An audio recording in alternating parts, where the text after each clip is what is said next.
Okay.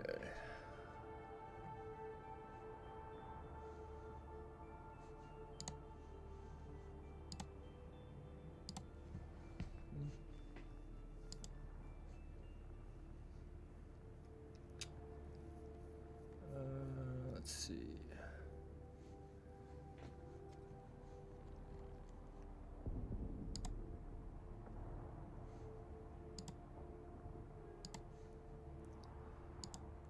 I have to figure out. Hey, what's up, Lumpy?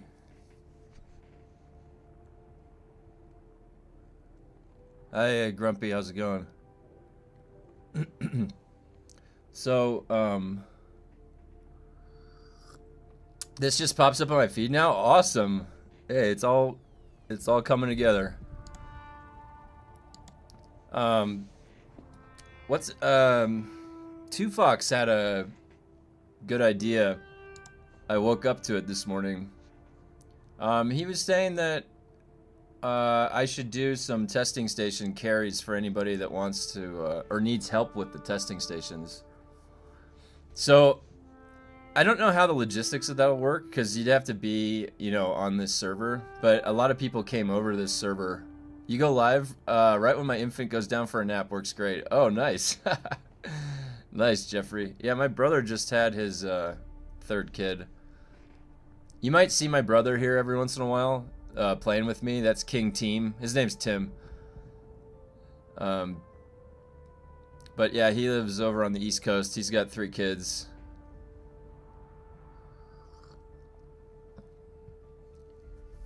He's a scientist, actually, believe it or not. Hey, morning rocks, right?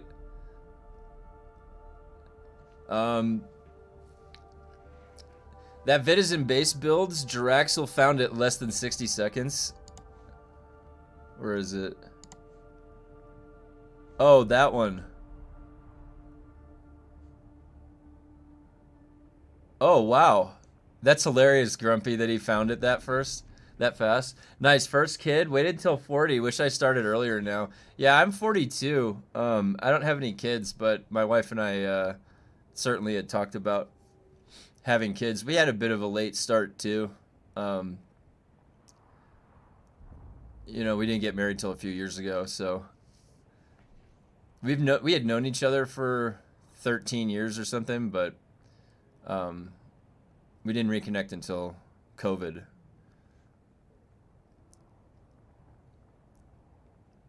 Yeah, so let me take a look at that video, Grumpy.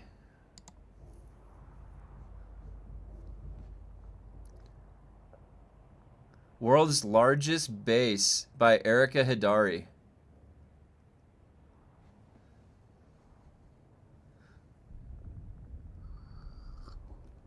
"57, my wounds do not allow for offspring." Oh, man. Everybody's journey in life is their own. Not really a better or worse trajectory.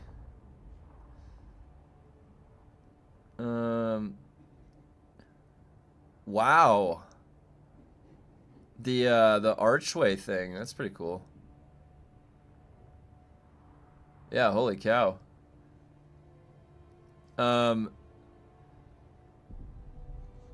me I have to do this every once in a while, guys.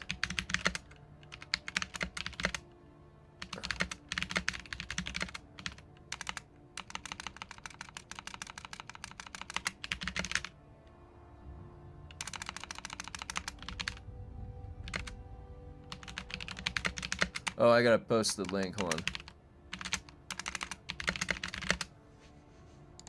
on. Where is it? This one.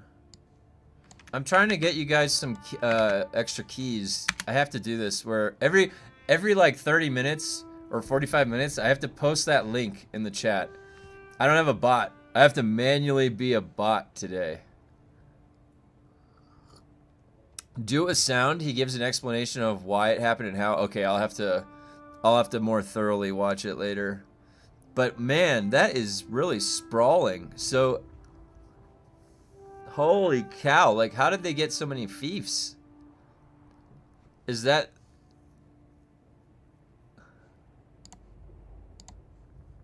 My gosh, I've never seen. It's basically like it's posted in the Discord, guys. This is the world's largest dune base. That's insane. It's literally like an entire section of Haga. A couple dozen fiefs? Holy cow.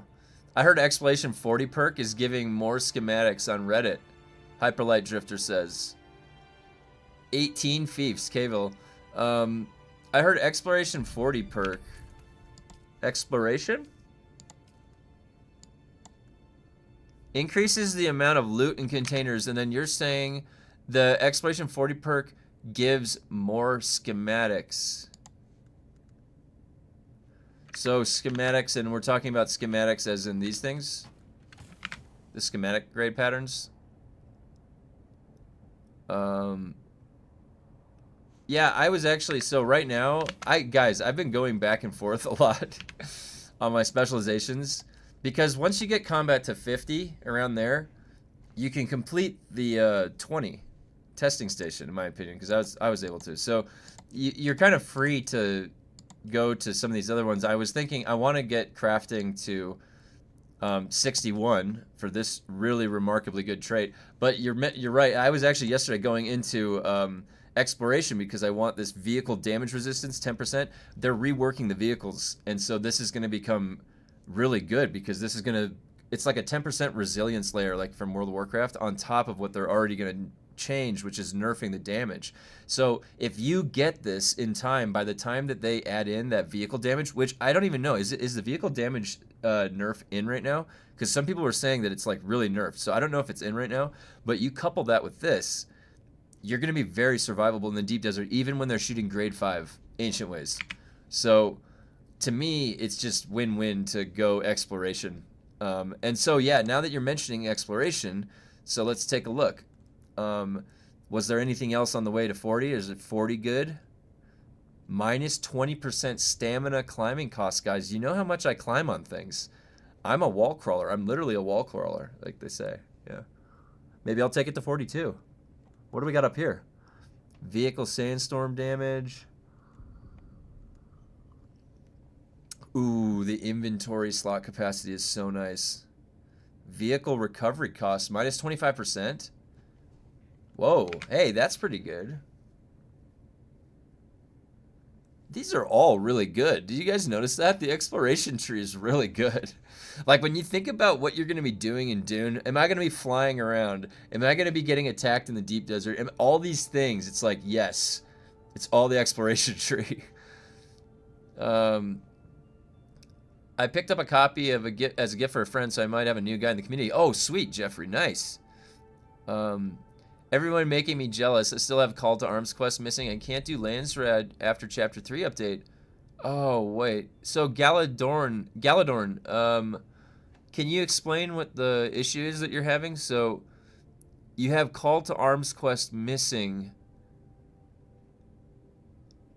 Oh my gosh. Have you bug reported that? Have they give you any confirmation they're working on it? Let me know, please. I want to know. I am 24, 27, 36, 32, 29. I was going to go one rotate, but decided to just spread out. Oh, that I see. 24, 27. So you got, oh, gathering. Yeah, yeah. You know, guys, I held off on the gathering because I have already gathered for 8 months. So, but this would also be nice too when this fills out. So not to say that not getting, like, I think especially if you're earlier in the game and still gathering and farming, these are all good. Remember when they doubled the loot, guys, that one weekend, last weekend, and then every time you cuttered something, it would just like inventory full. You get what you wish for, you know? I want all the loot doubled, and it's like, no, wait, no, not that loot. Volume is crazy. You are like a buff scout. I know. Look at the volume that I have. 227. I have 227 and 45 slots. I look at how many guys. I'm like MacGyver. I have a Swiss Army knife. I have everything that I need. Everything. I have all these different gadgets. I want to bring all those. I might need to pop a pill. Might need to do all this stuff. You know what I'm saying? Like, I need options. How are your melange prices sold? I'll go stop by Erikine. Give that to Sleepy. That pretty much one-shot the chassis on his carrier Regis container while we were spicing. Really? Oh my gosh. I'll go fly over to Erikine. Can't wait to finish work and grind testing station today. Got up to level 17 on Lightning. Hey, Mistucci, nice. Hey, Mistucci, look at this. Remember, we're all going for that 20 drip. Look at that. The Thopter Pilot drip. This is the goal, guys. We got to have an army of people wearing the Thopter Pilot drip. It's the best drip in the game, in my opinion. It looks the coolest. All right? It's sleek.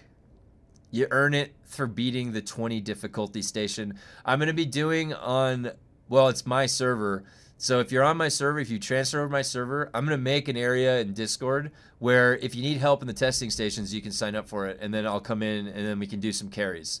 My guy can carry, you know, pretty high. I don't think doing the 20 though is going to be, you know, probably harder when you're in a group. And then it's going to take everybody doing their own dance, so to speak.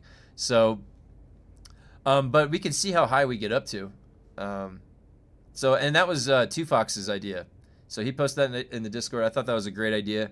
So today we can do, I can just let people know that that's happening. And then in the Discord, if you need help with anything, just let me know.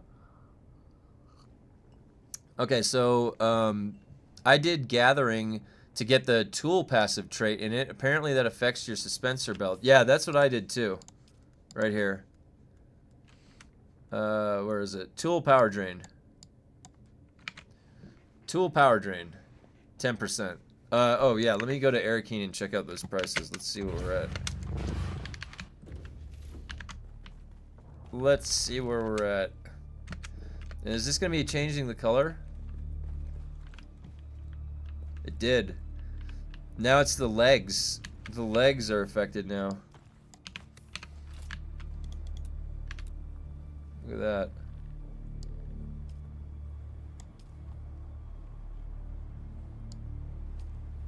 Gotta get it back.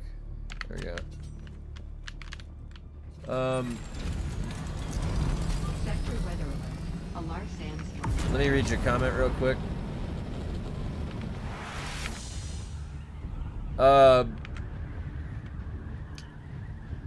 Oh yeah, let me Galadorn, let me read your comment real quick. Let me just zone out real fast.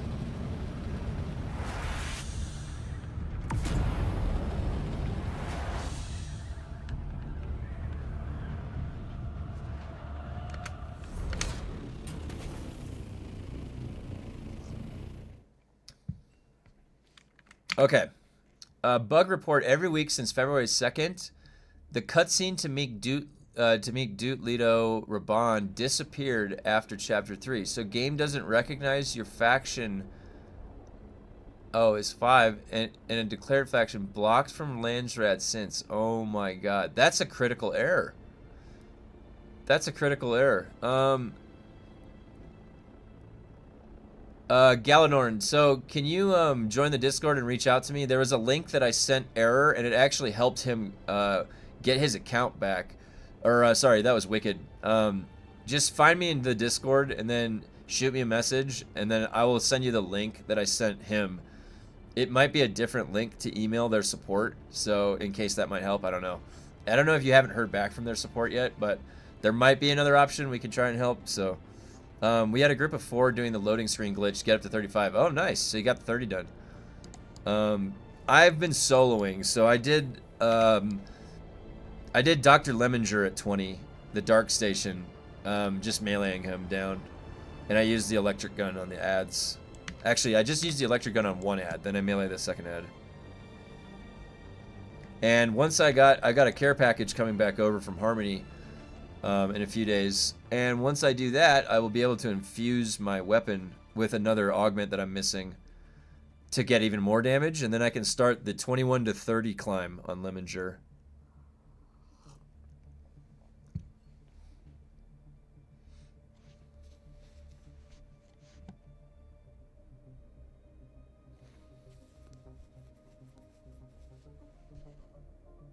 This is the longest zone in to Arakeen. It's always so long.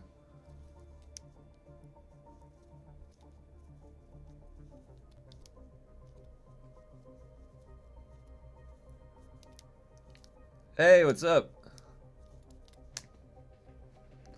I used to do this thing when I was in math class where I would like twirl the pen. Did you guys ever do that with the pencils where you would twirl it in your fingers?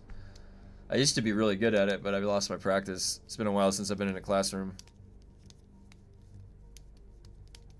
I used to be able to like twirl it all the way around and then like come back around, but now I just drop it all the time. All right.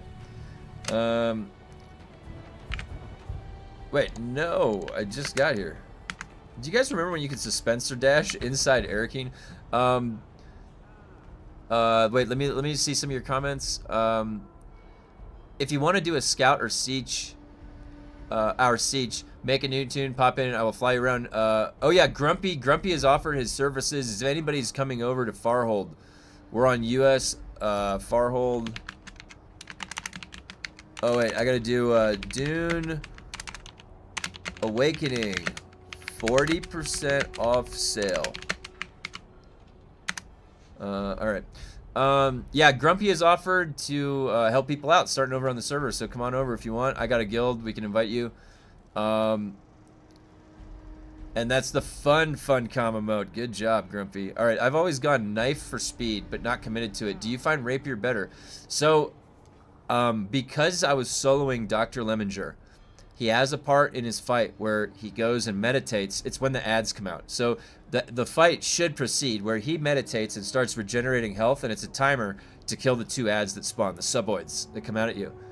If he has a dot on him, then he's going to stand up and you have to fight him with the 2 ads. It makes it impossible at the higher levels. Actually, my chat saw me doing that with Helix Pick Grade 4 when I was pushing up around 15, 16, and 17.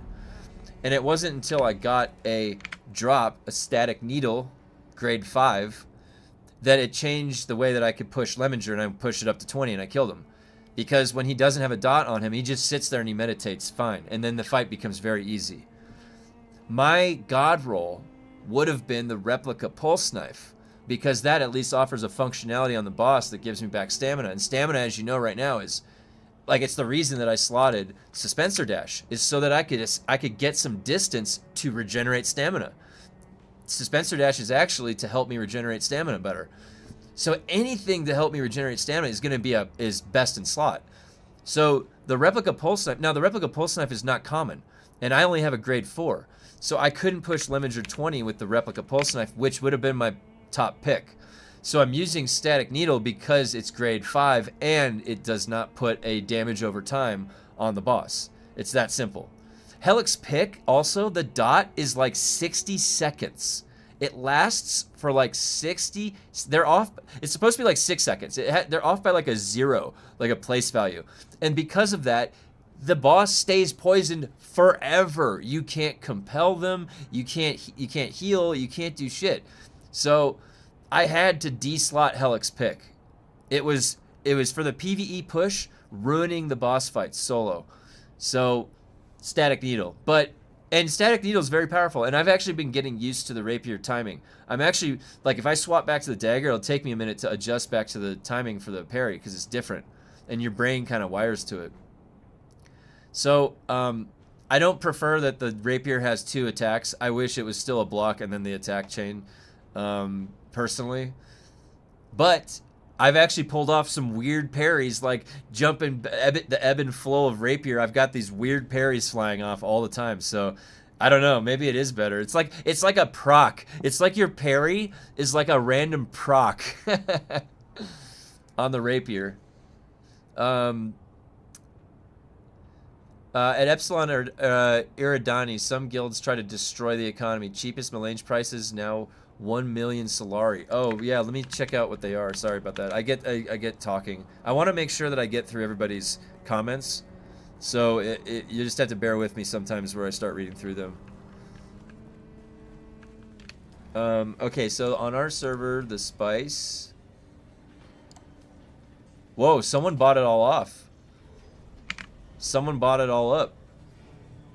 That's crazy. There was a ton of spice up here for a lot of money.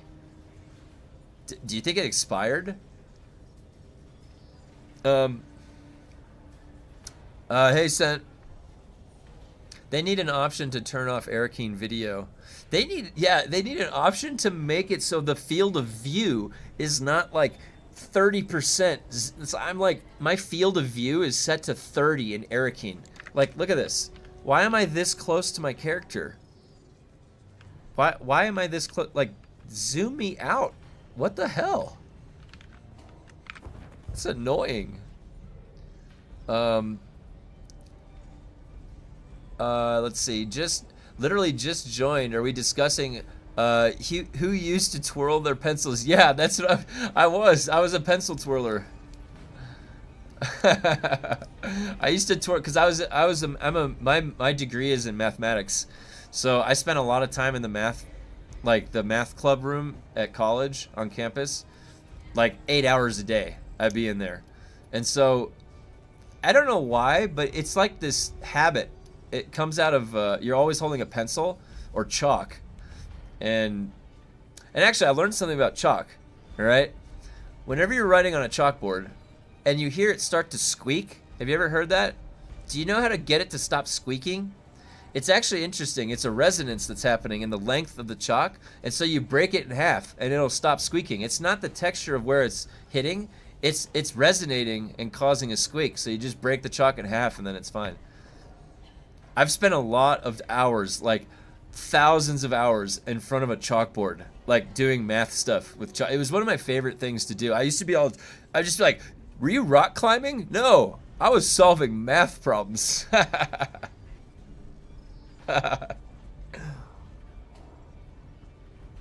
Okay, wait, let me get back to the auction here. All right.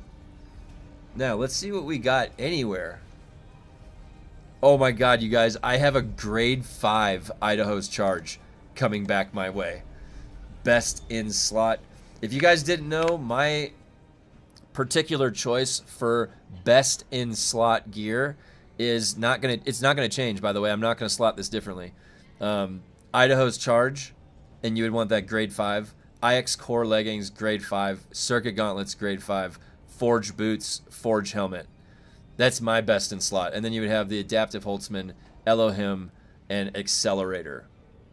Now, Static Needle, I would prefer that this would be Replica Pulse Knife, grade 5. That would be the God roll, God slot.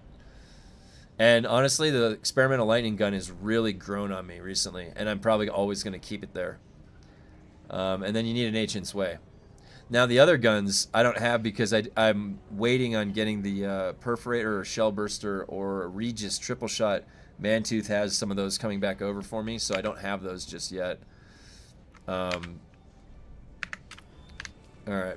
let's see the weapons that we got here. Holy cow. Dude, somebody came here and bought the entire auction. There's nothing left. It's cleaned out.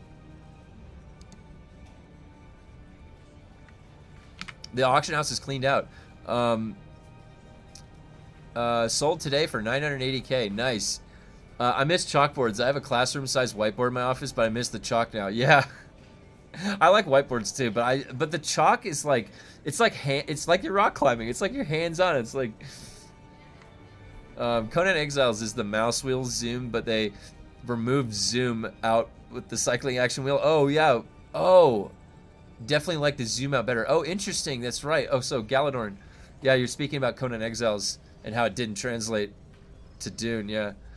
Go to Lowe's or Home Depot. They will cut you a whiteboard. Oh, really? They'll cut you a. Oh, I didn't even know that. Graded weapons don't belong in PvP. I'm on a low pop server, and it already has caused huge gap in players. Well, you know, and I think here's the thing, guys, and they're working on what they're going to be doing for PvP. You might expect some type of scaling damage resistance that either scales with the graded gear, or they just flat out put like an 80% plus nerf on PvP damage in general. So, which would make it so two lobies fighting each other might be pretty funny to watch. But the graded weapons, like if you imagine, how is there any mechanism at all that they could put in a power increase that's a vertical power increase in the game, which feels good for long-term playing. If you're playing long-term, you want power growth, right? Otherwise, you have Guild Wars 2. So in that sense, you want power growth, and you're playing the PvE aspect of the game and power growth, right? So what is the solution then to allow for that growth and to allow for fair, balanced PvP that doesn't feel frustrating? Now, I would argue if you are just starting the game and you come across a guy that is a year or 2 years into playing the game, you better be scared in your boots, because that's a 2-year veteran player. They should be powerful. You should not kill that person if you just got to the deep desert and you're in duraluminum gear. I'm sorry. However, we could talk about the gap between those two players, you know, and then how long effectively it would take to catch up. Or if you have to have a split balancing pathway for PvP and PvE, right? We want to allow player power growth, but we don't want to allow runaway growth in PvP. So you have to have a cap coming in somewhere on PvP. That's the only thing that makes sense. So balancing specific for PvP. I think they already have that in, so they just need to tune that value. It might just be as simple as that, right? Now, like I said, exponential growth, you can sneak in a lot of damage with exponential growth with only allowing 1% of the damage through. So you have 99% damage resistance. 1% damage coming through in an exponential growth scenario can still be a very large value, because just allowing 1% through is just moving the decimal place over 2. And then that's the value getting through. If you have an inflated value, it doesn't matter. It's still going to one-shot.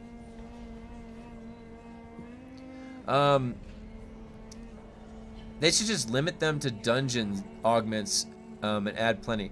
Yeah, they should just limit them to dungeon augments.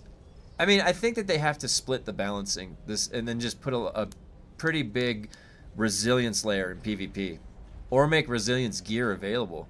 Wouldn't the mobs in future DLC quests not totally unscaled if you are full? Yeah, I mean, that's another question too, is like all the new content coming out. Well, actually, I was thinking about this. Do you know what I think they're gonna do? They don't even have to think about it. If they give us tier 7 in chapter 4 or chapter 5, then all this graded gear that we have becomes obsolete. And there's an even bigger number that we're chasing. Because they talked about tier 7, remember?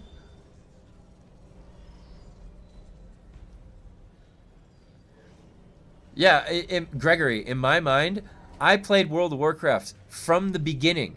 And I was also somebody that got killed by a guy in Stranglethorn Vale that was level 60 when I was like level 40 or 30. And then I came back and I was running around doing the same thing. And then other 60s would come out and defend them, and I would fight the 60s. Like, a level 60 should be able to annihilate a level 30 in World of Warcraft. And if you had it differently, nobody would play that game. You'd be like, I'm not even growing in power. So you have to have power growth. You have to have vertical progression somewhere in there. But then World of Warcraft has resilience gear. They have now versatility. They found the solution, and they went through a bunch of trial and error. Do you guys remember WoD? The Warlords of Draenor, the template PvP? That was so garbage. But they were trying different things out because there was, the exact same type of complaints that exists, and they're fair complaints.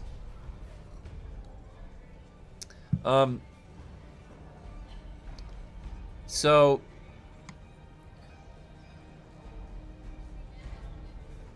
the solution is to gatekeep the deep desert. You have to grade 5 weapons to enter. Maybe, well, you can't. You should let people go in and die. I think players should have the freedom to make bad decisions as much as they have the freedom to make good decisions. I wouldn't want to see any restrictions. Maybe like chapter progression. Like, I can understand if they make an arena available or something, then you would need Chapter 3 story done, or I could understand that. And at that point, you would be a little bit farther along in the game and higher level. If they limited it that way.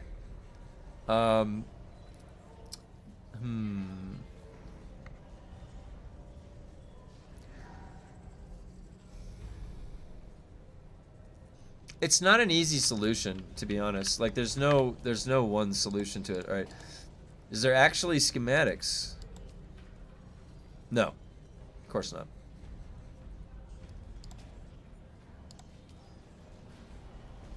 Looks like we got Plastanium going up here, 5 mil, total 8 mil for the Spice Millage on this server.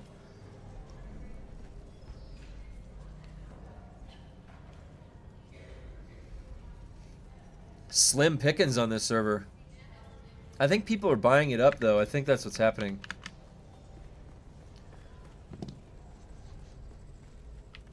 Alright. Let me do my rounds. Did I get enough? Okay.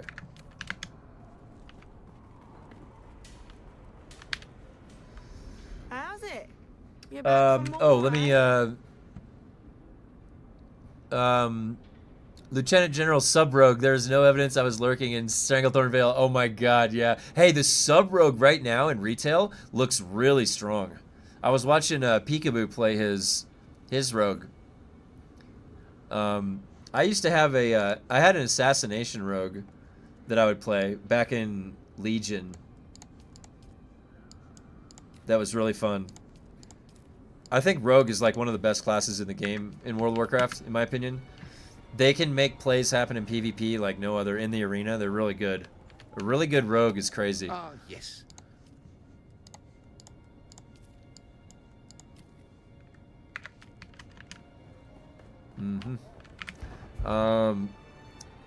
You died.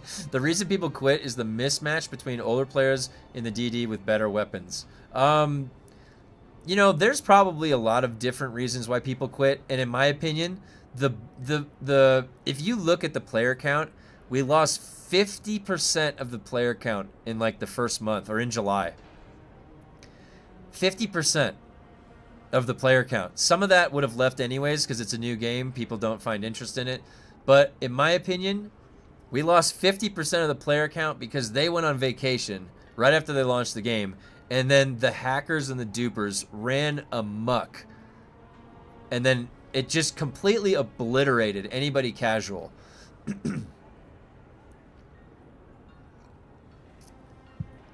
And now you're just left with super hardcore players and then a couple of the early entry players, and then they're clashing now. I'm going to try a double damage augment grade 5 Seath later and see how it hedge. Yeah, Gregory, let me know how that goes. I want to know. We've had a few people mention Seath, upcoming meta. I want to know that. The Doom Man build set is so lacking. Well, they don't have half walls or inclines. Why? I know. I don't understand why it's not a common feature to have build set frameworks and then just put new skins on it, right? Isn't that an easy way to output the new skins? Defeated Midra today in Scholar of the... Oh, yeah, in Sot. Yeah, in the Ash of War on his sword is so sick. How does that actually work? Jedi. Okay, listen. That's my favorite sword in PvP, but they have nerfed it since then. However, it still works really good because if you get the dagger talisman, the critical damage, it affects that stab. So, essentially what it is it can only land in a humanoid target. So this is I'm speaking about Elden Ring right now. Sorry, briefly, guys. Jedi had a question about Elden Ring, my favorite game of all time. The great sword of Midra. He just beat Midra, a very hard boss, the Madness boss. And the sword is my favorite PvP sword in that game. That sword, what it does is it has a tracking on it. And it's looking for the mouth of a human. Okay? And it has to be within like 6 feet. And you can like kind of wing it around. But it has to be a humanoid target. So it definitely works in PvP. But you have to actually, like in PvE... You have to find a human target to do it on. It can't be a ghost human. It has to be a humanoid target. And then the sword jumps up through the air and goes down through the throat of the target, stakes itself into the ground, and then spikes come out of the torso of the person. It's a really, really good move in PvP. But it has to be human. You have to do it to a humanoid target. Okay. Let me get through some of these comments real quick. We lost 99% since then. Yeah. Oh, yeah, I know. I was just speaking to that first month. We lost 50, and then, yeah, it's just been a downhill ever since. Oh, really? As an NPC purchase? Oh, yeah. It was expanded with this last DLC. I've been playing since day one. 500 hours. The grind is real. Yeah, I've been playing since day one, too. I've been playing since the beta. I got eaten by the worm in Vermilion Gap in the beta. Do you know how that happened? I was riding across with my brother, and I was slightly behind him. And I'm like, Tim, go! And then the red started coming, and the fucking worm ate me, and my brother got to the other side.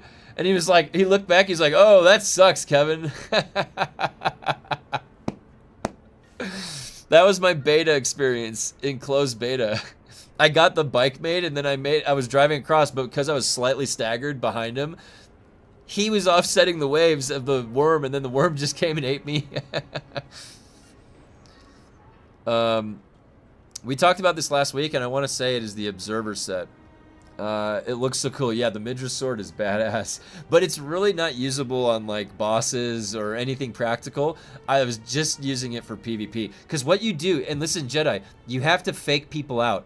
You can't lead. They know that that's coming. Because that used to be the most terrifying weapon in PvP. It used to be really. I used to kill the host in front of all of his friends with all of their moves, and I would just come leaping through the air and stab and one-shot the host right through the throat. It was the most beautiful PvP I've ever had. It was so fun. They nerfed that a little bit. The tracking is a little bit harder now. But man, it is a lot of fun to use. But if people see that sword, they're going to run away from you. So what you have to do is have something else out, and when you see an advantage, you swap to it really quick, and then cue the Ashes of War and jump right through their throat. Purchase from the vendor. I could be wrong, but I am looking at it on my tool. The worm got me twice. First time I got caught in a Harco ray. Oh yeah, and the worm bagged me. Second time I discovered quicksand.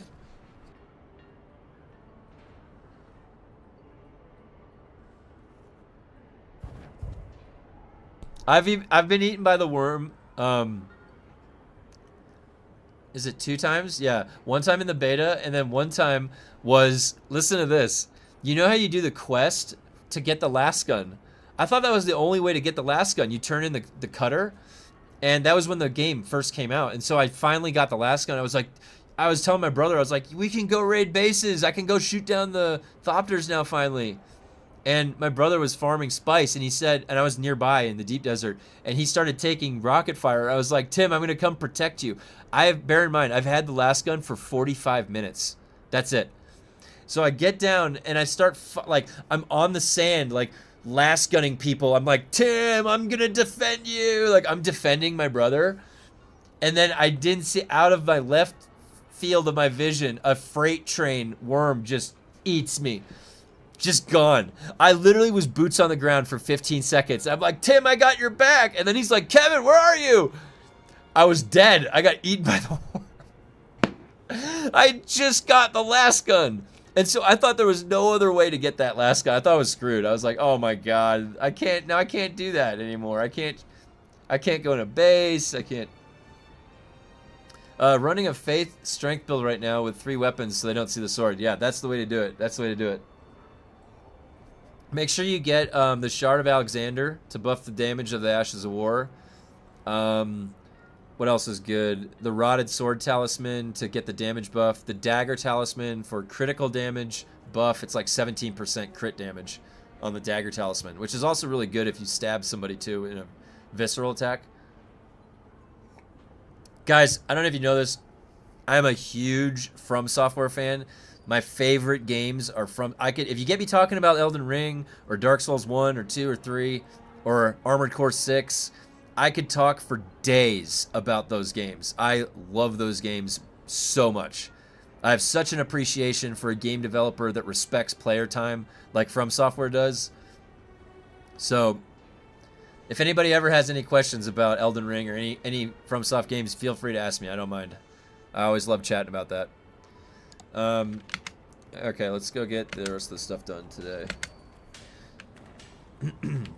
Oh, I gotta post. It is Dune Awakening game sale. Oh, 40% off game sale. Bear with me, guys. I'm trying to get us some keys.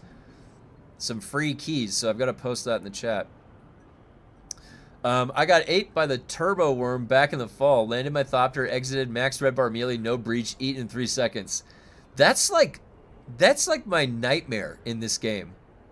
You know what I mean? Like, that's literally a nightmare. Like, surely the worm wouldn't behave like this, right? Like, where I wouldn't even see it coming and he just annihilates me out of nowhere. Surely that wouldn't be the case, right? But it was the case for you. That's terrifying. That would make me not trust getting out of the Thopter at all.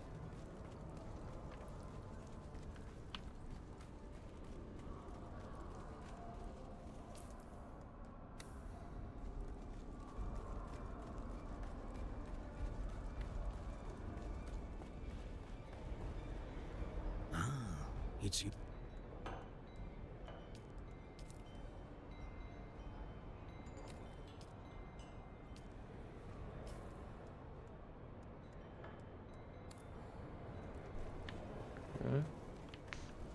We're getting supplies real quick. Okay, did I buy all of the transmogs? I forgot if I bought all. Wait, oh no, I didn't get all of the Harkonnen ones. I think I bought all of the Atreides ones. I got everything over there.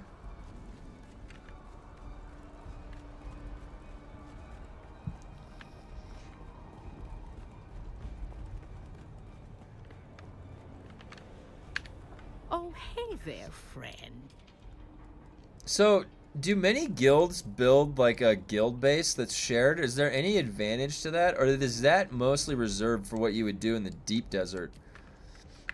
And do they do a Solido, not Solido, what is it? Yeah, what's the base? Do they have a copy of the base that goes out to DD? Remember, I've been running solo this entire time, so I'm curious what everybody wants to do as far as the guild activities go.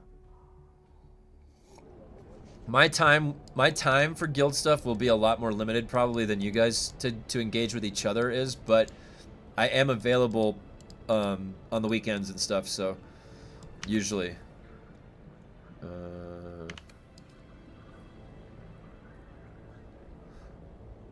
We tried, but sharing resources. Actually, yeah, I was just gonna say the circuit thing sounds like a pain in the ass, right? We do guild base and DD on crafting bonus week. Okay. That actually sounds like the better way to do it. Yeah, I feel like the guild stuff is new for everyone. We don't know how to interact in this game. I just been, you know, even my brother, like, I'm in the guild. It was just me and my brother. And, where is he? King Team right here. And he's on the East Coast. I'm on the West Coast. So a lot of times our schedules wouldn't overlap. And I'd be out soloing everything. And same with him. He would go out there and solo. And when they had the, you know, the fight over the blueprints in the deep desert, we would have to team up and duo because there would be groups of 4 to like 8 sometimes coming out there. And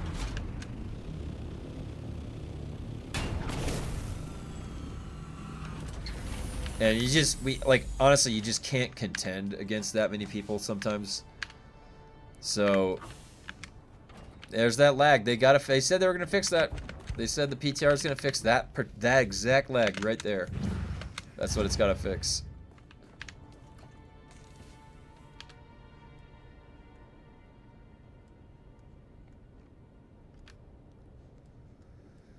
Boy, these are really starting to add up. This is nice. I'm getting plenty of these things. Like, you don't even, like, you may need to, like, combine some of these, but, I think that's what I'm gonna do. Like, I always like to set up a personal base in the deep deserts in case I wanted to go PvP. I could just sit there, I could watch chat, I can then go fly out, help people if I wanted to.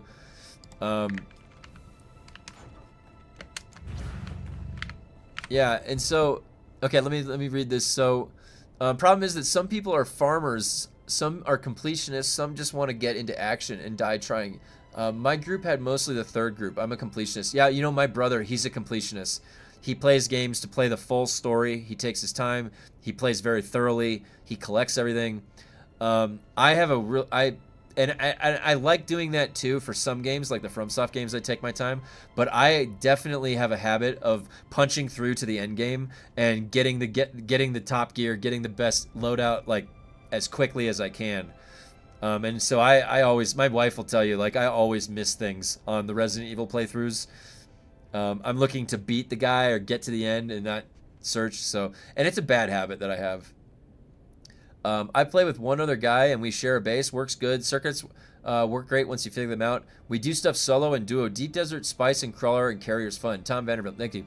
Yeah, that sounds like a fun thing to do too. Honestly, this game offered me a lot solo personally because it offered a lot of risk originally in the Deep Desert. It was, and that danger to me was fun. I liked creeping around kind of scared, like watching for people, like coming by, trying to hide, knowing I was going to be outnumbered. That was fun. I didn't need to engage. I was just trying to stay alive. Someone's huge base is decaying next to me in Harmony, and every time I look and move that dragon, yeah, I lose my frames. Oh, yeah. I wonder if it has something to do with the decay that's causing that. Let me refill my coffee real quick, guys.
Okay, sorry.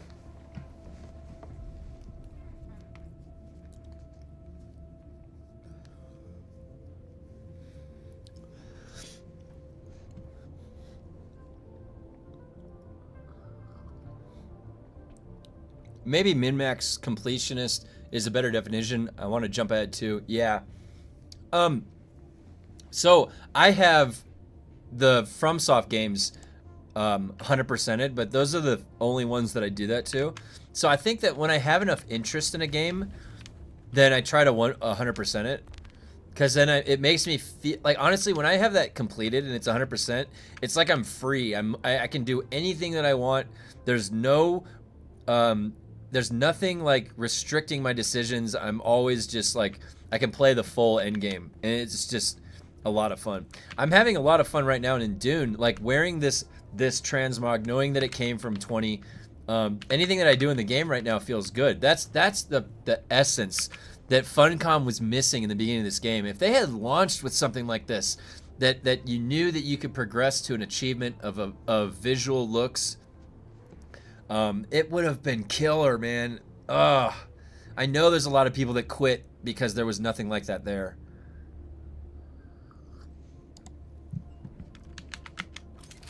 I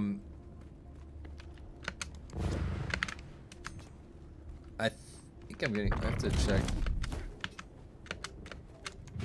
I have to do a lap real quick and just make sure I've got everything situated.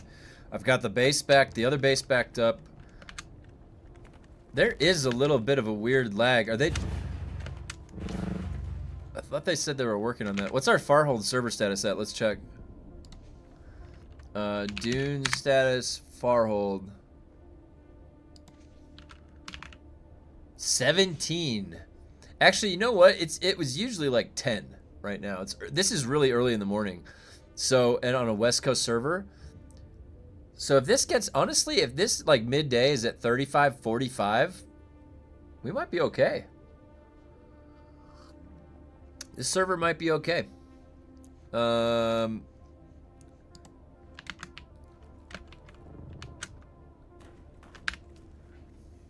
don't understand. Do you guys get this bug? Is there? It's like where you stand. Sometimes it doesn't show the water.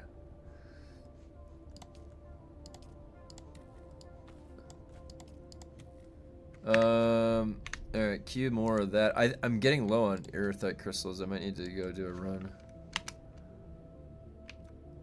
What's the 200? Is it half 200? 16.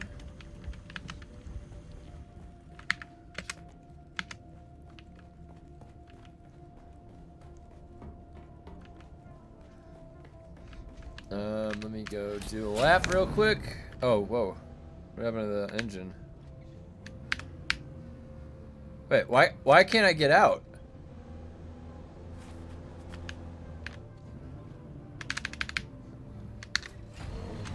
That was weird. I was like stuck inside.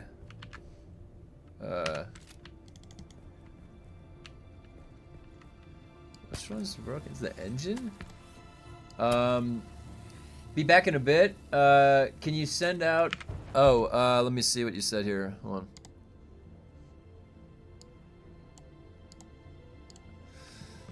on. Back in a bit. Can you send out at everyone in Discord when there are keys up for grabs? I have a friend. Yeah, and so what Funcom said to do is submit the stream to them, and then I don't know how long their review process takes.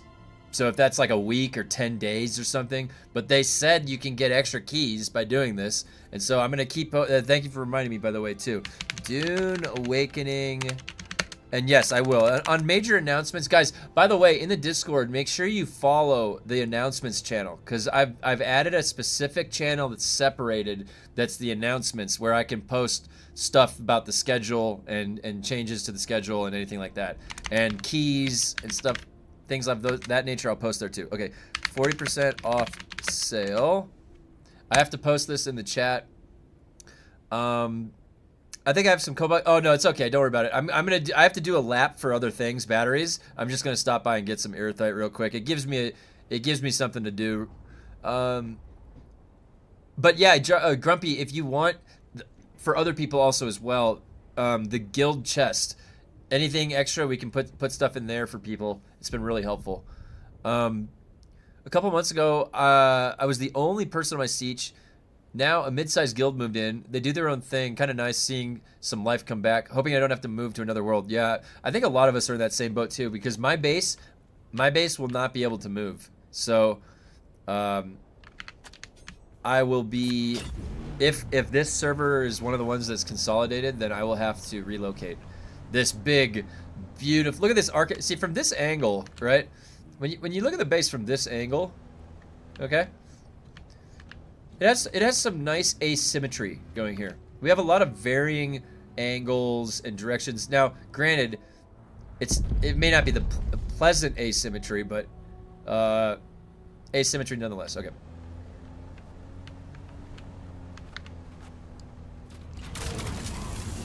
Now that one over there, that's a good looking structure right there. That's a good looking structure right there. I like how there's like that stairway going up the pillar. How come it says... Oh, okay. Never mind. You still doing guild invites? Yeah. Okay, yeah, what's your, is it kinetic?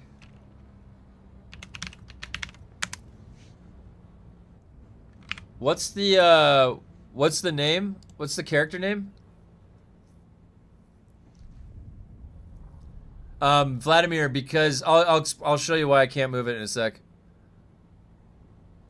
Regis compound is time gated. Yep. It's time. Yeah, you have to buy it when you get it. Kinetics with an S. Okay. There you go.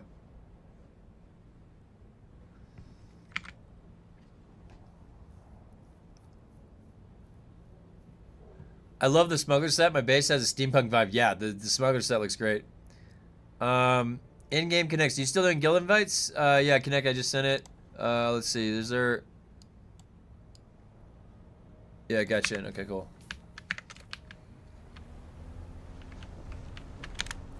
Welcome aboard. All right. No problem.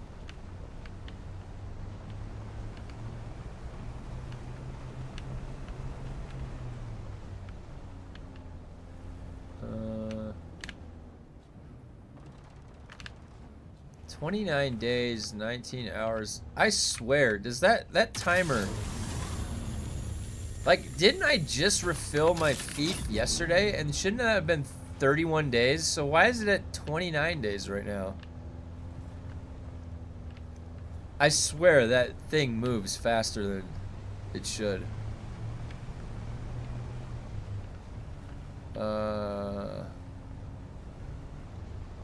Batteries. I kept using all of the fuel cells for the DD base. Hey, good morning, Sin.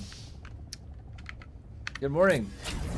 A friend says my server won't be affected by the merger because he thinks people will turn it, even though there are hardly anyone online. Oh, and what's the population on that one?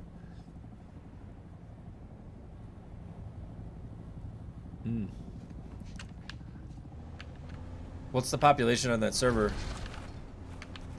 I'm not sure what they're planning on doing. Like, how many are they thinking of shutting down? Wait, how many are there total? What does it say on DUNE status? For North American servers.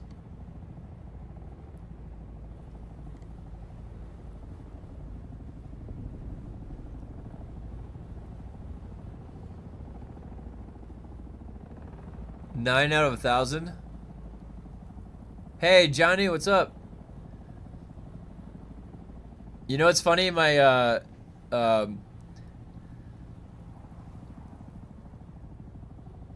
wait, oh, at the moment it's 9 out of... Oh, yeah, okay, gotcha. 9, yeah. So, we were talking about if it's going to be double digits or single digits, what's going to be on the chopping block. We weren't sure.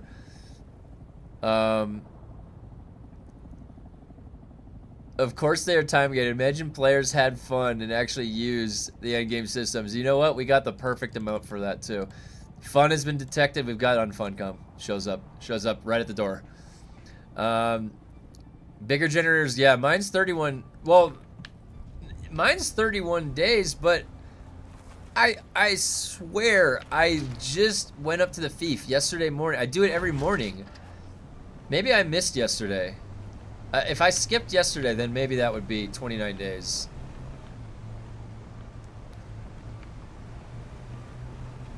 I don't think I have anything to process, but I might as well just lay out these bodies right here. Now, I could go in and melee, but the electric gun just literally kills everybody. I don't even need to think about it. Just electric gun everybody. Wait, do I have even enough space? Wait a minute. Has the day finally come where I can just pick up a body without thinking about it? Because I have so much volume? Oh my gosh. You know how long I've been waiting for that? I always have to empty out my bags, make room for the body. Now I can freely just pick bodies up. I bet you I could pick up like 3 bodies if I really wanted to.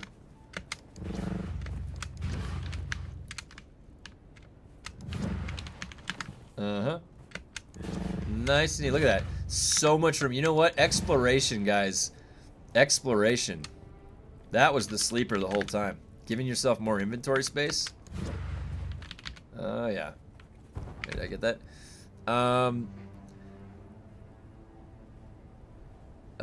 Oh, it's EU links. I can pick up 3 bodies now. Yeah, dude, it's so good.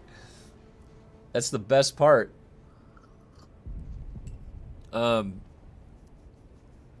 So how's everybody doing now that I've got a bunch of you here? What's everybody up to for the testing stations? Has everybody gotten up to the 20? Are you clearing up to the 10s, 15s?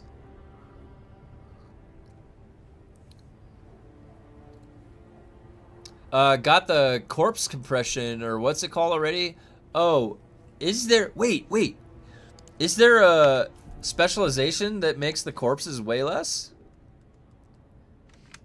Is there really? Or is that something else? Is that a thing? Corpse compression. Surely that's not a thing, is it? There is a skill to lower the volume at 50%? What? Where?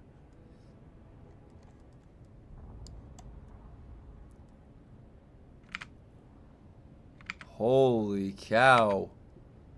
Which one's that in?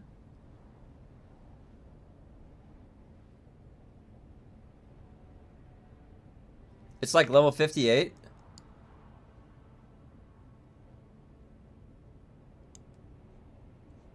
Or is it in Gathering? Oh. Oh!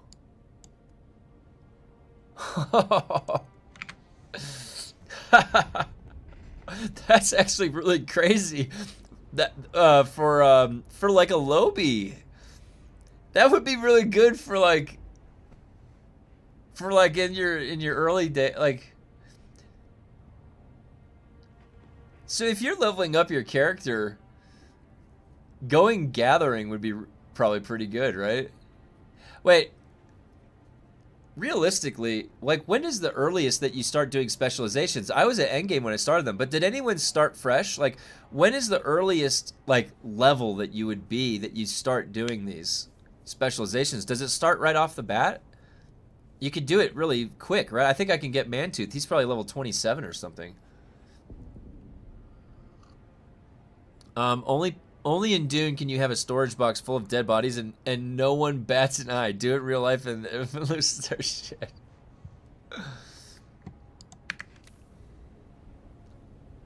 Look at this timing. Look at this timing. I come out of my menu right as I enter the sun and I can retreat away from the sun. That's what we call timing, folks.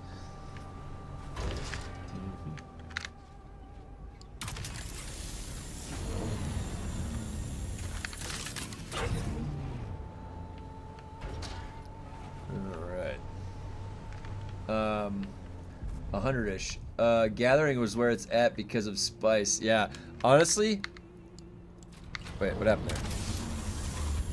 I want all of them at 100, you know what I mean? Like, I want all of my specializations maxed. What is this? When did that get there? Why is this here?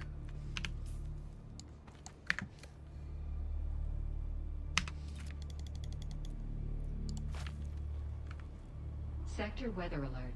A large sandstorm is approaching. Did I fail at building something and I just left this here?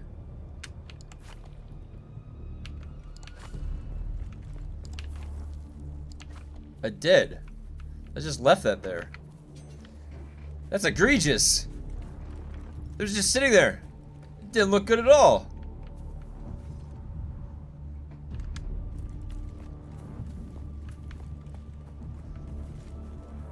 Is there like, I take less sandstorm damage, like my body? Like I can just walk through the sand and become stronger?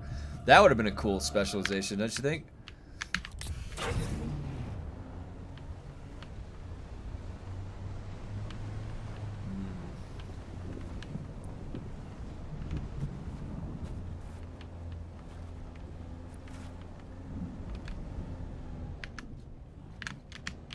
Why can't I press E?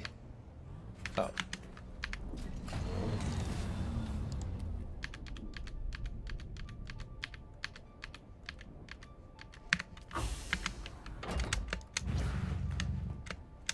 Sector weather alert. A large sandstorm is approaching.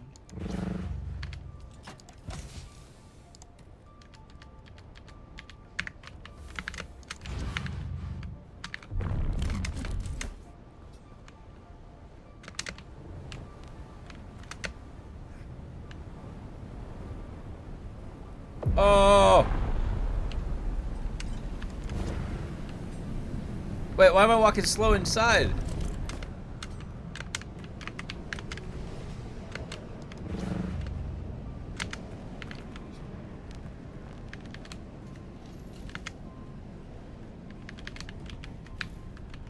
Why can't I press E? Uh...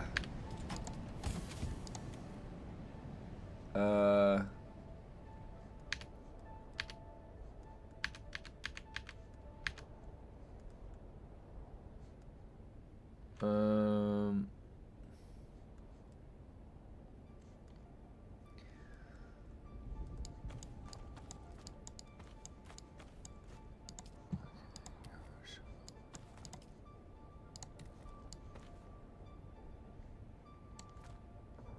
Okay. I think that should be good for now then.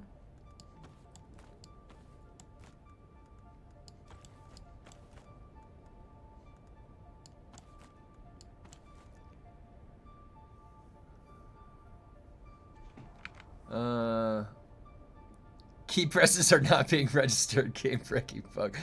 Dude, it's happened to me inside the lab. I had it where I got locked out of using my stuff. I was like, what the hell? I couldn't spice. I couldn't press the trigger on the gun. I couldn't do anything. Oh, let me see. I missed some of your comments. As soon as you reach faction rank 5 with your faction. Okay. That's good to know. You need House Racing 5 to start the specs, so 100-ish levels is where you'd be, and it would be hard to do those quests with just a bike. Oh yeah, okay, that's a good point. I think that's that is from when you're working on protection with your wind turbines. Oh, you're right. I would imagine it's coupled to faction standing, which means story, and that hasn't a level requirement and is solely based off skill and equipment by the end, I think. Okay, cool. All right. An old 5-fingered triple shot. Let me go see. I have a lot of old stuff. Oh, Grumpy's got you covered. Let me go check some of my older gear.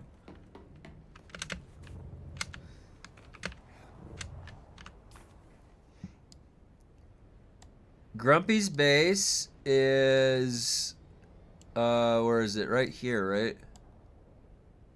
It's west of Beastclaw. It's like right west of Beastclaw on Misataro over here. That's where Grumpy's base is at.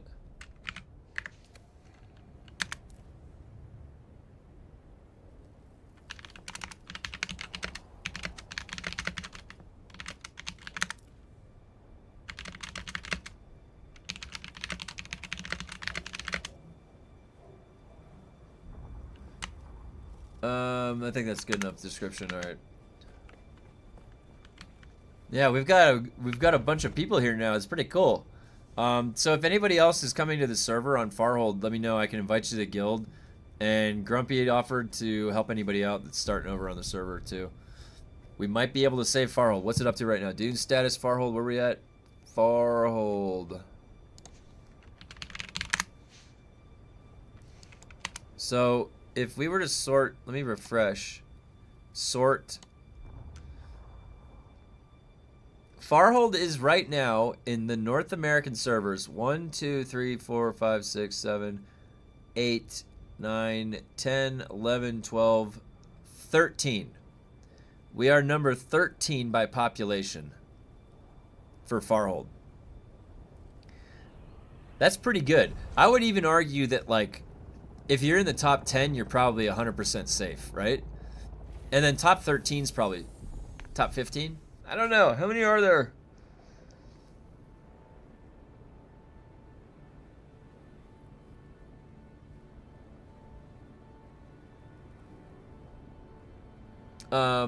I'm curious what they want to do with the stupid lands red. None of the rewards are worth getting outside of a few vehicle items and possibly skins.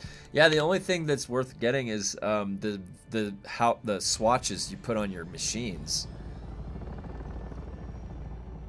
That's it. None of those are graded. If they made those a random chance to be graded, that would solve the problem, right? Like, it would give people... But then would anybody at all do the... You wouldn't be able to get grade 5 that way, right? Because you need... This is a tricky thing that they've worked themselves into. If you make it so that you can get grade 5 from lands red turn-ins, nobody would waste their time doing testing station difficulty 50.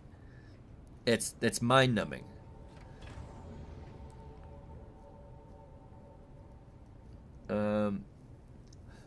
I'm gonna get 30 done because I need to get those gloves. I need to put those gloves on my gloves and know they look good. Although if they don't look good, I'm gonna put these right back on. The Atreides Envoy gloves. I do like the Envoy stuff.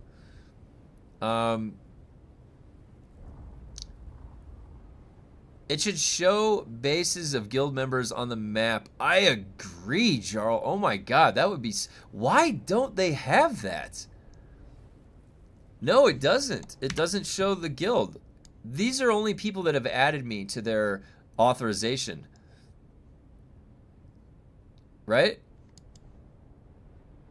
Yeah, these are people that added me as an associate.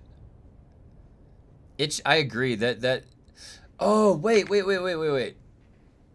The level 30 skin helmet is goofy. All the people in the ruins of Simpo are wearing that. All of the enemies in there are wearing that. So, if... Guys, on the map, can you guys see the guild Gattaca land, this one, that I made available to the guild? Or would you only be able to see that if the fief was made available to the guild? Right? You'd have to make the fief available to the guild. I don't know. What makes it show up on the map? It's if you're an associate, if you're added as permissions to it, and if it's just guild, like the door isn't registering anything. What registers something for permission on the map? It's the fief. So you'd have to have, like, do you set it to guild? If someone sets something to public, does it show up for everybody? Maybe not, right? Not without associate or higher. Yeah. So if somebody makes a base public, can everybody see that base on the map? It's individual permissions. It has to be, right? Because I don't think public bases show up on the map, but I'm not sure. I don't actually know like for 100% certainty. It becomes a mess on your compass. Oh yeah, that's a really good point, CBR. That's a really good point. I wouldn't want all guild bases shown. Friend invite. Oh yeah, here we go. Where's friend?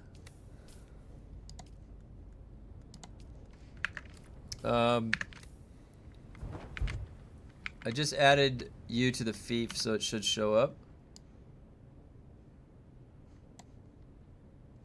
Maybe it'll take a login or something. It might need to refresh. I see I have access to Sin's base. My buddy named his base Chicken Fingers.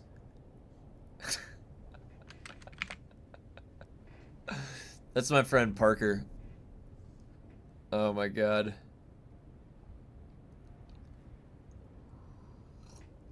Do you guys want to know something really funny? All of my friends, well, my friend Parker is also a Dark Souls fan, so at our wedding, I had all of my my groomsmen wear the Solaire Sun pin on their suits. I made it a Dark Souls wedding. No, public bases don't show. You'd only know if you happen to pass by it. Oh, okay. Yeah, the radar would definitely be a mess. You're right. That's a good point. That's a good point. No, not really. Other points of interest don't show up on the radar as well. Could still only the own bases. Oh yeah, it could still show only their own bases or certain permissions. Yeah, that's true.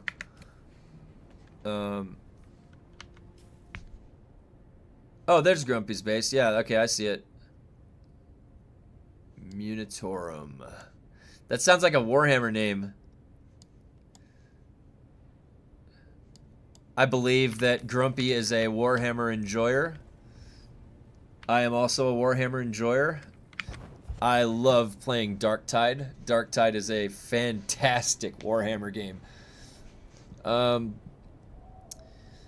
Like the entire UI, the compass needs a rework as well. The ability to physically move around UI elements, pretty standard, expected with any. Oh my god, yeah. So, option video. Last week I was doing one of the exploration quests, and there was 2 in Haga, and the map, like I'm just going to like the next little present box, and and it was a timed mission, and I accidentally went to the wrong one, and I timed it out and I failed it. I learned my lesson. At this point, I'd settle for being able to recolor the damn HUD. You know, can you shrink the UI scale at all? Because I would like to shrink the UI scale. Can you do that? Wouldn't it usually be under display?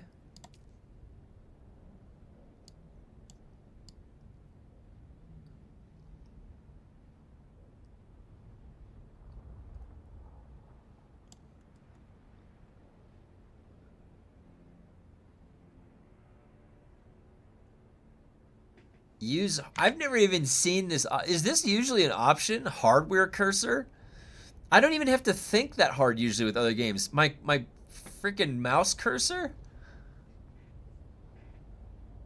What?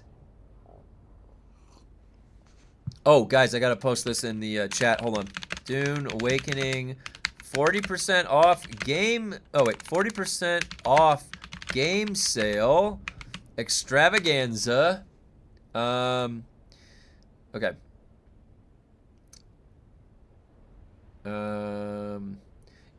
In death does duties end. Ah, that's what it is. Okay. Anytime people who want to move the UI around, I always come from WoW. Yeah, that's me. I come from WoW. Well, actually, Dark Age of Camelot, but that UI was atrocious in Dark Age of Camelot. I miss so many Darktide events. There are just too many live service games doing something special at any time. Guild Wars 2 cranked out the amount of events up significantly recently, for example. Oh yeah, Jarl. I played a Willbender for like 2 years in Guild Wars 2. I love that game. That game's great. I actually have to revisit it just so I can catch up on a few of the expansions I didn't make. I had like the glowing golden dragon, and I was flying around in Guild Wars 2. It was fun. I've only done the easy sabotage Landsrad missions, and the stealth bonus or enemy detection range is working great. I can almost just run through, loot everything in Haga Basin. Oh, really? I didn't even think about that would be making your time easier in Haga running around. That's actually a really good point. Really good point. Cool that you've done sabotage. That's really cool. I'm glad. We've got a diversity of the specs. I just want to see my huddle while flying into the sky. Be nice to be able to filter the compass. Yeah. Also, I found a base called Masturbatorium. Oh my god. You know, people can be creative in the most gross ways. God. Can't do anything with the HUD, which is crazy in 2026. Can we get some programmers, please? Option video. I agree. It's like, this is a very great looking game. It really is. But there are some weird limitations that they have on themselves in the game. And that's one of them, for example. Like, it makes no sense why you can't adjust anything on the scale of the HUD. Hardware cursor is standard. Yeah, it's a standard thing. Okay. Is it standard to let you choose to turn it on? Maybe I just haven't ever noticed that, and I always like scroll past or something. EXP weekends into game sale is so best. Oh my God, Sparkle. I was just saying this yesterday. You're trying to compete. Now, albeit it's Marathon, but honestly, everything that I've been hearing about Marathon is that people are having fun. People are having fun with Marathon, right? So you're competing against the launch against Marathon. Why would they not time that double EXP stuff for the sale? Do the double EXP weekend on the sale. Holy shit, Funcom. What are you thinking? Can we send them a memo right now and say, can you activate the double EXP? Because I guarantee you, you're going to literally see the player count double. It doubled on the EXP weekend, just like the loot. If you double the loot, you double the players. Isn't that a weird association? DASU is one of my favorite games. Love raiding, keeps 50 to 100 people all fighting each other. Yeah, Gregory, I played a Midgardian troll warrior. A Midgardian troll warrior. And I had a dwarf thane and a troll shaman and a million alts. Like, I always wanted to play an infiltrator though, because infiltrator had the piercing damage, which was I had the chain link armor like was weak to piercing, and so infiltrators would always mess me up as a warrior. But man, E-main Maka going around, I had the Augmendir's Foe Slayer, so I could like, if I got the right setup, I could do a really big hit with the two-hander. And then that one like weird expansion kind of messed up some of the loot, I remember. In Final Fantasy XIV, you can make the HUD any way you want, just a grid and like 10 different scalings. Yeah, and I grew up, guys, check this out. So if you didn't know this about me, I grew up a gamer, you know, as a kid, and I had to save up money all summer for PlayStation 1 to play Final Fantasy VII. And all I had was the strategy guide at the beginning of the summer. And so I studied the Final Fantasy VII original strategy guide. And this thing is great. This thing is huge. This thing is so, look how thick this is. As a kid, and I looked forward to Final Fantasy VII all summer. And I finally bought it, and it was one of my favorite games. So why I'm saying that is Final Fantasy XIV, anytime there's a Final Fantasy anything, even an MMO, like Final Fantasy XI, Final Fantasy XIV, I always have so much fun playing that because the world that you're immersed in is all the sounds from Final Fantasy that I grew up with, like in Final Fantasy VII. No, Albs eat dirt, and what mids? Were you Hibernian?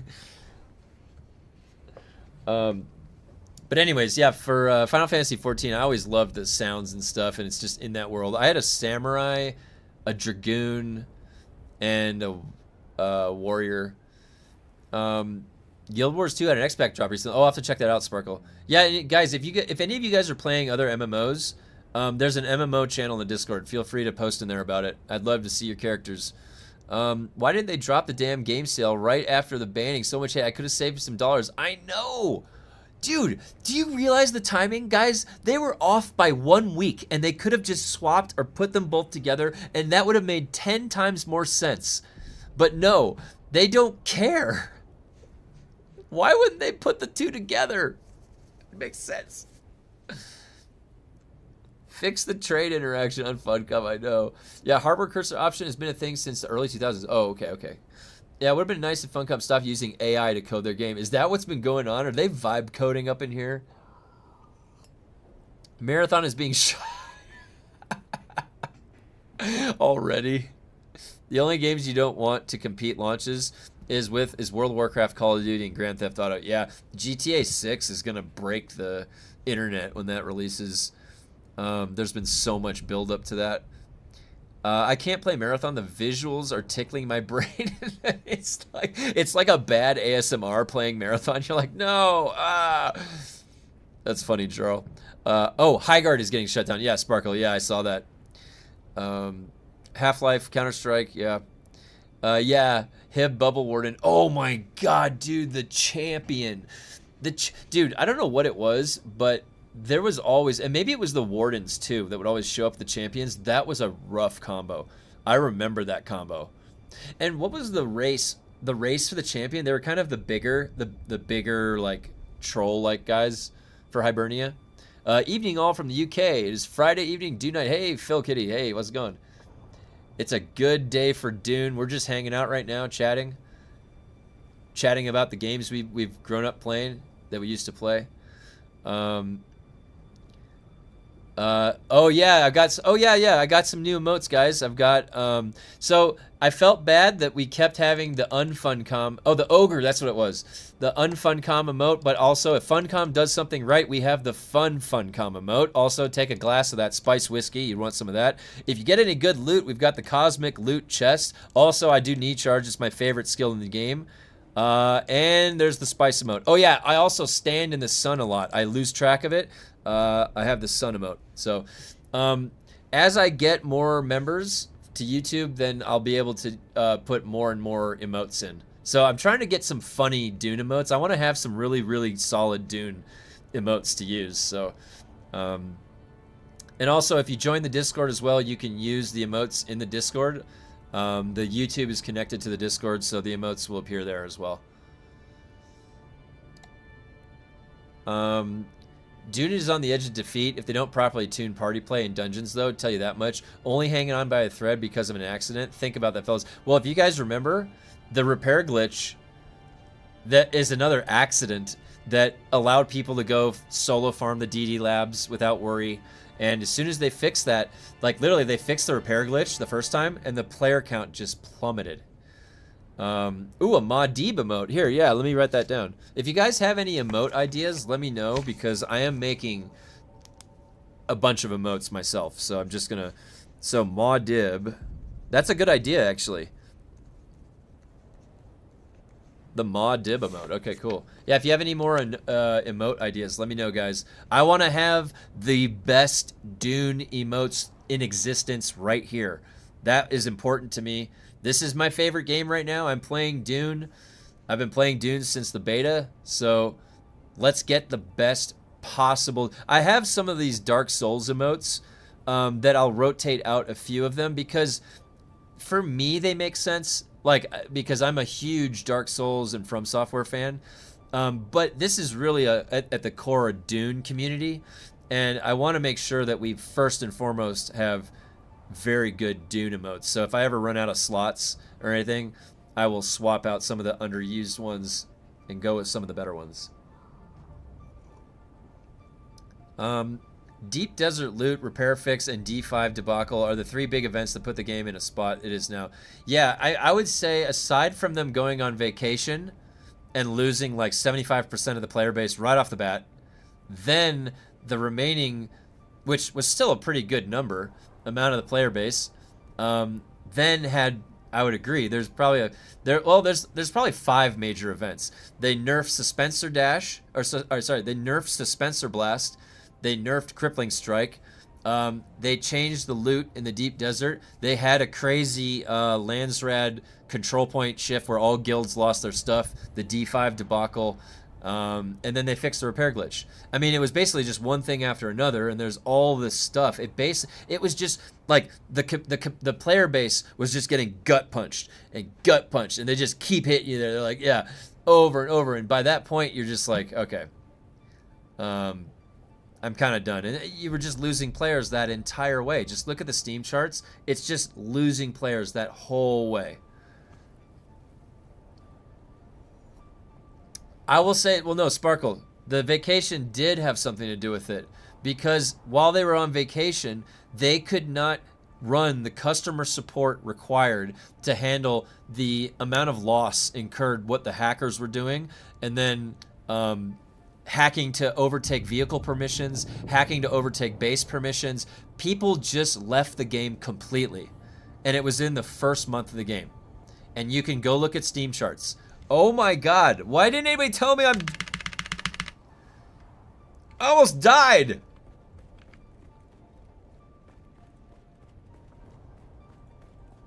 I'm going into my little shaded room.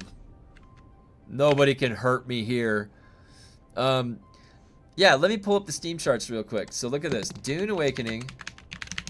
Steam charts. That's the purpose of this emote, guys. You have to warn me when I'm talking to chat too much. You need to warn me.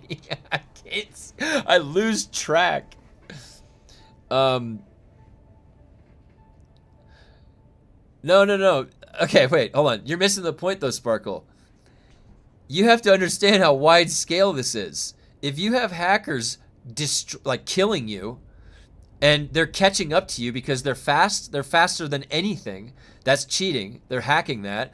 Or they're aimbotting you when they land on the ground because there was headshot aimbot hacks in the first few months of the game. And that's happening on every single server. You're either going to have people like me that just deal with it, or like 75% of the people are just going to leave. And you can look at the Steam charts. You can literally just look at the Steam charts. Right here. Dune Awakening Steam charts. All right. It went from... yeah, look at this. It peaked right at launch. 189,000 people by June 9th. And then if this entire time, up until August 4th, they have no support there. That's when Iggy said he was getting back. August 4th, okay? Look at August 4th, right here, 38,000 players. And then by September, so they get back and they work on stuff for 3 weeks, the player count jumps back up. Like, you literally can see where they were on vacation. You can see it.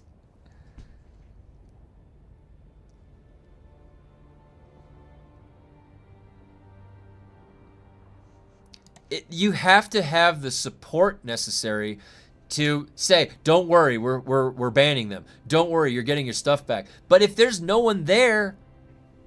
But anyways, I digress. You're right to say that it's not just one factor. You're right to say that because it's a cascade of things. It's a combination of all of it. And there's probably a case study that could be written about Dune Awakening, like the most fumbled launch. You know, you could say that on one of potentially the greatest survival games that could have ever been. Maybe could still be, but is it too late? You never know. The Vacation was a cover story. I don't know enough about that. They don't have the number of employees. Oh, hey, that's an interesting conspiracy theory. I don't know. Is it? I'll just say Dickus. Let me make sure I got through some of the comments.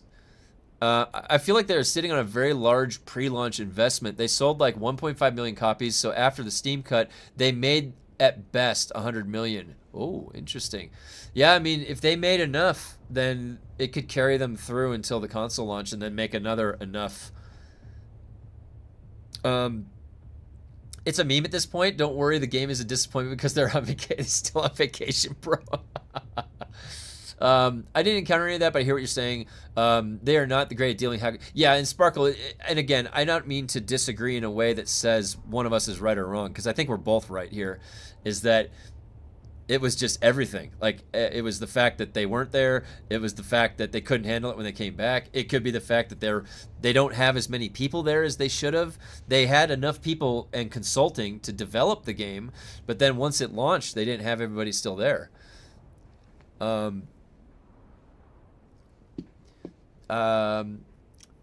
They don't have the number of employees. Yeah, the vacation story might have been covered. That's a really interesting thought. It could be. And they had layoffs in August. They said they had layoffs, and they tried to say it was not from Dune. They tried to say they're going to reallocate stuff to Dune to focus on it. They did not say the layoffs hit Dune, but I bet you they did.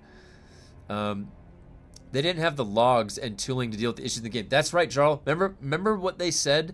Like, it was like in September that they eluded, or it was August or September, they eluded to us that they just don't keep track of certain pieces of information for all the players.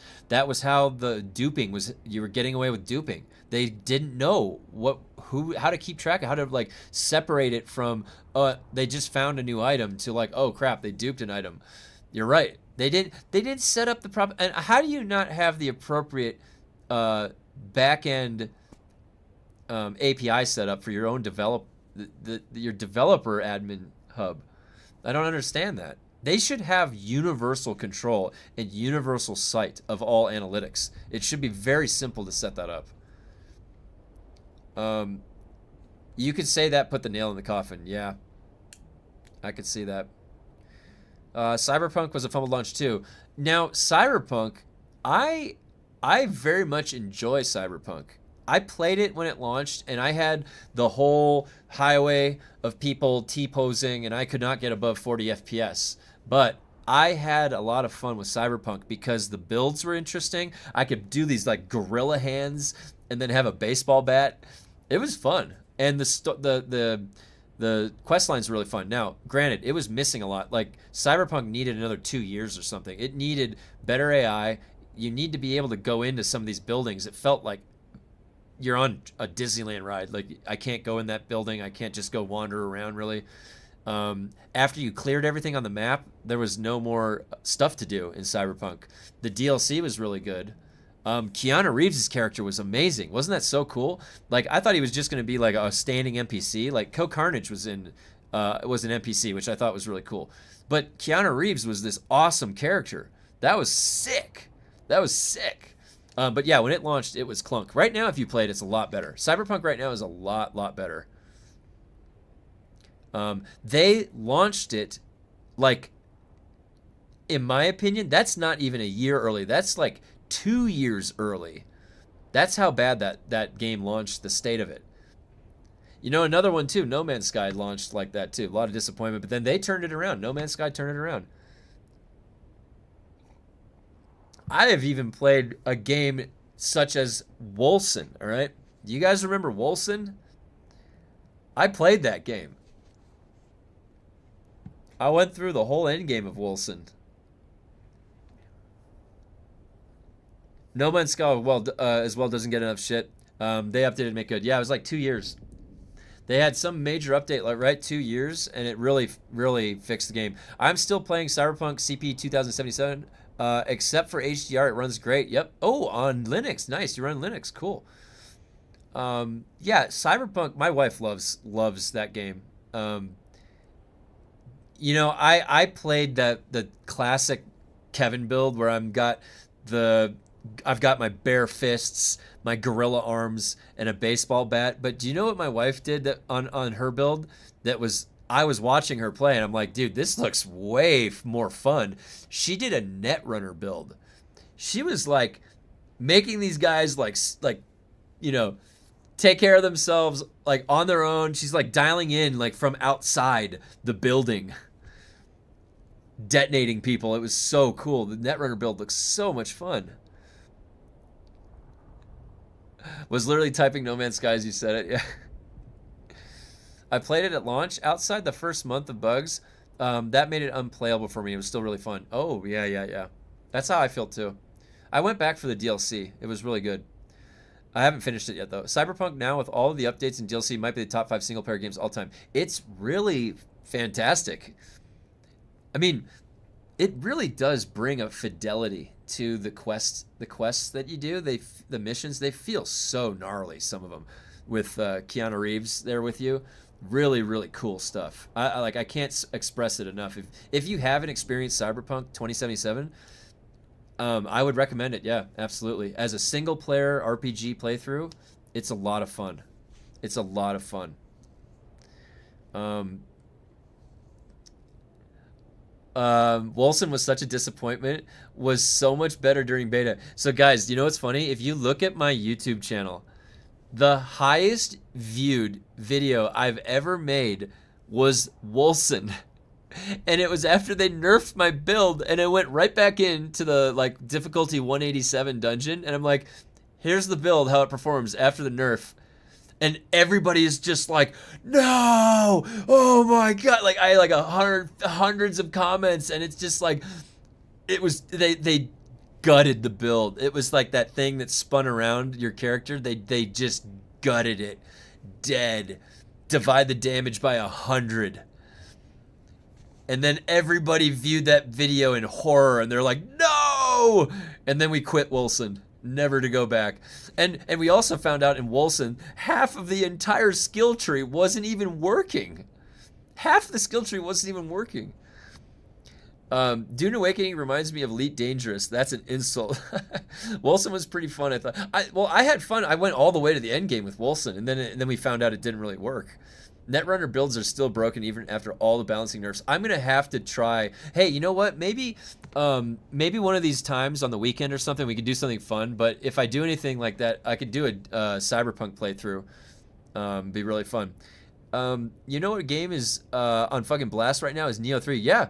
I never thought they'd make one like that, but more than 2. But I'm back and forth. Which one I like best? 3 is open world blast. Yeah, Mr. Jiggle. I'm a huge Team Ninja fan. I went deep in Neo 2. I went back and I beat Neo 1. And Neo 3, I'm an NG+. I love Neo 3. It's amazing. Yeah, if you like a good challenge, because it is difficult. Neo 3 is a very difficult game. But it's a lot of fun, and it does a lot of things better, I thought, than Neo 2. In a sense, it gives you the freedom to wander around, a little bit more open world. It's not just queuing up for missions. Yeah, Neo 3 is a fantastic game.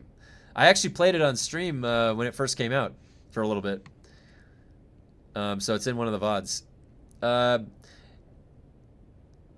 Wait, let me get through. So try a tech build. Tons of fun. Is the tech build... I have to go check what the tech build was. I forget what that was. It's one thing for a multiplayer game to do that, but when it's purely single player, like, what the fuck? What are we doing here? Yeah, that's the craziest part, right? Those Neo games, those Dark Souls games, they offer the whole experience offline. You can play... Your internet cuts out, you can still play the entire game. Isn't that really frustrating? That if I lose power... Right, and I've got to I have my battery back or something. I got to play a game with no internet, and I want to play a game. I am now locked out of like a lot of games that require an internet connection. Diablo 2 Resurrected on Battle.net. When I lost my internet on Christmas for 40 hours. Battle.net, I hadn't logged into Battle.net in 30 days. I didn't remember that. I could not play Diablo 2 Resurrected offline. My single player game, I couldn't, because I hadn't checked into Battle.net in 30 fucking days. Are you kidding me? Ugh. So I love when there are games that are, you can, like Monster Hunter World, same thing. You can play the whole game offline, and then you can go online and play it with friends. That is the structure that other games should follow suit with. I agree. Yeah, I love Netrunner builds because they're cool, and I hate they make me immoral. Yeah. I'm waiting on Project Zomboid Build 42. It's reworking the entire crafting system, adding Animal Farm and Wild, and adding 4 new locations with good loot, making your character fatigue from fighting. Oh, cool. You know, I said I would check out Project Zomboid with you guys. I'm down, so let me know when that Build 42 comes out. Sparkle, if you aren't in the Discord, go ahead and join. It's an easy way to keep track of what we're doing with other games. Wolcen was initially intended to be an open-world MMORPG, but they couldn't make it work and then changed what that game was, supposedly multiple times. Really, Jarl? That was supposed to be like Lost Ark? Like a MMO? I didn't know that. Really interesting. Tech builds use weapons that can shoot through walls. Oh. Well, that sounds really cool, Cavo. All Ubisoft games are like that. Same with EA games. Yeah. I don't like that. I wish that you could just have it offline. Project Zomboid does exactly that. One of my favorite games of all times, and I only started playing it a few days ago. Really?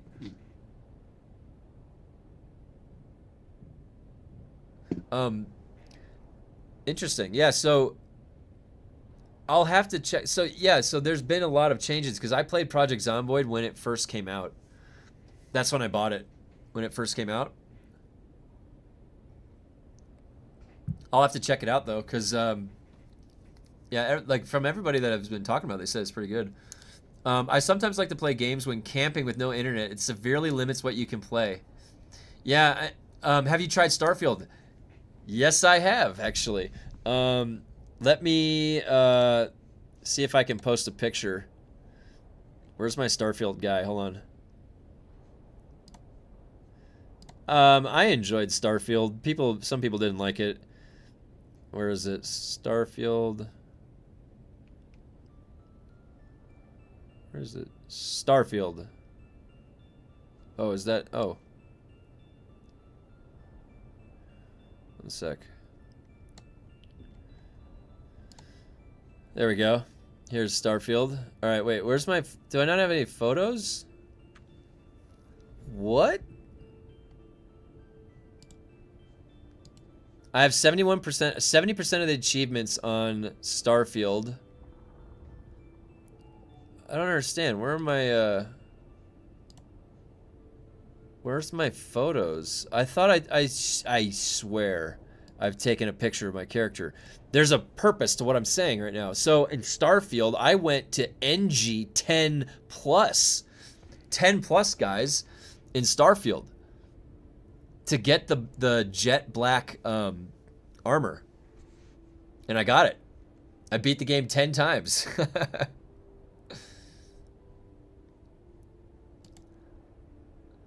I found a way to run through the game in 1 hour. I could beat the game in 1 hour, so I did it in one day. It took like 10 hours, 10 tries. If you get to NG like 9 plus or 10 plus, you get the Stalker armor, the jet black spacesuit. So I've got the jet black spacesuit in Starfield. I also have like the powers that I can slow time down. I can make that game trivial. It's like super easy with what I did with my character. But yeah, I like Starfield. I thought it was fun. Okay, wait. So let me see.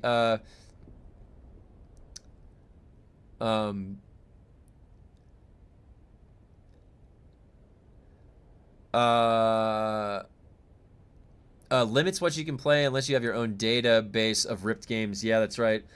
Sorry, I didn't mean to say days. Having a conversation with someone in real life, few years. Okay, yeah, Sparkles. Sorry, playing 2020. Oh, okay, gotcha. I got my original Xbox, PS2, 360, Sega, N64, GameCube hooked up downstairs, and when my family or friends come to my house, I always make them pick up a game we can play. Such a good time. We don't need internet. Yeah, honestly, and like the journey that I went through as a kid, like going through regular Nintendo to Super Nintendo to N64 and Sega, and then PlayStation 1 and PlayStation 2, that journey was great for a kid. You don't need anything else. You don't need the internet. You don't need people trying to be weird and creep out and come and mess with you because you're a child. You don't need any of that. You don't need any of the bullying and the social shit that happens that they're not ready for yet. Right? What I went through as a kid, there was no internet. And the games were so good. Super Ghouls and Ghosts for Super Nintendo is like where my training ground for Dark Souls was. As a kid, I beat that game. And that game is hard. As an adult, I lose internet 90% of the games I can't play. I have to pull my old games from early mid-2000s to play. Reason I don't use cloud saves for Valheim. Oh, good point. Yeah. I love Valheim. Such a great game. Also, Wilson Studio is releasing a new game this year, Gods, Death, and Reapers. Not sure if I want to support that after how they failed the players and never fixed Wilson. Yeah, and I'm torn too because on one hand, is a game studio trying their best, and it's tough to make a game, and it's not a perfect science, or are they doing a minimum viability push type of behavior, and that's not something you want to support. I like Starfield, just was missing some things, and the whole NG Plus was handled poorly, and it ruined the rest of the game. Yeah, Cable, I think I agree with you that it didn't have enough to keep me there, outside of me just wanting to get that visual armor look, and it definitely was missing some stuff. But I would say one playthrough was okay. It was kind of fun. Same, have to have NG 10 Plus. Hey, Zanius, you're right there with me. Didn't that armor look really cool though? The black, it made it really. Look at what I am wearing in Dune right now. Like, I'm all about the fashion. Like, I have to look as cool as possible with the game that I'm playing. If you look at my Dark Souls characters, I've got the golden crown from Consort Radon. I've got like the really cool the what's that oh god. The Undead Warriors outfit that's from the new content. That stats were so bad on that armor though. Yeah, they were. They had a weakness, didn't it? I forget. Pretty much the opposite of Crate Entertainment, who had supported Grim Dawn for years, which is insane. Patches and are releasing a new expansion 75. Oh yeah, Jarl. So I love Grim Dawn. I made a character that is a, oh man, what are the two classes? I combined the Inquisitor with like the champion or something. It was like a two-handed warrior with the Inquisitor stuff. That was the class that I made. But Grim Dawn, man, that is a game that's like a handmade adventure for you to go through. You know, everything feels very handcrafted in Grim Dawn. And that game respects your time. Grim Dawn respects your time, and that's why I like that game. I still haven't given a real playthrough to Starfield. I've played like 45 minutes and got off like 3 times. Just has to be a time when I can dedicate to it. Yeah, I would agree with you. You know, I was pushing through it because it was a first time experience and it was kind of fresh, you know. I found base building in Starfield pointless. Everything I needed was on my ship. I only set it up to, I did a base just to like mess around and like have some cool place to sit, but like everything was on your ship. I agree completely. Hey, Two Fox. I'm 31, so grew up without the internet. With the internet through my informative teenage years. I'm a big YouTube guy. I know the entire history of what made YouTube what it is now. Huge fan of the OG COD guys, all of them. Oh yeah, nice. Old school times, right? Dude, I miss those days so much. When I was a child, I would go to my grandparents where my cousin lived, and my grandma would take us to Blockbuster and rent 2 to 3 games. Yep, beat all of them and get more. Dude, do you guys remember? I remember renting a game. I just remember this. Going to Blockbuster Video, and I come back and I rented a game called Nightmare Creatures. Do you remember a game called Nightmare Creatures? I don't even remember what system it was from. Was that N64 or PlayStation? I forget. And it was such a weird game. I was like, what is this? But you would never, like, you got to go browse games, and then it's like $2 or $3 you can rent it. It was so good. We had it so good with Blockbuster Video. Oh, man. Wait, what skin is that? This is the Thopter Pilot skin. This is for completing the rank 20 difficulty. It's called the Thopter Pilot.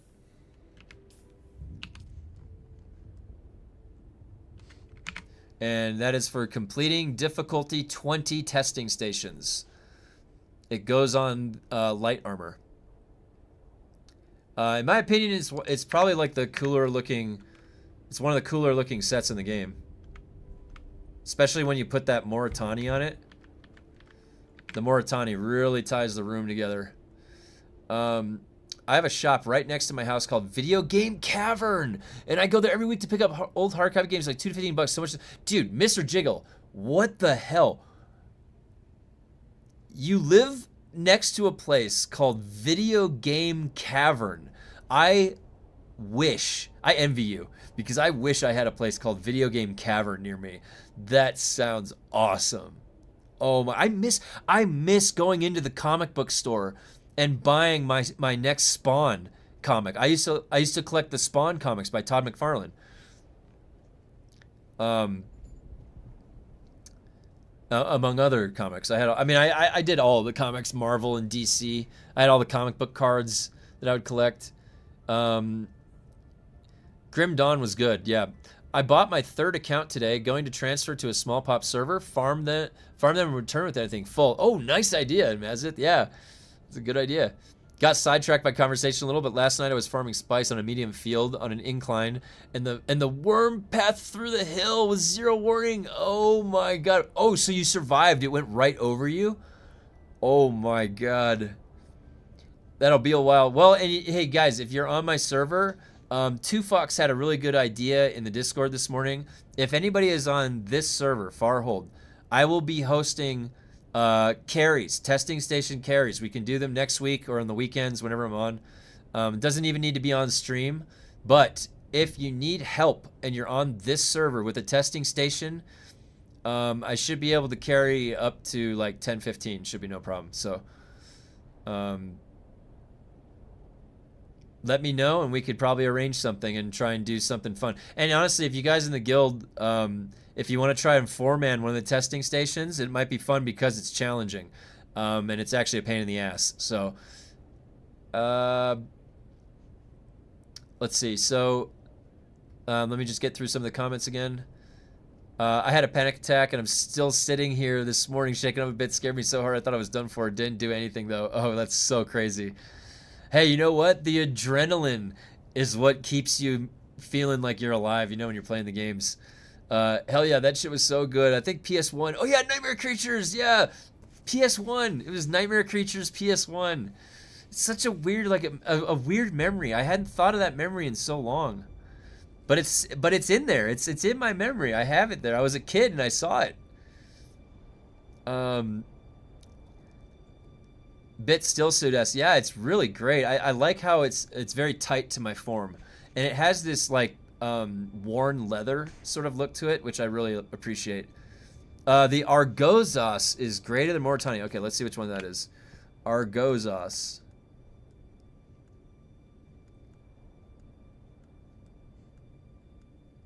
House Argozos. Oh, here, this one. Now, I do like this color right here. If they had put that on, if this color was the dominant one that went over here, I would agree, because I do like that brown leather. But see how that makes this, well, okay.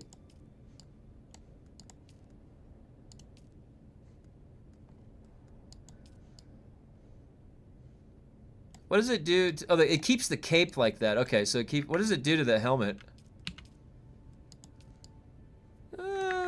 You know, both are good. Both are good. This does make that shoulder plate gold, which is kind of cool. It makes the plating gold. The one thing that I wish it did was it made the sleeve dark. If that sleeve was dark, that plate would have a contrast standing out from it, and it would look a lot better. You have spawn number 1? Oh my god, wait, is there any way I... oh, hold on, let me get something.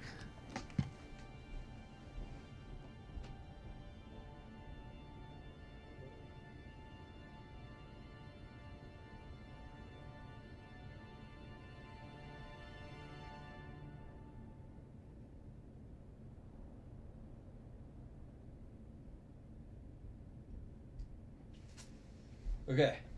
I have to show you guys this. You said you had Spawn issue number 1. I would like to present to you Spawn issue number 4. First appearance of the Violator. I would like to treat you guys. This is mint condition. Mint, look at the mint condition. Do you guys know what the artwork was like in this stuff? Look at the artwork, all right? Look at this artwork.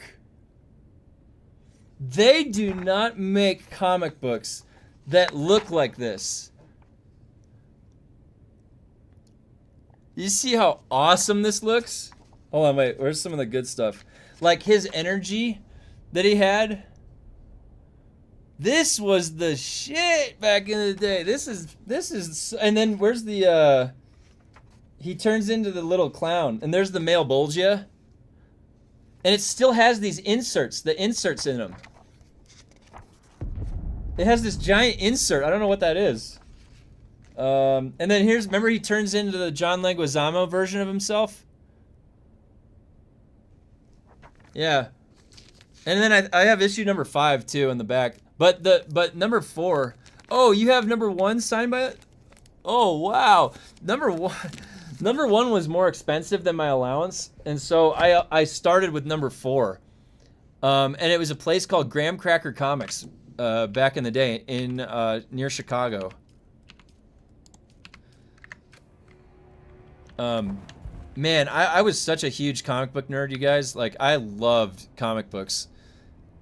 It just gives your imagination this infinite growth as a kid. It's just the wildest possibilities, the universe spanning extra dimensional spanning stuff when you're a kid trying to interpret that stuff, right? Like it grows your imagination, in my opinion. It really does.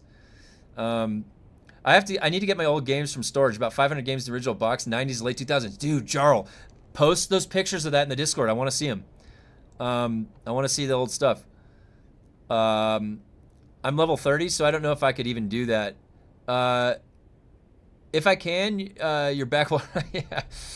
I love the gold. Gold is always better. Sparkle, I agree. Gold is good. It represents quality, you know? I got Spawn #1, signed by McFarlane in the 90s. My roomie has it framed now. Galadorn. Oh my God. Spawn was the best. It just had such a unique art style, didn't it?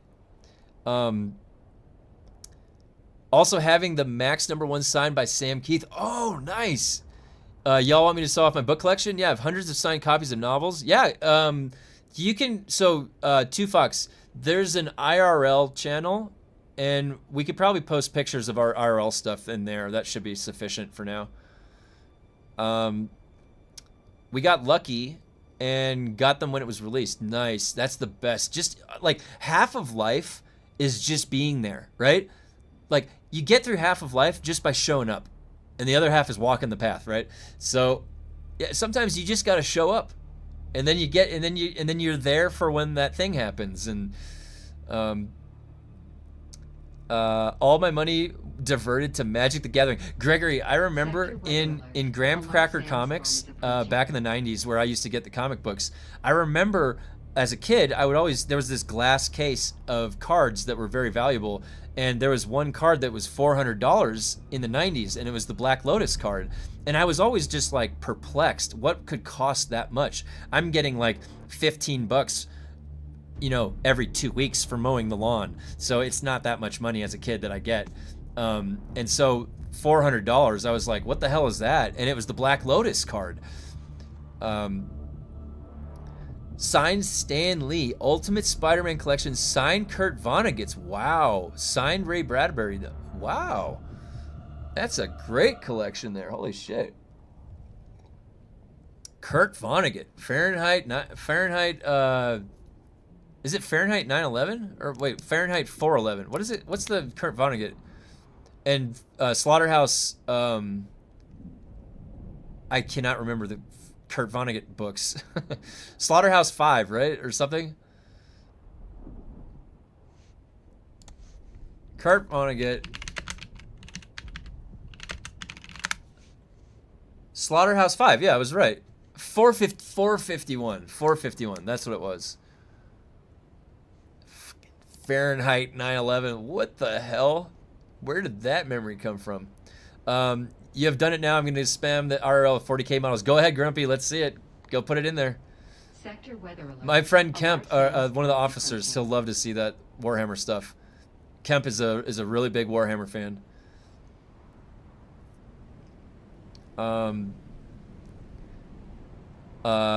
Mallrats cast was at Comic-Con in the 90s, Stan Lee was with them. Oh, dude, Mallrats. Do you guys remember that part in Mallrats where he's like, that kid is on the fucking escalator again? And then like 20 or 30 minutes later in the movie, they're like, some kid got sucked into the escalator. Fahrenheit 451. Why he called it that was because the temperature was, it's the temperature at which paper burns. Oh, interesting. Is it Landsrad reset time? Yeah. Let me log out and log back in real quick. Boy, it's always a great discussion about the old stuff, you know? There was a lot of good stuff that we had access to back in the 90s as far as comic books, video games, movies. A lot of good stuff.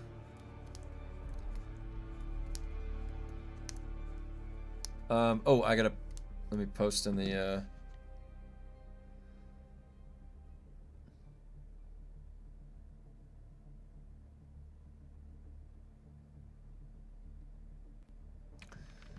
okay, so Dune, sorry guys, I gotta do this every once in a while in the chat. Dune Awakening. 40% off game sale. But yeah, the Mallrats, all the Kevin Smith movies were good. Dogma, Mallrats, Chasing Amy.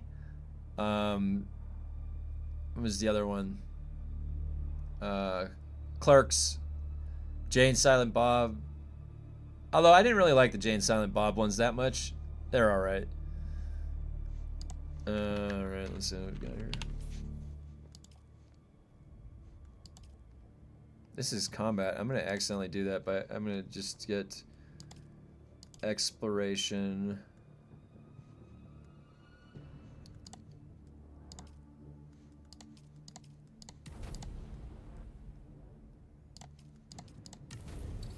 Can do the Haga one while I'm here, I guess. Okay. Clerks, yeah, Clerks. Let me, where is it? Okay.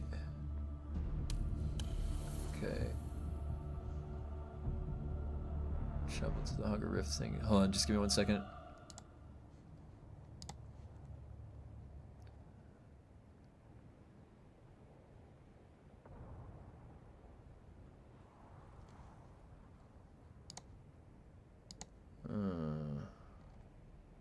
Okay.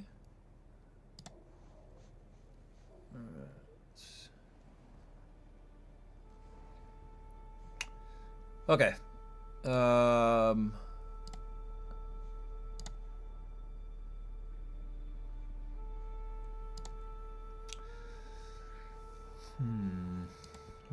many did I need?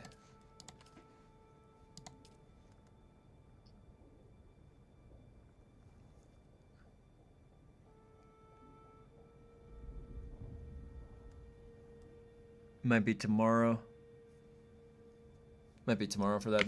This is what I'm trying to go for right here. Vehicle damage resistance. All right, I'm gonna get the exploration underway once I refill my coffee.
All right.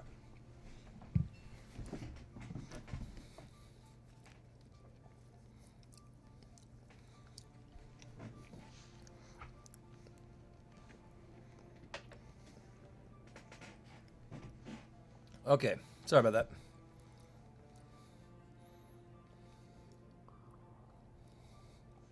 I spent all my Regis compound on augments this week so I could re-roll them over and over and save them for future gear. Man, is this boring, re-rolling them like 200 times. Yeah. Well, so, Gregory, are you talking about the way to re-roll them through the cargo container? Because I have a theory about that. I suspect that process of re-rolling does not include the bonuses that you get on the first craft. Like, you're gonna have bonuses that are gonna be like the way to roll a better AUG, this. But how big of a chance is this gonna be by 100? Yeah, it's heavily, that's why it takes so long. But the thing is even at 100 though, what do you even have? Is it a lot? Here's 5%. So what does it look like? It looks like that. 5%. 5%, that's 10%.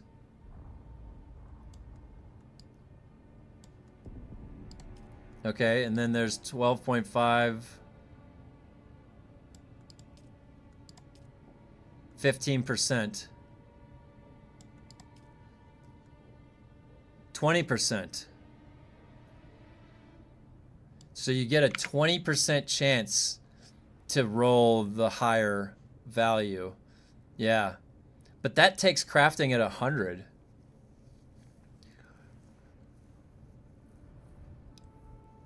It still seems low. Don't you think that it feels like they need to up? Maybe they can't up it too much. All right. Okay. Haga.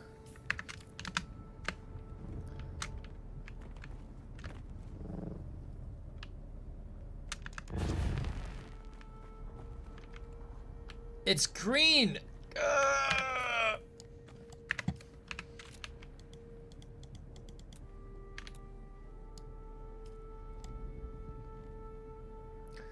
And what does this look like on the plane?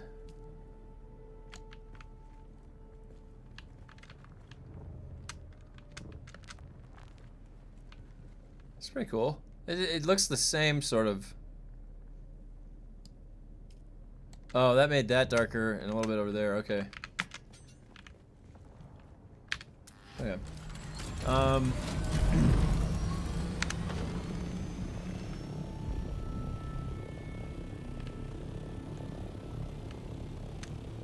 How's this base doing? Look at this base.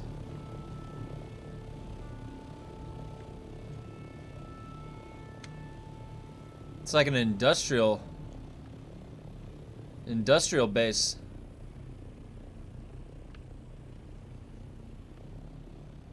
Looks pretty cool. All right. Onward.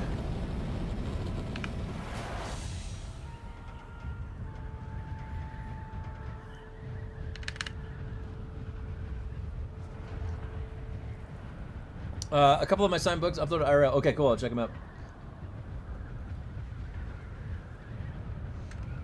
All right, let's check a look. Oh, wow. Yeah, look at that. Spider-Man. Really cool. Holy cow. Yeah, look at that. Ray Bradbury. Oh, what?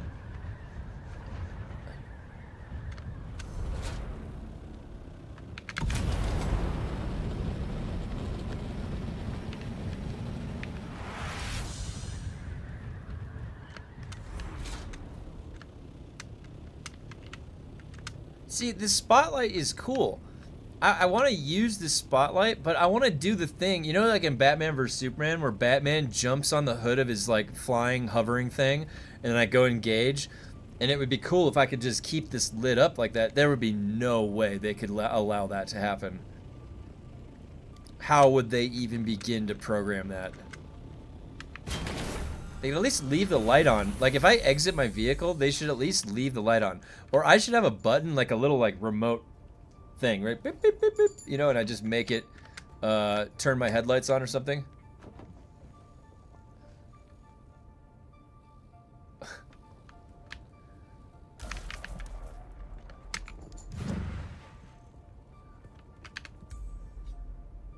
Top Gun.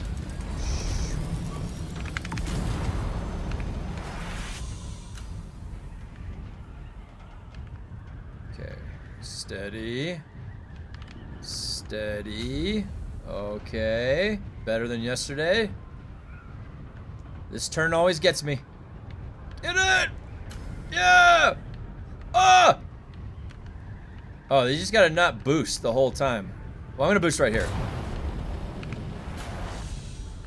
This is a world record attempt right here. No! Oh no! Oh, that counted? I was gonna fly out of bounds. It was almost a flawless run. Almost. Go! See it right there.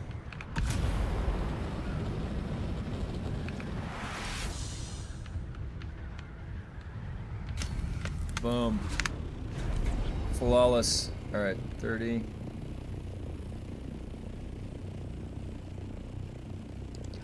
I wish it moved faster.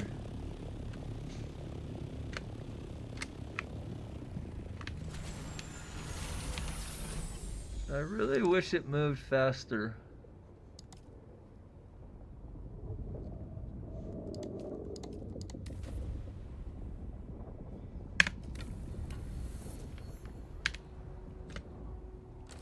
Oh, I gotta repair my engine.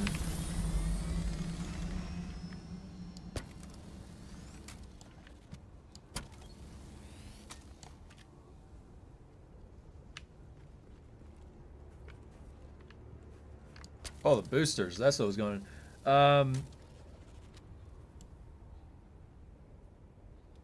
My Discord link is expired. Oh, okay, it's working now. Yeah, it should be always active. I never change it. Got bored on the PTC. Haga International Airport. That's awesome.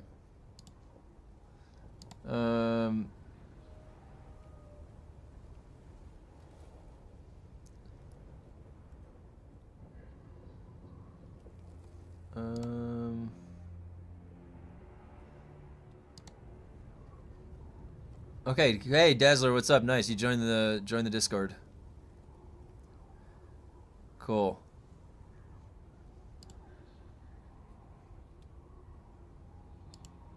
Okay. Yeah, really cool book collection you got there, T Fox. Really nice. Looks great. Okay. You do only get 20% increase chance to better augments at level 100, but you also get 99% return yield on recycling. Oh. Oh, I didn't even think about that. Is there... Wait, what do I get right now for recycling things? What do I get? Is there a way to take advantage of that right now? Like, explain to me, because I have a jackpot chance. What do you recycle? Do you recycle blueprints? Do you recycle the old weapon or what? I'm curious actually now.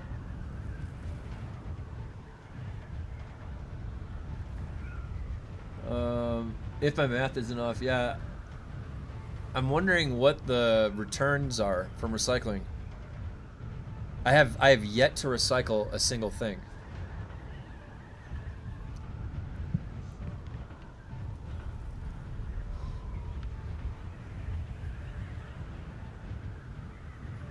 Wow, did you see that light? The light looks so weird sometimes in this game. I just feel like they still haven't fixed that. Whatever was happening where it was like looking like it was daytime at night. It'll happen every once in a while. The item itself. Oh, okay. Let me take a few of the... I actually now want to see. I have a recycler.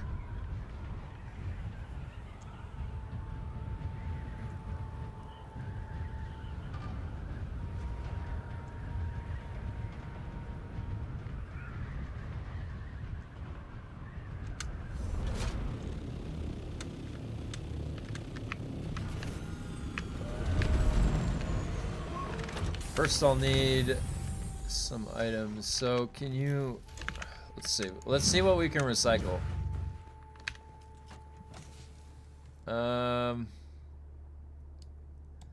Take an AUG. Where's the Fades drinker? Take that.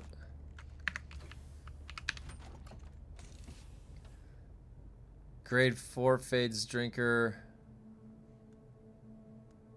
Grade 3. Okay, there. Grade 3 pulse sword. Grade 1 last gun.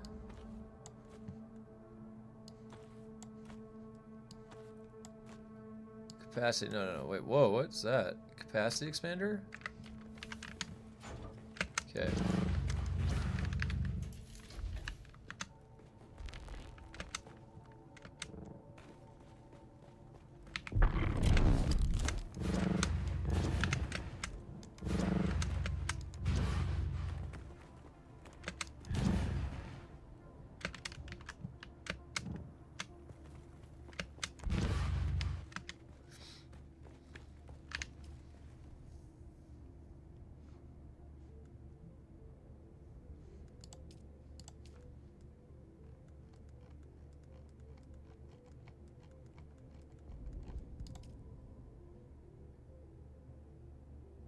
The hell is all that stuff? Does it say... Okay, oh. Grade 3 schematic pattern.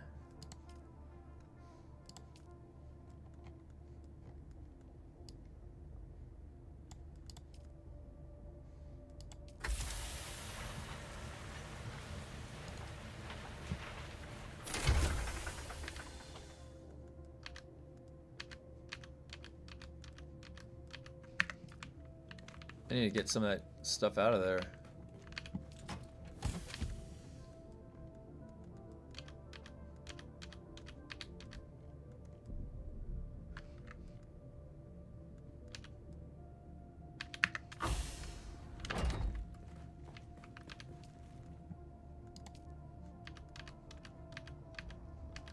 Alright.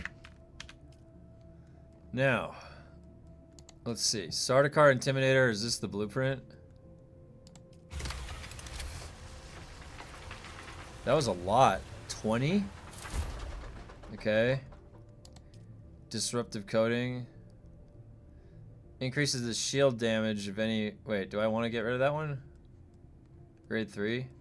Alright, here's the actual weapon.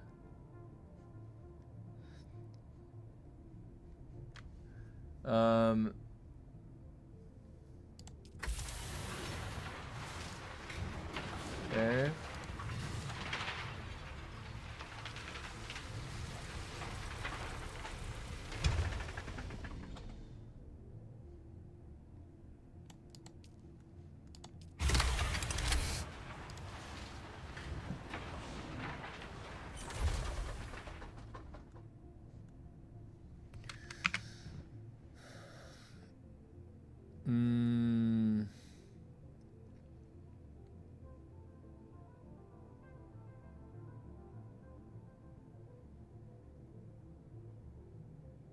At base, they're horrendous. Less than 5% of the total mats needed. Level 14 in crafting gives you the first 33% routine. Oh. The sale. Oh, here. Dune Awakening. 40% off game sale. The game is on sale 40% off. So if you have not bought the game, or you have an alt account you want to make, or you have a friend that you want to buy the game for, now is the time, because it's on sale for 40% off. Through the weekend. So I don't know what day it'll end. Probably by Monday or Sunday night. Added 3 more pictures. That's all I can show, because my other 2 big bookcases are full of knickknacks and jump. Oh yeah, no problem. I'll take a look. Oh, cool. Yeah. Wow, that looks great. That looks great.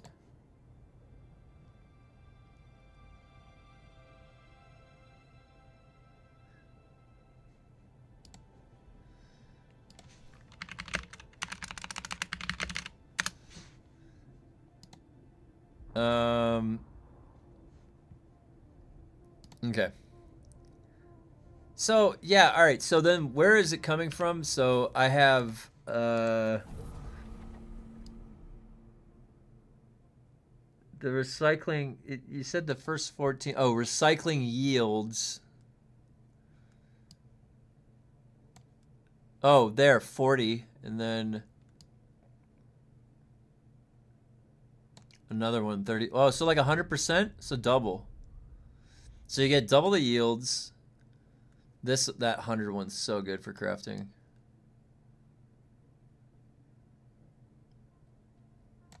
The helmet looks pretty cool too for crafting. The recycled jackpot. Is this what does it? The jackpot? Is that what's doing it? To give you the good stuff?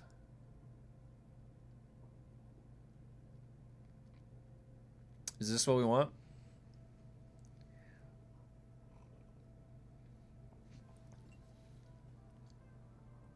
What's an example of what you get from the jackpot?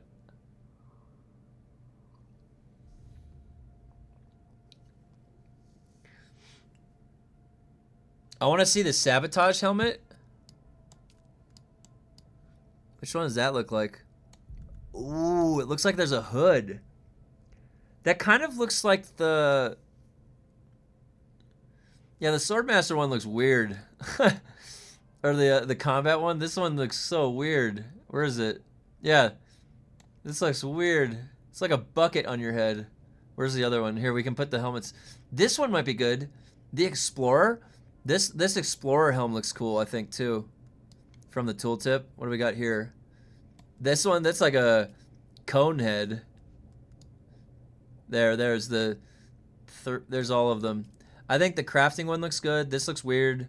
This looks cool. This could be cool. It looks like a tight wrap shawl type thing. Am I tripping, or is that Explorer helm looks pretty cool, doesn't it?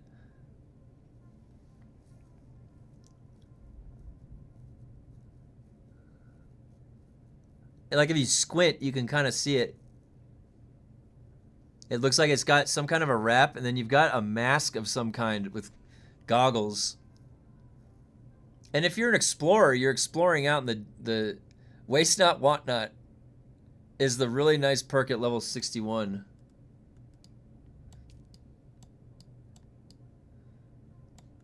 Yeah, this is actually, so after I get exploration to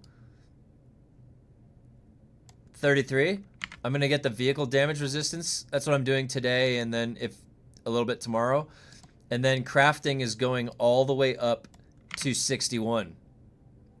Isn't that crazy? I'm going to take crafting up to 61 because of exactly what you said. So Waste Not, Want Not is when I run through my reds, you know, I completely redden out my static needle. My grade 5 static needle that I want to keep. This is hard to get. So if I then, when it breaks completely, I recycle this, I can get the blueprint back. 15% chance. That's crazy. That's really, really, really good.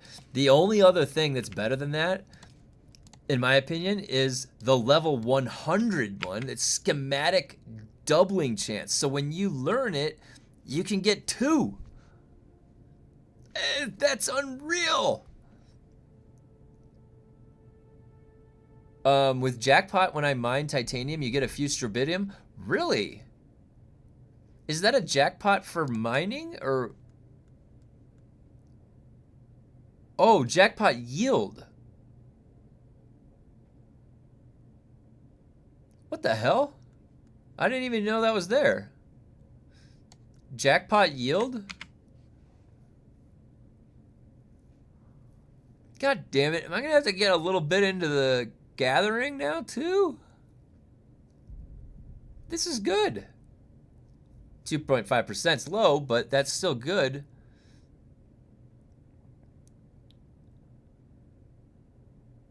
Not that you partake, but Box Trick is getting patched. Yeah. On this channel, we are aware of everything there is to do with Dune.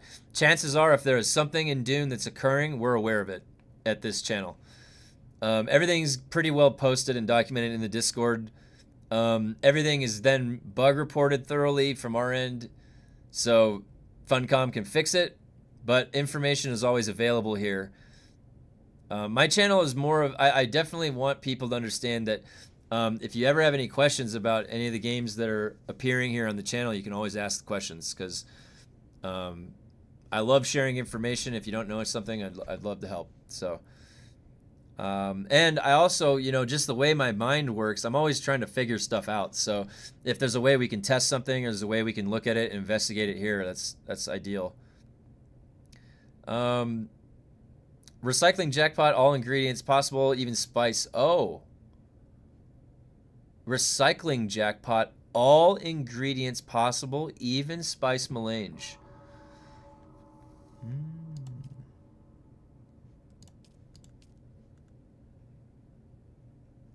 Like, what is even getting to 10 if it's at 7? Like, 3 quests will get you there.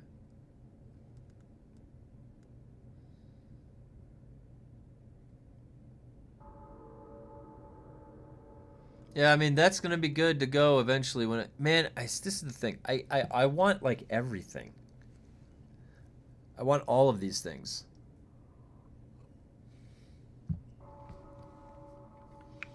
How do I acquire them faster? Maybe it's bonus yield that adds the only. Honestly, the level 100 double schematic permissions should be the 100% chance, and that would even break the game. Jarl, I agree. I agree. This being 100% would be such a nice reward waiting there for you at the end. Man, oh man.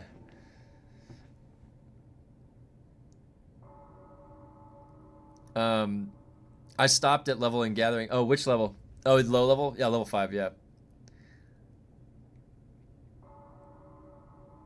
Yeah.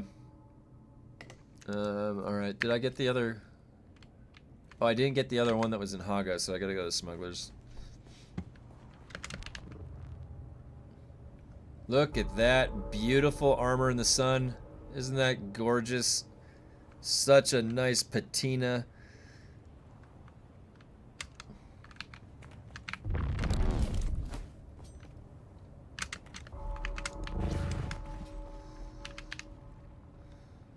Let's ride.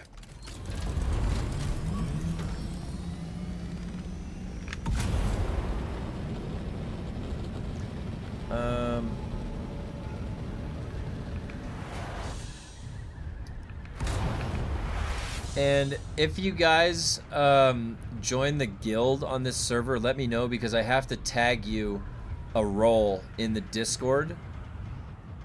I'm adding permissions, and I'm adding different roles to the Discord. I'm just kind of cleaning everything up and making it organized. So, there is a YouTube members only chat channel and voice channel that I added. It's private to YouTube members. There's also a guild chat channel and voice too that I added. Where's Smuggler's Run?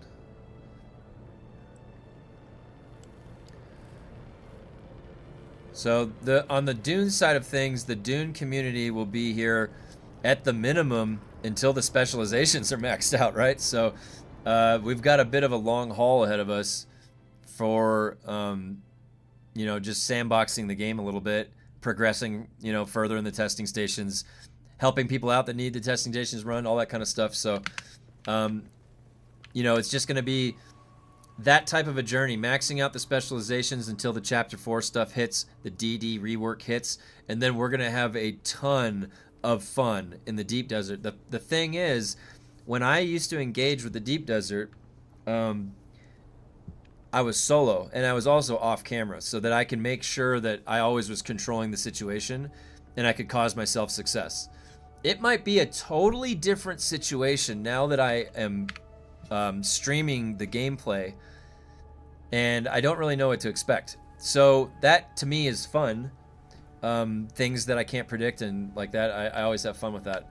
So that's kind of what to expect ahead of us with Dune from this channel. Now, I would encourage you to join the Discord if you haven't already, because I play a lot of other games. I'm a gamer. I'm a, you know, at heart, I'm a diverse gamer, except I don't play sports games so much, but other than that, I'll play pretty much anything.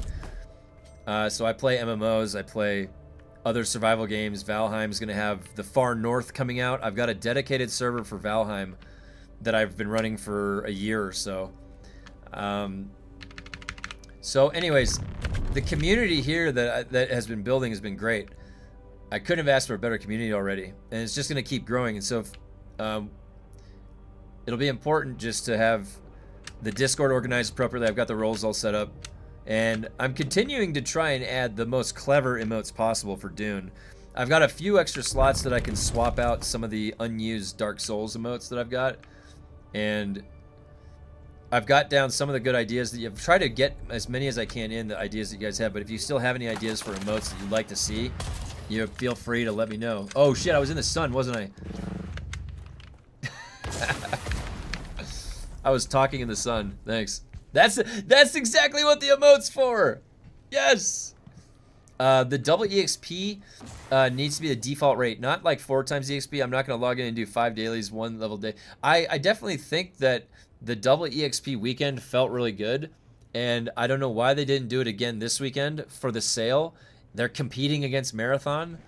They should have absolutely done double EXP this weekend. I don't know why they didn't. If you can send Funcom a memo right now, page them. It's Friday. Page them. Someone page them in Discord and say, hey, you have a sale. Can you turn on the double EXP? That literally would be a good favor. Now, do you not want new players to get used to how good that feels? Now, I don't know. Maybe that's something to think about. Maybe that's going to cause like players initially to get used to something too good. They'll be like, wait, this sucks. Everything after that. I don't know how that psychology works.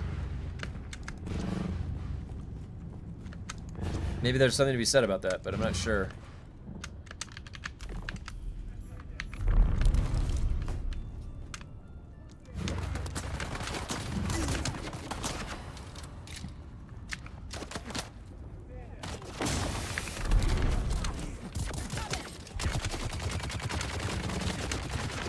Oh, I don't have my shield on.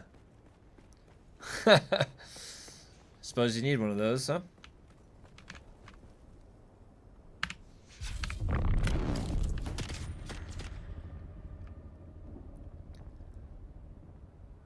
Oh, you know what? I think I've figured out a really easy way to do this.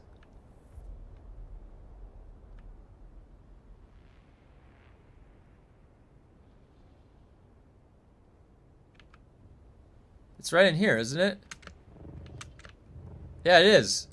Look at how easy that is. You don't even have to go up to the top. You just go down the side. You don't even need Shiga wire here. You just need a good knee charge. Oh, crap! Oh! I hung onto the wall!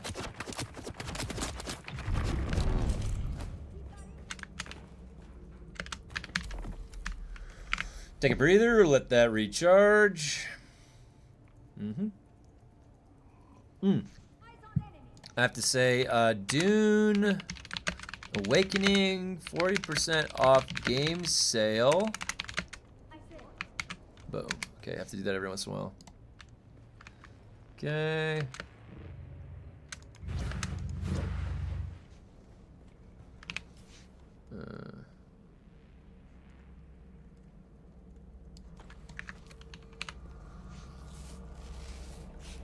Alright, where was that appropriate trajectory? It's right here, right? Yeah, right there. You see how easy you can get back? It's right here. There's just this cutty little path right here. That's so easy to get back. That's how I'm gonna do it every time now. That's the easiest one now.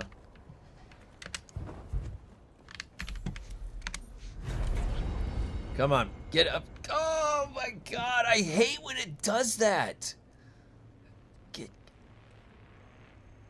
Should have leveled up.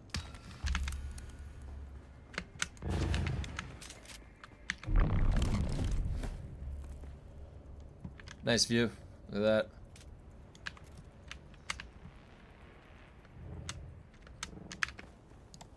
Oh wait. Oh, I didn't select the next one.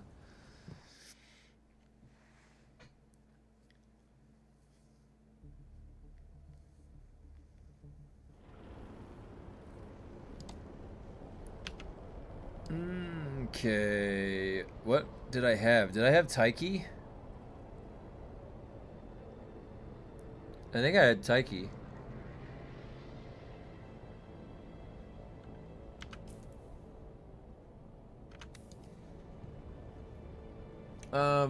When are they granting you the privilege of dev interview? I think lots of us would love to see that. I would be down for that. You know that you guys know what the first question would be. I'm not sure though. Maybe I'm going to be submitting something to try and get keys. So maybe there's a way I can reach out to them to ask about that. I don't know. I haven't had any communication with them at all. So other than the time that they plugged the hole in the wall in my base and I was like, what the hell?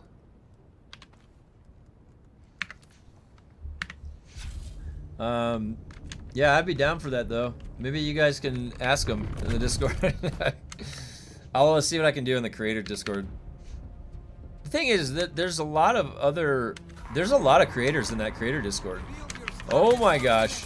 And I've never seen them anywhere. I don't know where they operate from, but I feel like I really don't see many Dune content creators.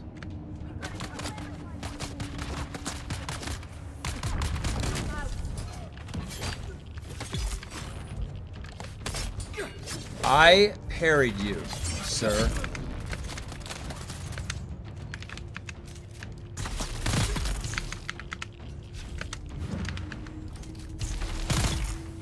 Did he fire at the exact moment my shield went down? I think he did.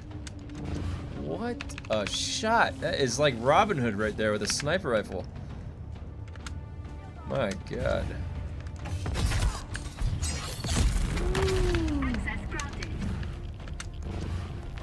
Give me that access. Oh my God, why am I crap like that? Oh.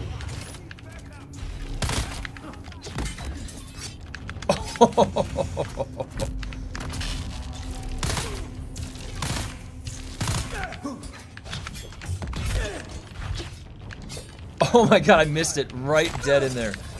Uh-oh, uh-oh. He's gonna stab me, he's gonna stab me, no! Oh, I survived. No! I'm getting bugged out by the game! Help!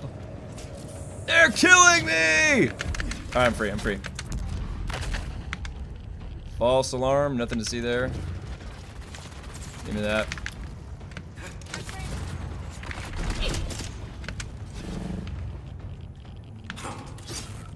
Can they come in this thing? Yes, they can.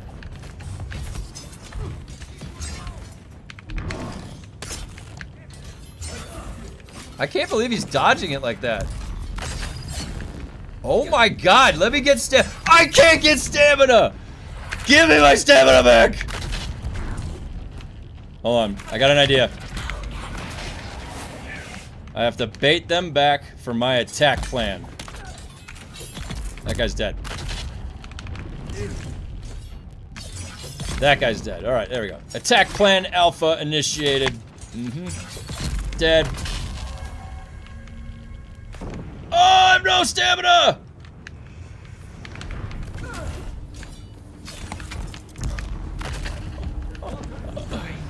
What the hell was that? Don't fight in the doorway. What is he doing? What is he doing? He was swinging to the very end, that guy.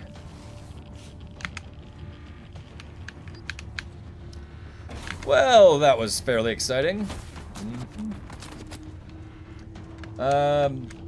Even in starting area, if you get mobbed, regardless of gear, they can take you down. Yeah.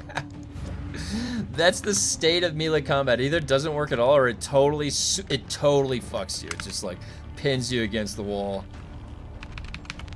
Now, you know what would have worked? Actually, it's funny.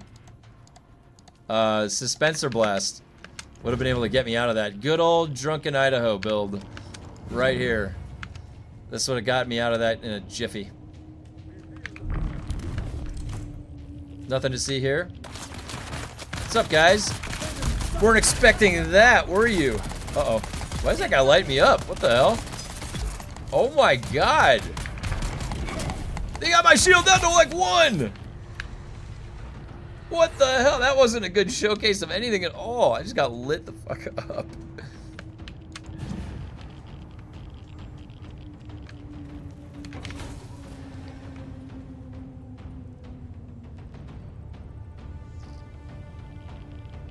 How come I didn't update the quest?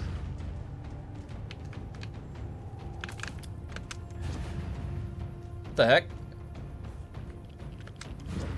Where'd the quest go? Did they fix this? Remember this one? There was a way through the mesh over here.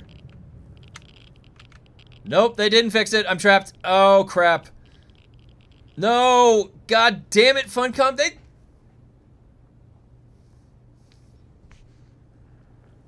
I'm stuck. I'm stuck. God damn it. I thought they said they fixed the mesh hole.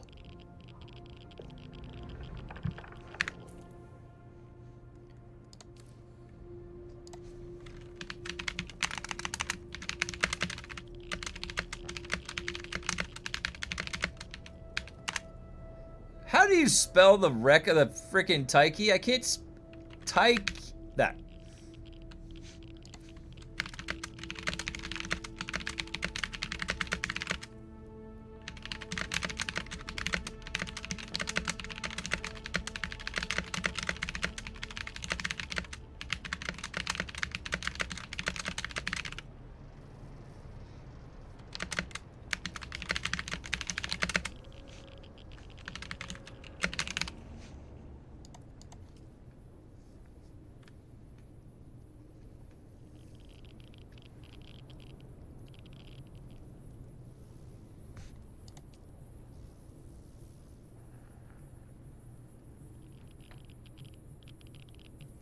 Alright, I need to, let me grab something real quick and then I'll get myself unstuck from here. I can't believe I got stuck in that freaking mesh.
Oh!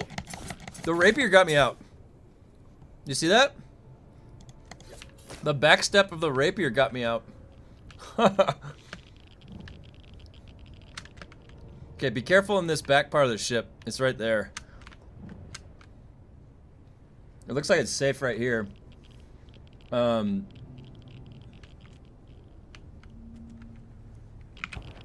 Wait, let me see some of your comments. What'd you say?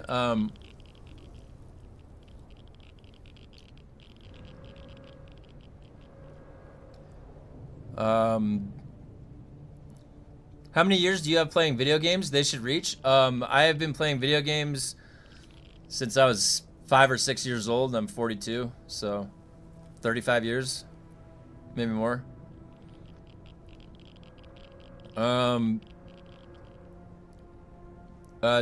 Chuji, did they ban Old Man Jenkins? Oh, 14 days. Combat could be PvP. Anyone who rated 2 to 3 fiefs got 14 day. Doesn't matter if they were banned or not. 4+ was perma. Oh, interesting. Interesting. I didn't know that. Even in starting area, if you get mobbed, regardless. Oh yeah, I read that one. 3/4 of the combat in this game is slows, stagger, hiding, parrying, and stamina. I wish it wasn't this annoying. Yeah. What do you mean carry sign up? Did I say something with that? What? I forget what I said. I fell completely through blushing one day. They claim to have fixed that. The devs have a treasure with this lovely game. I love it so much, but it seems they don't really know what to do. Yeah. Why not regular events? Why not make no one say... This is the thing. The only... oh, crap. The only thing that I can think of is that they are understaffed. I think that they don't have the full development capability that they once had for Dune. Like making the game. They had a much bigger staff making the game. And maybe some consulting work, piecing it together, making the game. And maybe even another company as a consultant to help make the game. And I mean, I'm just speculating. I think, you know, and it's like right now, the implementation is slower, and it just like they should have regular weekly events occurring. They should have weekly events occurring in Haga. Oh shit, the sun. Wait, I'm in the shade right now, aren't I? How am I still in the...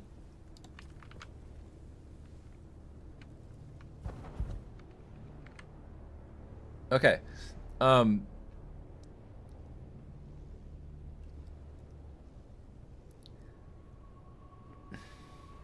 Okay, so yeah, the regular events. They could have regular events occurring.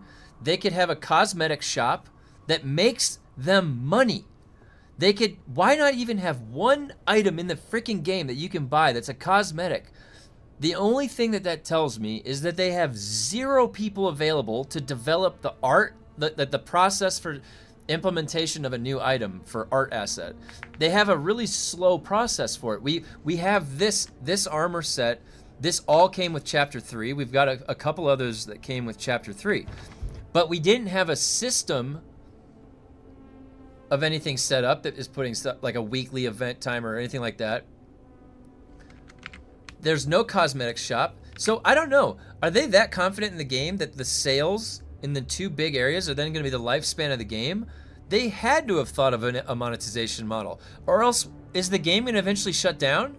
Is that what, in their mind, are they thinking, eventually this game is going to shut down? How does this game last forever? Well, Conan is lasting forever. It's got a monetization model. They don't have a reoccurring income, and they don't have offline mode. That means the game is gonna frickin' disappear one day. And then we'll never be able to play it. They need to have conditions for this. They need to give us single player. They need to give us private servers we can control or something. Like, right?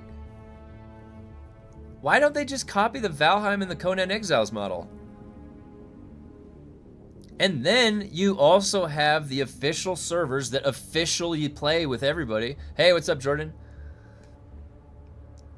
Like, I would still have this character on the official servers. I could also have my single player guy that I play offline, that even if the game shuts down, I still have my guy. Like, yeah, look at this. That literally would take away nothing from the game. I just had Stravidium and Titanium come out of an ammo box. That's a weird bug, Grumpy. Yeah, that's funny. This is just a beta test for the console version. Yeah, I mean, are anybody gonna play console? Like, the servers are gonna be separated, right, on console? They should be separated because they're not gonna or they're gonna be new servers. I can't imagine that they've been programming crossplay. Have they?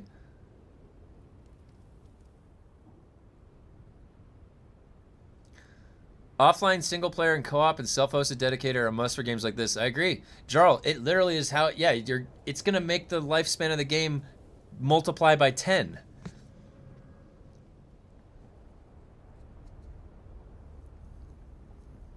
It's like they don't want to give us any personal stuff that we get to keep.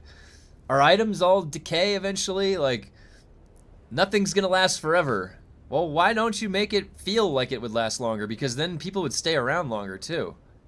And if you had a cosmetic shop for the skins and everything, then holy shit, you can make a ton of money. I would pay for skins. I don't go to bars anymore. I don't go drink and spend a ton of money on booze. I spend my money on video games and my wife. I'm a simple guy these days.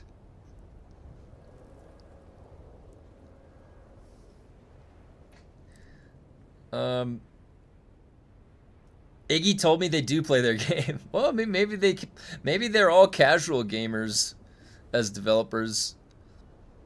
Testing station carry sign up. Oh, Ventus. Hey, what's up? Ventus, are you on my server on Farhold?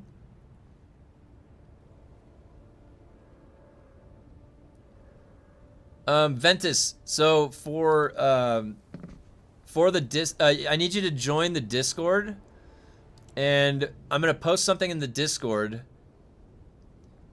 No, I said that wrong. No.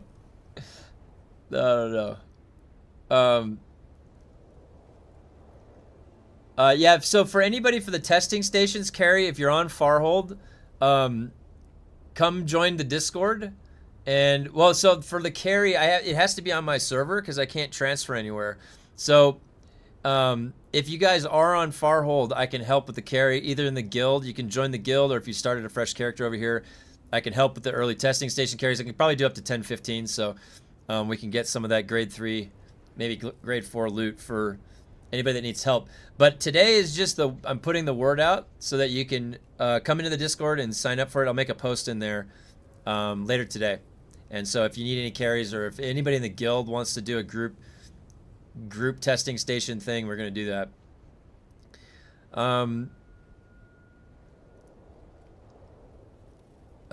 Paul's Chris knife was jeweled and all fancy. We could do that. I would love... You guys, when this game, I saw the Chris knife damage was like 400. I was like, what? Like, there's a dagger that has that much damage? I made it. I went to the first mob and it shattered in the first hit. I was like... I went from so excited to just immeasurable disappointment. I was like... It took me like a few seconds to figure out what happened. I was like, no way. Oh my god. I even sacrificed myself to a worm to get that.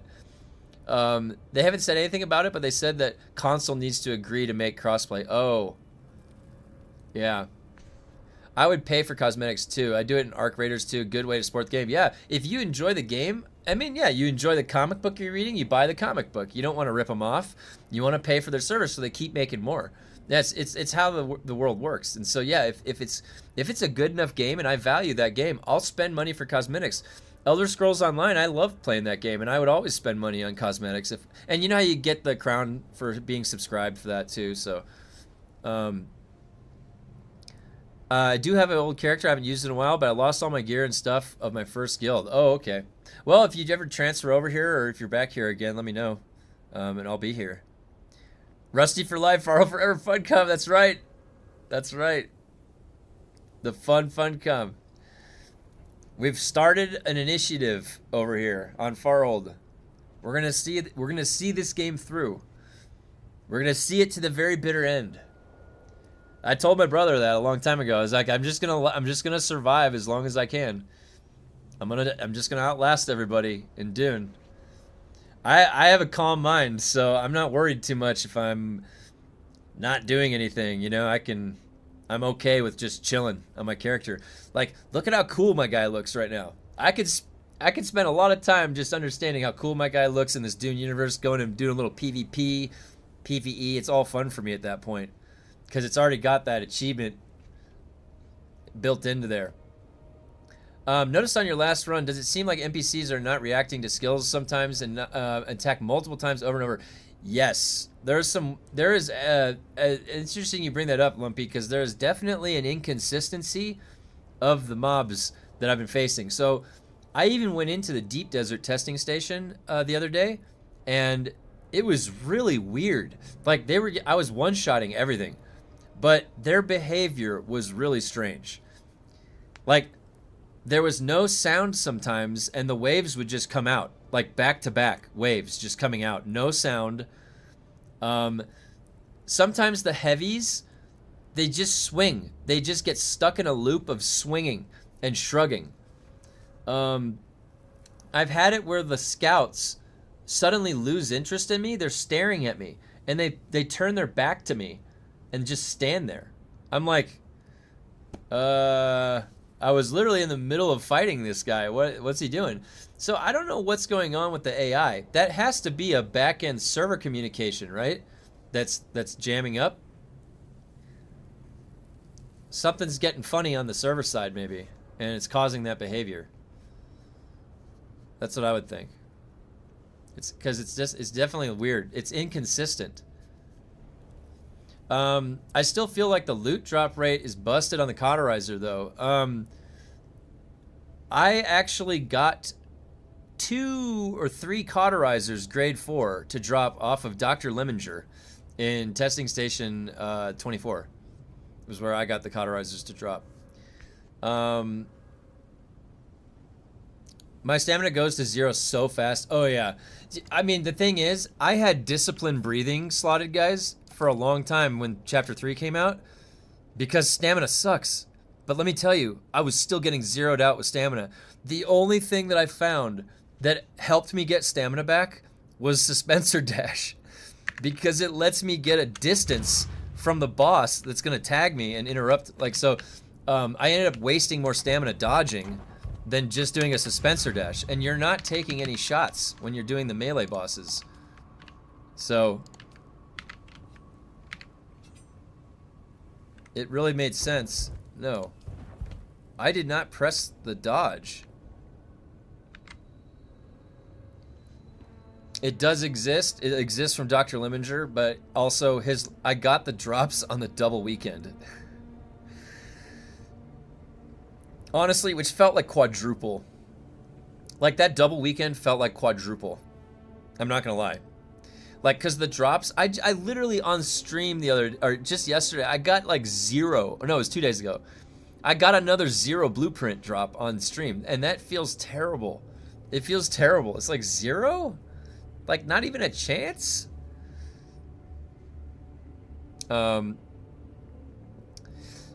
did the same. I gave my body to Shialu to make Chris and I got disappointed. Well, pricks, that's exact. Rock's right. That's the exact same thing that happened to me. That's what I did. Those asshole drill shop mobs in the new testing stations almost have a full auto that does not need to reload. Yeah, it's crazy. Some of the, oh my god, it's hilarious. If with those scouts, if you dash, stab, they get stuck in a loop of shoving you. And I got shoved like 4 times in a row by the scouts. Just as soon as I moved, shove. As soon as I moved, shove. They have something where it doesn't cost stamina, or they have infinite stamina or something. I don't know. Drillbert. Oh yeah, we'll go by Drillbert. Maybe I should make a Drillbert emote. Although, how many times am I coming across that?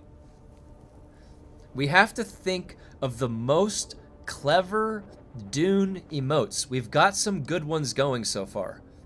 I really do like some of the ones we've got going. This spice looks cool because it actually like is I put in a special glisten layer to the spice. That their spice that they have in the game is really dull looking, and so for the emote I had to make it glisten with like an energy of like pink in the spice particles of the sand to make it show up. Otherwise it was this like dull looking pile of sand. So I had to spice up their spice to make that emote. The cosmic loot chest too, also, that was a tough one because it had a, like, I had to extrapolate the screenshot of a cosmic loot chest and then turn it into a little emote icon that had a glow behind the top of it so that you could at least tell what it is. I've got the spice liquor. Yeah, what's the drink emoji? Shy Halud.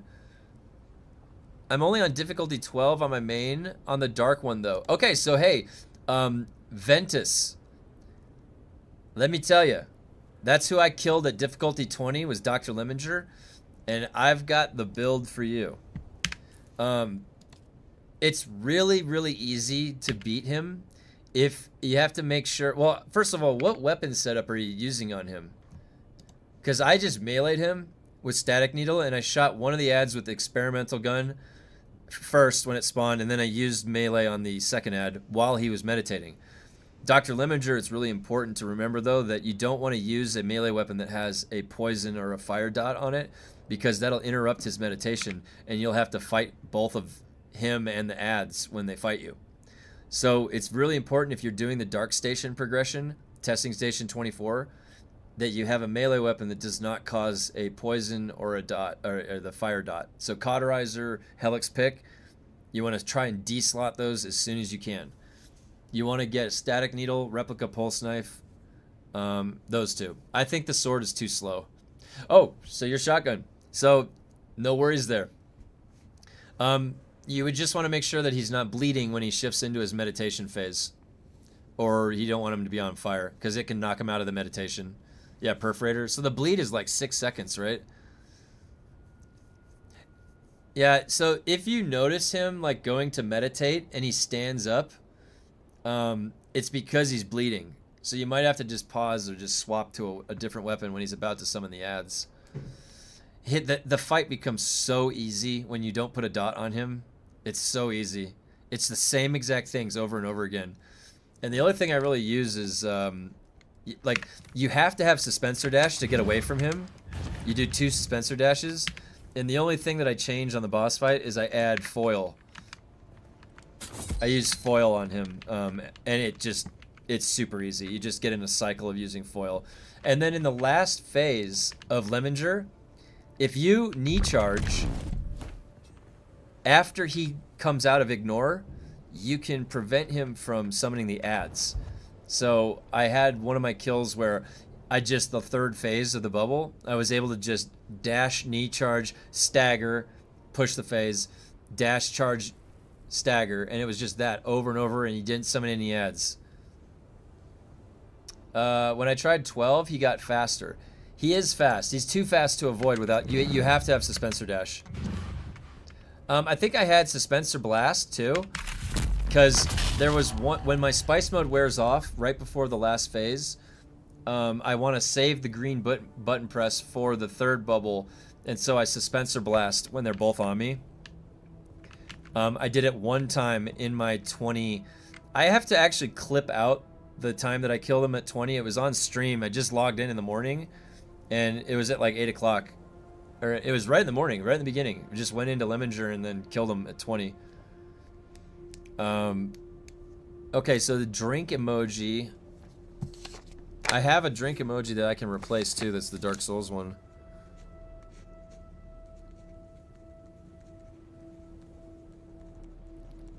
So it's got to be a... So what would... It, like, drink water... It's got to be something funny. Like, with,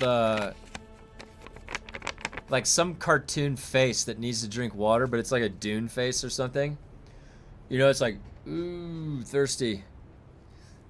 Alright, wait, which one was I on?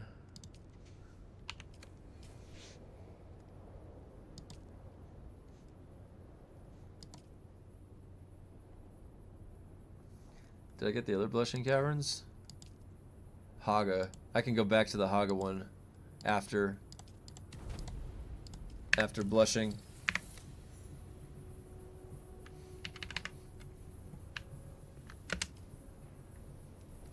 So does he go faster the higher up and go levels? I don't know if he's faster, but what I did know that they are going to change is they're going to make his health regeneration when he goes to meditate stronger at higher levels. So it is a bit of a buff at higher levels, and they're going to nerf what it is at lower levels. I think the regen is too much. It's bugged out right now. The regen is too much for him at lower levels.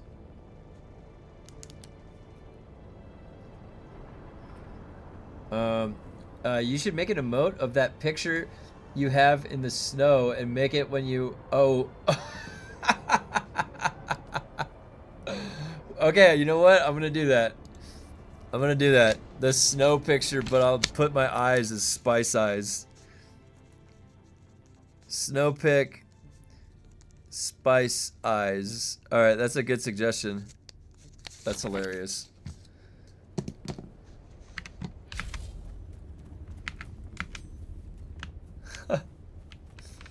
There's a... Guys, the emote that he's talking about is this.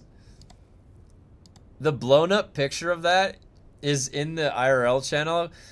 It was a picture that my wife took, and I was shoveling, like, it's like 10 feet of snow next to me, trying to get my car out. And I'm just, like, sitting there just, like, staring at the camera and there's snow particles like blowing in my face.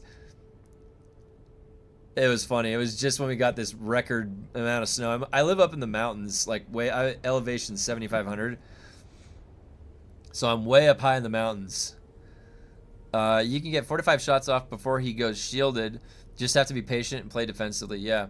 I tend to melee the 2 bosses that I can melee. I don't know. I felt like he got a speed boost. You know, you might be right. Maybe I wasn't paying attention to the speed boost. He could very well have been gaining speed. Lemminger is an unstoppable force when he gains enough speed. Let me tell you. That Dr. Lemminger. Yeah, he is, wait, find the, oh yeah. Which one is it? Oh, it's this one. This one's easy, alright.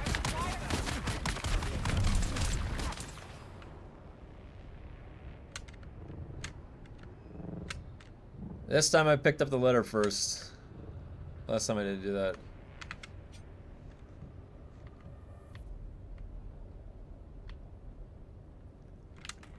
Oh my gosh. Don't worry, Mr. Mentat. I will find you.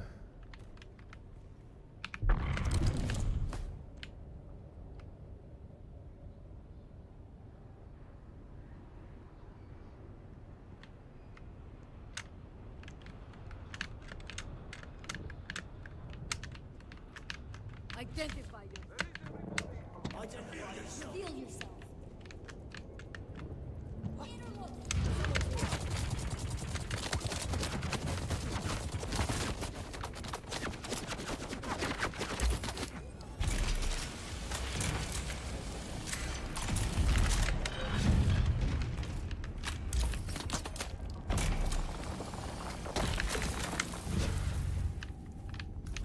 All right. That was good. All right. So next, let's see. Would Shellburster work better on Lemminger? So I would have to see like one of your runs. If you want to record one of your runs and post it in the Discord, I'd be happy to take a look at what's going on. But in general, you know, both Shellburster and Perforator put a dot on Lemminger, and so it's whichever dot would last the least amount of time, because you do not want a dot on Lemminger. The moment that he goes to summon the ads, if he has a dot on him, it's going to make getting a higher push impossible. You just can't fight him and the 2 ads at the same time. It's not possible. You have to get really lucky. I've had every time it's been on stream when I was doing him with Helix Pick, and it was just making it miserable to do. Living in the mountains and playing video games, it is possible. It is. And the thing is, like, I had to go through quite a bit in life to even get to this point. And there was a lot of hardship. There was a lot of, you know, you don't make a ton of money working in education. I've been working 20 years in K-12 education, doing curriculum development, math tech curriculum development, that type of stuff. Digital curriculums for like digital schools, online schools. And, you know, the past few years, I mean, ever since like 2015, I shifted to remote work, but I had to piece together a lot of different jobs at the same time to allow for that. And before that, I was spending an hour and a half to 2 hours every day driving into the LA traffic through Los Angeles traffic, which was miserable. I did that for years, like 4 years. And even before that, I had a school assigned to me one year when I was stationed out installing a Russian math curriculum. It was a really good high-tech curriculum. I had a school that I was assigned that was 130 miles away. That was one of 5 schools. One of the other ones was 50 miles the other direction. So I've been just driving my whole life, and you put yourself at risk every time you go on the road. There's like excess risk, sitting in so much traffic, jammed up with everybody. So I've done that for like 15 years of my life, 20 years. And, you know, and there's some circumstances like, you know, right after our marriage, we got married, and it was like within the first month after the wedding, my wife had a really bad fall and broke her arm, and had to get a plate and 10 pins put in. And when we got taken to the ER, the ER didn't set, they like set her arm, but then didn't call the surgeon in. It was like 2 in the morning or something like that. It was right before we were going to sleep. And so they sent us away with her arm not fixed, and I had to go find the surgeon ourselves afterwards. The ER bill was like triple the surgeon. Like, it's insane. So they rip you off when they do that. So anyways, I had to condense my life to be very manageable, and so that's what led me here. I live in a very small 1-story place with my wife. We both work remotely, so we don't have to drive and sit in traffic to work, but we work like 3 different jobs each. She also works in ed tech, and then she streams after work too. She streams at 6 o'clock at night, and I do the mornings. So we fill our days with work, but that's how you end up where we are. So I just live very simply within my means. You know, I just I do ed tech consultation for math curriculum development. I saw last night one guy beat level 30 fire boss with the last gun. I thought the last gun was nerfed. You know, they made the bosses have the resistance 50% to 72.5%, so you still can have 27.5% of the damage going through. And if you have a grade 5 last gun fully juiced up, you can still do damage. It just is not as egregious as it was before. I've used both. I prefer perf more, yeah. We use last gun G4 Fire Lab and also the backpack with power charge. Yeah, that's a really good one. Funny story, I used to live in North Cal. Oh, nice, yeah, California. I was born and raised California, Santa Monica. Yes, but with perks, it still works. Yeah, I ride my motorcycle community in LA. Even though it's faster, dude, in Galadorn, oh my god. The worst accidents I ever saw going into LA were motorcycle accidents. It's so dangerous because people always like cut the lanes, the carpool lane. It's so dangerous. Be careful out there, man. We only do level 20 though. Oh, okay, yeah, perks, interesting, okay. One has the aggro, the other one uses last gun with power charge. That's a good idea. Now, how does the aggro swap when you're doing it? Y'all are hustlers, yeah. I commuted 1 hour from Eastern Park to Denver for an entire year. It was, oh wow, yeah. Estes Park to Denver for an entire year. It was rough. Hour there and an hour back. If you've ever driven Boulder Turnpike during rush hour, you know how stupid it can be. Yeah, I'm K-12 also, CTO for a school district. Hey Gregory, nice to meet you. Awesome. Yeah, actually me and my whole family really on my mom's side are all educators, so they've worked for long time in education. I got them banned. Yeah, nice. Log in. I run in circles closer to my friends like a turret on the door. Oh, nice. Yeah, that's a good strat. I wish someone would carry me on these testing stations. Well, if you're on Farhold, I would gladly carry you.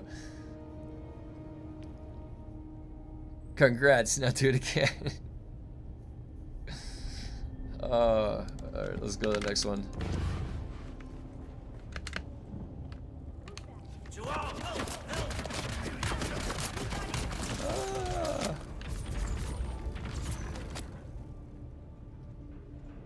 Yeah, right now, the other job that I have, one of the other jobs that I have that's at 2:30 in the afternoon until 6 is, well, actually, wait, how much of it can I talk about? I am under NDA. It's working on a really innovative approach to helping kids with math issues. And it's actually some of the most creative thinking I've been doing in a while, which is fun.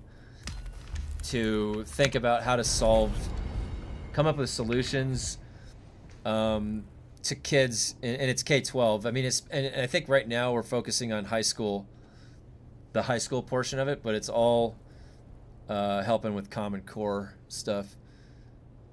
I'm in education too, learning from you every day. All right, Godra, yeah. You know, the best way to approach life is just the way you can enjoy it really the most, and if you can help people along the way, it makes it more you know, fulfilling of a life, I would say. Because you can have the philosophical discussion about whether or not true altruism really exists, because you still get an enjoyment out of helping people. So the, you know, whether how deep you could go with that thought process of it, but it is nice working in education. It's really fun when you get to work with a kid and you get to cause a light bulb moment and they're like, oh, I understand it now. And you got to help them piece that understanding together. That's a really fun thing to participate in. The funny that people got the 14 base still banned. I got a perma to 0. Nice. Well, hey, you know what? I'm glad they released you.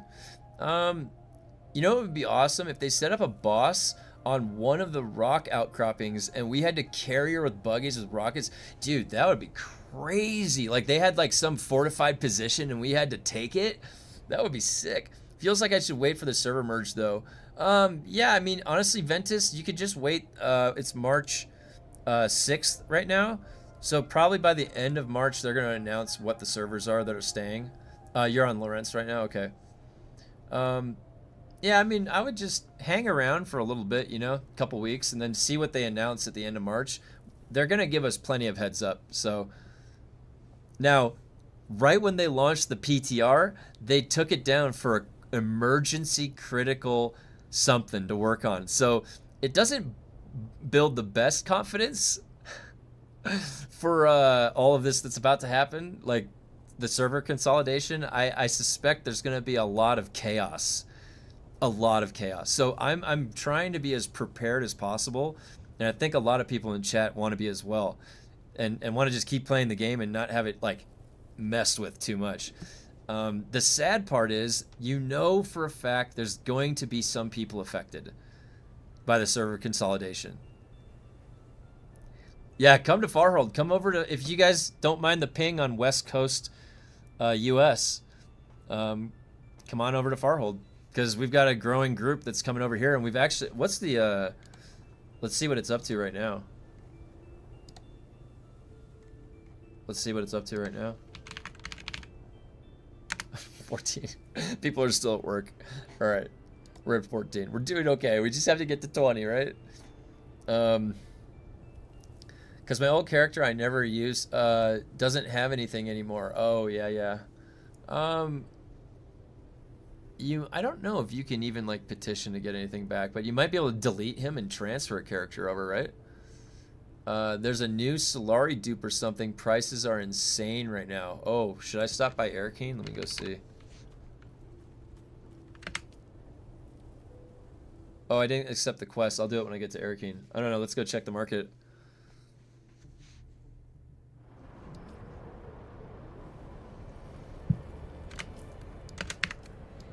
Time to go find out.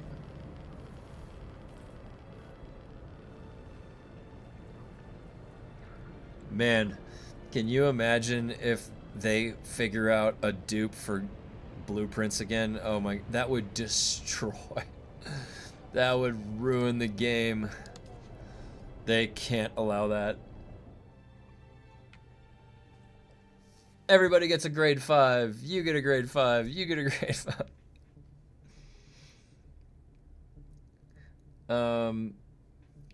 Not an issue. We only require your firstborn or pet. Correct.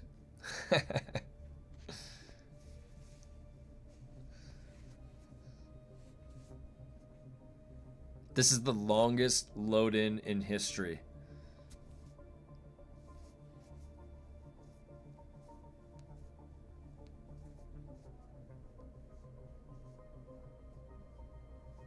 See, this guy's reading a scroll on his desk. Where is that? We don't have that asset, the scroll. You see how he looks like he's thinking? He's like reading a scroll. Did we get one of those? We don't have one of those. At least I don't remember.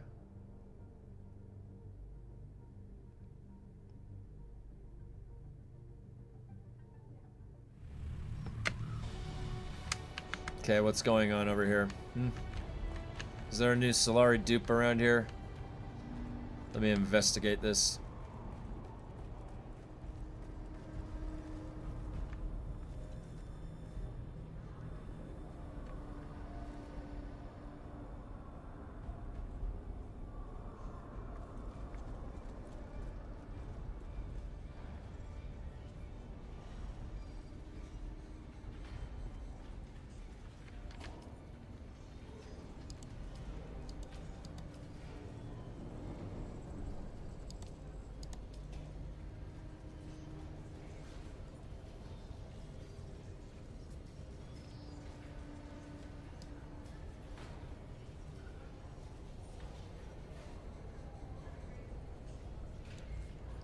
Where did all the loot go? Somebody bought off all... Oh my god, maybe there is a Solari dupe. Someone bought everything off the auction house. Oh my god. Oh my god. Wait, holy shit. Wait, you guys, is there another Solari dupe? Because somebody bought the entire auction house, it looks like. Where did you hear that there was another Solari dupe? Was that just something you noticed? Oh god. Because I think I got mad at my old guild. Oh, yeah. Yeah, I want to be able to leave notes on people's bases. That would be cool, actually. Like a little post-it note. Hello. I was here. There was a ton of resources that were up here. And it doesn't look anybody... Somebody bought off all of the 25k Melange, though. There was a bunch of it last night. Yes, there's a Solari dupe yet again. Oh my god. That's why. The entire auction house is gone. Like, there was a ton of stuff up here, just like last night. I was looking at it. The weapons are all gone. All the weapons above 9 million are gone.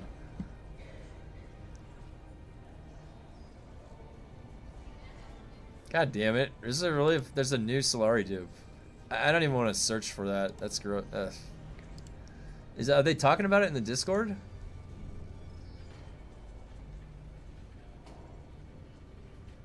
Oh, I gotta post the Dune Awakening 40% off sale.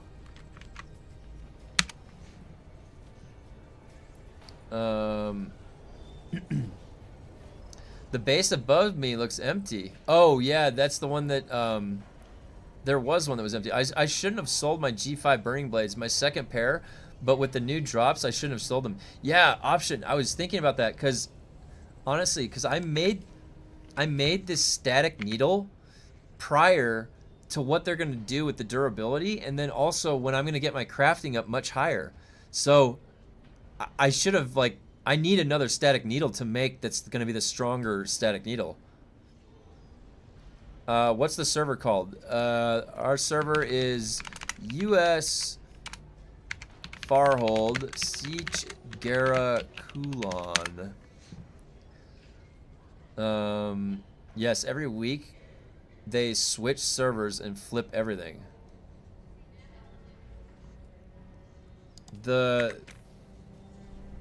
Oh, what's up, Tadkins?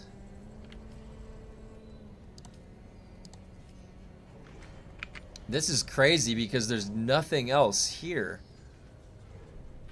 People are buying them and transferring servers to take advantage of that system. Buy low, sell high. Yeah. I mean, that's the smart thing to do. What else can you do?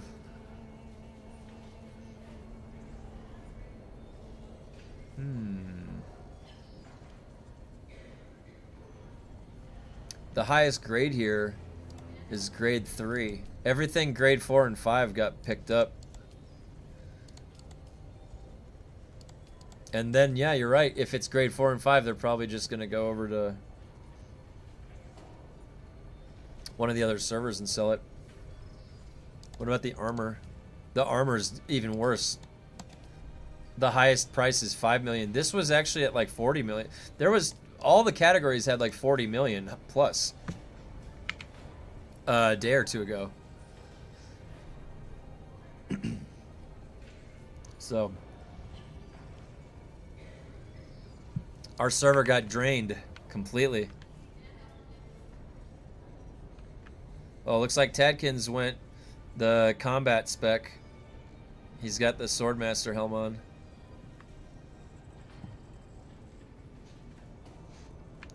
Tadkins and Manny, they were they play on this server. They're brothers. They're both pilots. In real life, very specialized skill. Very impressive. They were really good at PvP on our server. Those two guys were really, really good. We always played with them or against them if we could. So sometimes we were going against them, and other times we would team up. All right. Hello again.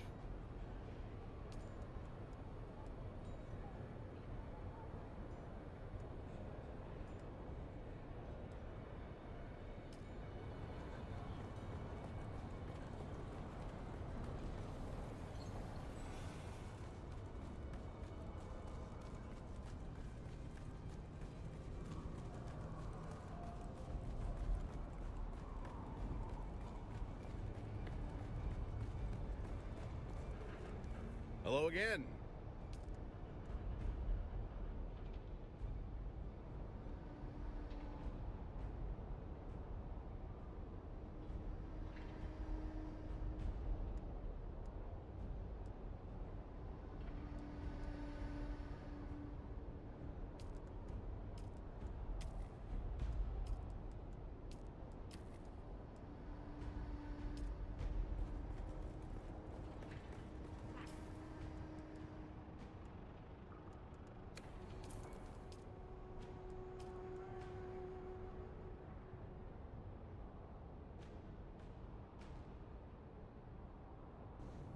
All right, so let's see. Let's look at Blue Stang's guild. Rising Sands is so hard to beat. He's never gonna beat him. He's always out there. Let's see. Might have been the two guys trying to grease some of us last night in DD. Grumpy, do you remember what the names were? If you ever catch their name, let me know. I'm curious just to know who's doing what out there. Trade is eventually going to flow down to a single server because no one wants to lose Solari selling low. Yeah, 68% and 69% on a grade 5 Seath is 2305 damage. It also, oh my god, 2305. It also has 37% more headshot damage, but of course that doesn't show up on the weapon description. That's insane. Seath meta, it's the new Seath meta. I call it griefing because, oh, we were in the PvE area. Oh, yeah, yeah. Oh, was he trying to thumper you when you were on the spice? Yeah, the game is 40% off here. Dune Awakening, 40% off sale. There you go. Click on that. And it'll go right here to the Dune page. Yep, 40% off. Look at that.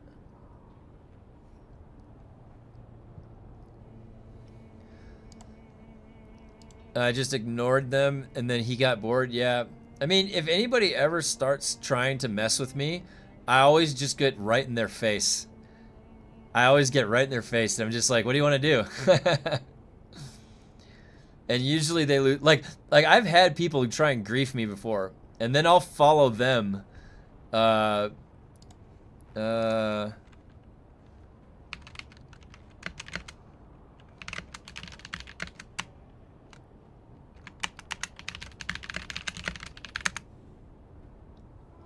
it's my brother. He was hitting me up about WoW.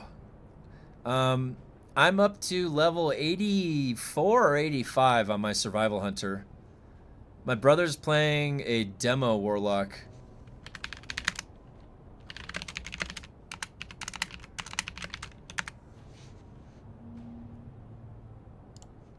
Oh, what? I mean, I didn't even see that I was offline. There we go.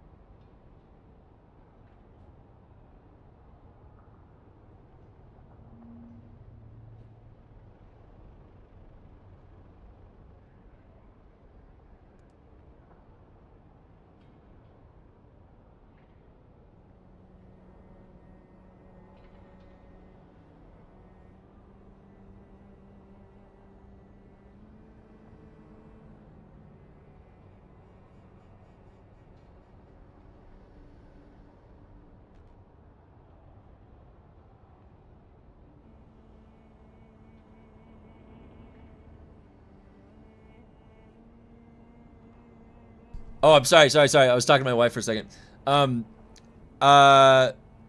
Okay, so let me get through some of your comments, guys. I'm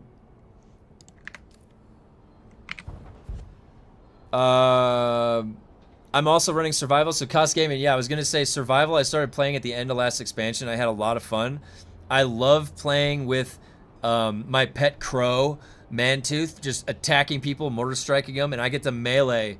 Now they did make a lot of changes. As Survival Hunter, they stripped away the serpent sting and all that stuff. And they gave boomstick instead of the spear flurry. I'll be absent for the next week to play the new Diablo 4 update. Yeah, I might check out Diablo 4. I've played a couple of the seasons in Diablo 4, so I might do that. If I end up playing another game on stream, I'll let you guys know ahead of time. But generally, I want to play Dune on stream. But I do play other games off stream. I love Diablo. I played the new Warlock in Diablo 2 Resurrected when it first launched, so that was really fun. But yeah, Diablo 4 is launching the Warlock, so I'm really interested to see how that plays in Diablo 4. That's probably going to be pretty badass. Pretty badass. Okay.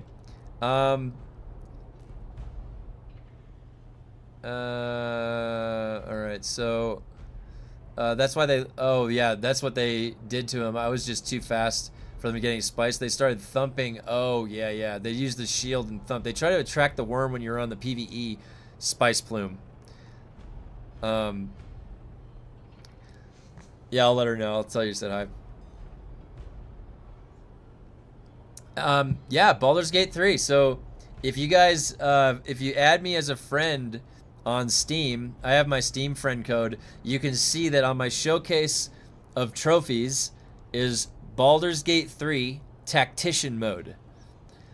And you get a trophy for beating the whole game and not lowering the difficulty. Baldur's Gate 3 is awesome because I love Dungeons and Dragons, and it has the same dice roll rule set. Baldur's Gate 3. It is basically Dungeons and Dragons. It's where I learned a lot about the mechanics of D&D is through Baldur's Gate 3. And actually, a really good movie with Chris Pine is D&D, Dungeons and Dragons the movie. Really good, funny movie. Like to see Councilman Jonathan.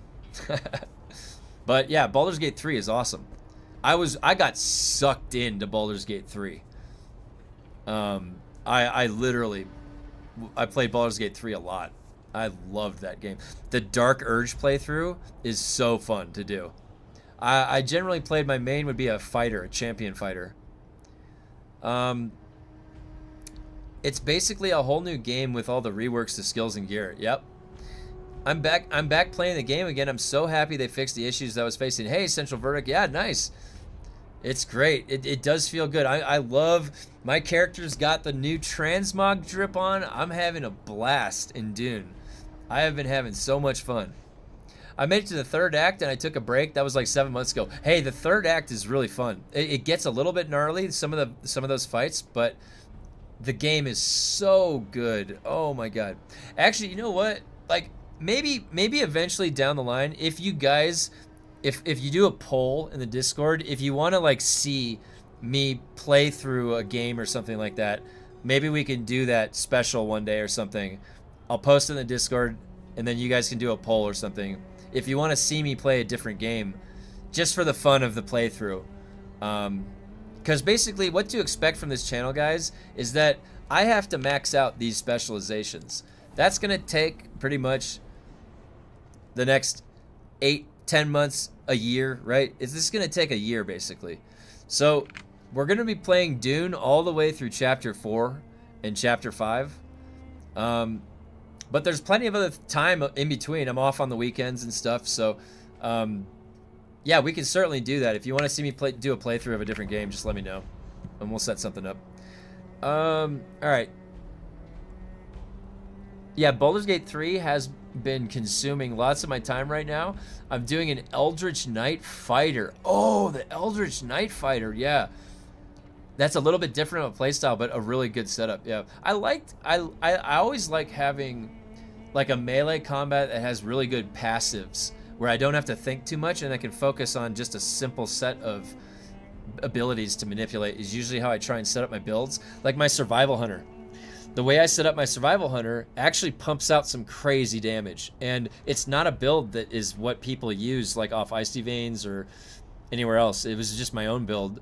And it utilizes that converting the grenade to bleed.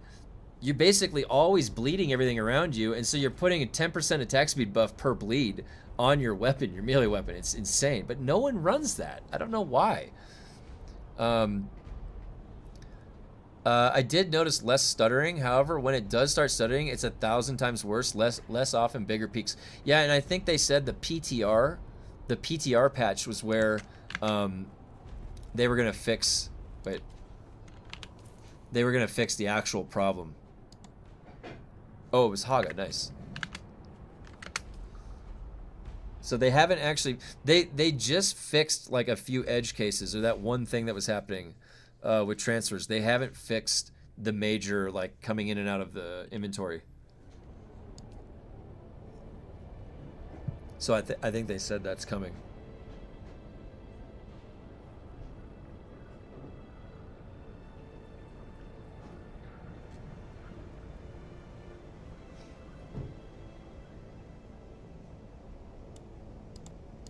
What?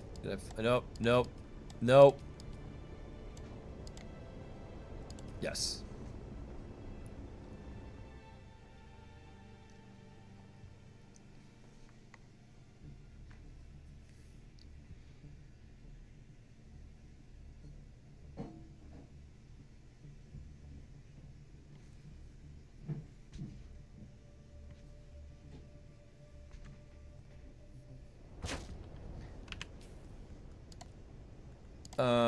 You know, the Baldur's Gate was actually pretty challenging.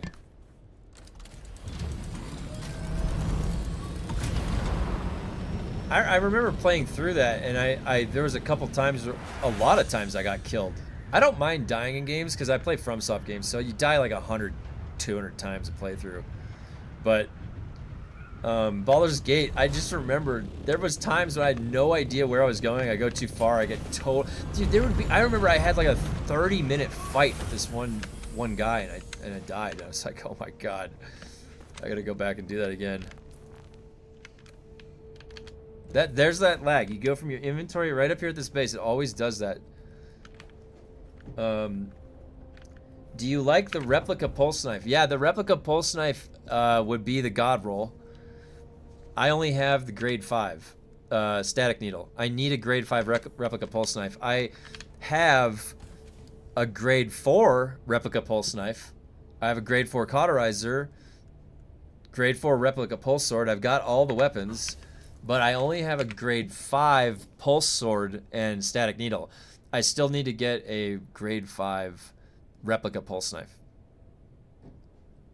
BG3 can be really tough in the beginning. Yeah, I would say actually, like, when I set it to Tactician, it was like almost impossible to get that sword right off the bat. That fight was so hard. There's like on Tactician, it's like impossible. And then I actually came up with a trick on Tactician to get the Paladin sword, the flaming, the one that you get that's from the Paladin guy. I knocked him off the ledge up top, and then kill him down below, and he doesn't even hit you one time. It was so fun. Yeah, 2Fox, that's what I was just saying. I blew the guy off the ledge with the barrel, and it does a ton of damage when he hits. And then you kill him down there, and you take the Paladin sword, and you have a really strong sword off the bat for a fighter. Man, that would be really fun. Maybe we could do like, you know, Baldur's Gate 3 is co-op, which is hilarious. You know, there was a bug when the game first came out, and if you made a co-op character in your friend's game, your character would get stuck in their party. And my wife had a guy named Kevin in her party stuck for like the whole first month of the game. She couldn't remove me from the party. Do you know what I always thought of that? Yeah, she'll tell you. Yeah, no, Kevin wouldn't leave my party. He was just he was a permanent placeholder, so I couldn't have other characters join me. So I considered Kevin like a permanent cockblock for my character. Yeah, basically, I didn't mean to. I was just trying to co-op, but That happened. Yeah, that's what you did.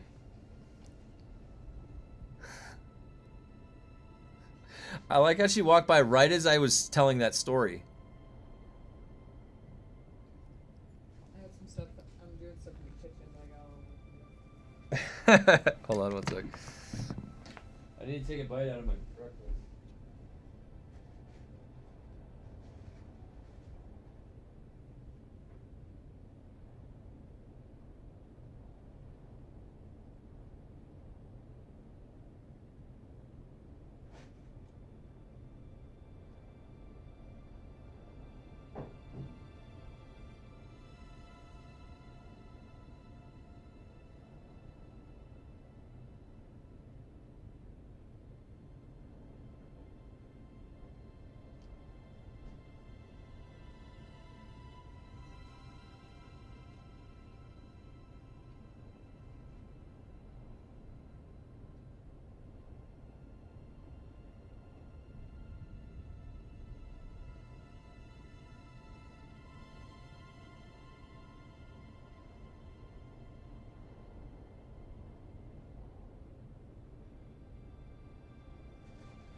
Alright.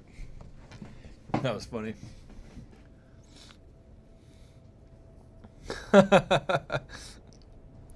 What are the chances of that? It's hilarious.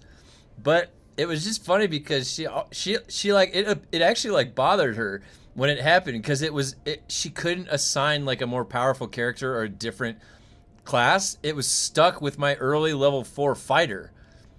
And so it was hindering her. She could not swap my guy out. It was locked. So, yeah,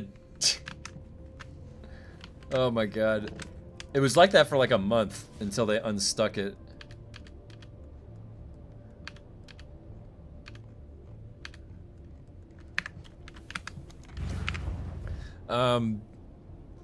Gamer wife, we were all so blessed. Yeah, I mean, the thing is like, in life, you know, there's no need to rush anything because, like, for me, my wife and I we started dating in 2020.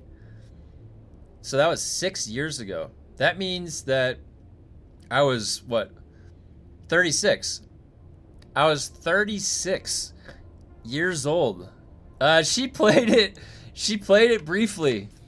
She actually played DUNE briefly for the first like day or two. But no, so like what she likes to play, she grew up with classic JRPGs like Disgaea.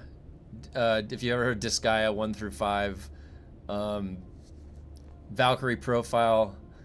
She plays a lot of retro games on her stream. She played Fallout 1, Fallout 2, like Legends of Dragoon. Like, she'll do like the retro games. But what she likes to play, like herself, she really likes the Resident Evil games.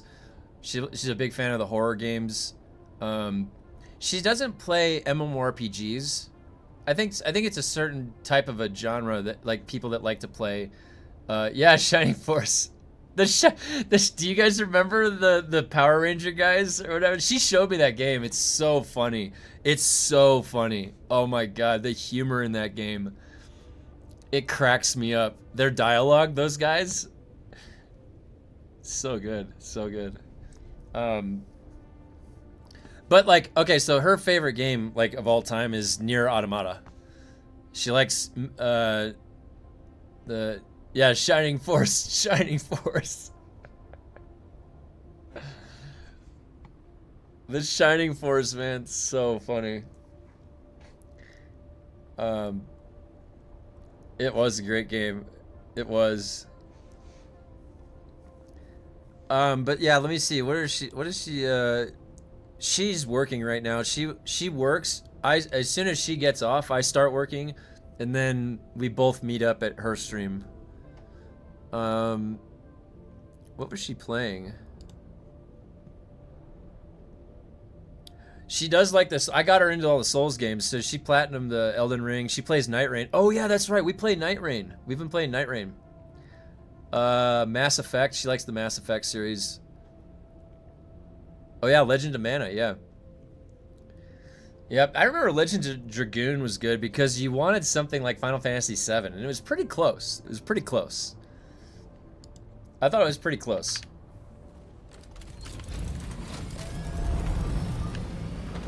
It had that extra combo system in it. Like you press an extra button for the timing.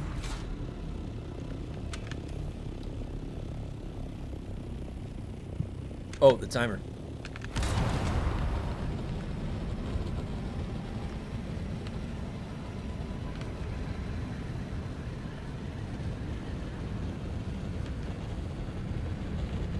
But what I was trying to say too also is like in life there's no rush. So my wife and I started dating when I was 36. We met when we were younger, but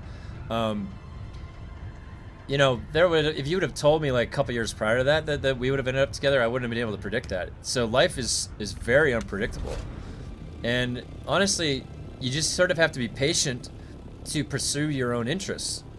And and having a hobby that's common with somebody is something you can share. So you know, it does definitely exist. And I think more... Oh my god. Look at that.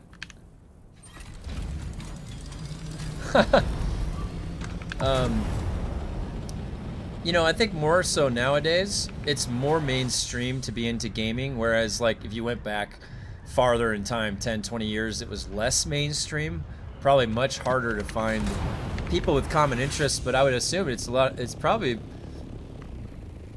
going to be becoming a lot more common these days that you have both people are interested in video games.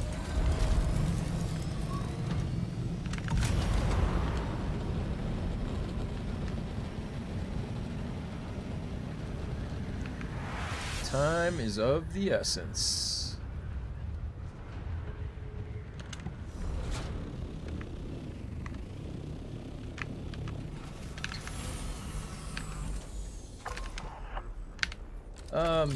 I play Final Fantasy 14. Yeah, Final Fantasy 14 is a great game. I love the Final Fantasy series. Final Fantasy 7, the original, is my favorite Final Fantasy game. I think my all-time favorite game when I was younger was Castlevania. Oh yeah, my wife loves that game. It was so good. That and Ghosts and Ghouls. Yeah, Ghouls and Ghosts and Super Ghouls and Ghosts. That was so hard. You had to beat it twice. Remember? You had to beat it twice to get to actually rescue the... What's that lag? Look at that. Whoa. Ah!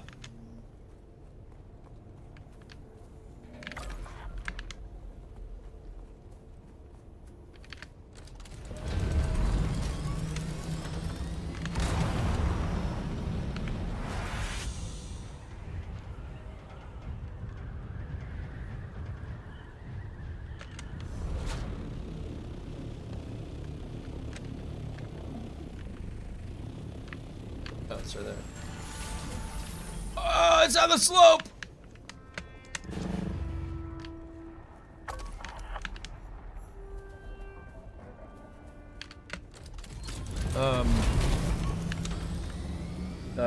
Castlevania had the best soundtrack. Yeah. Oh, Symphony of the Night. Yeah, Symphony of the Night had the best soundtrack. Yeah.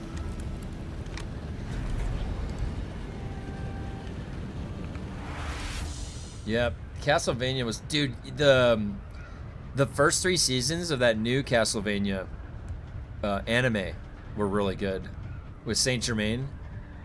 That was really cool. I think in 2028 and 2030 we're gonna see the next renaissance of gaming.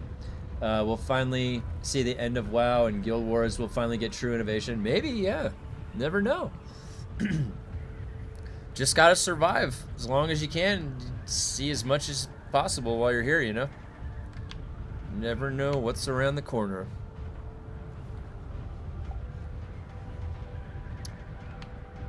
Never know. Could be anything.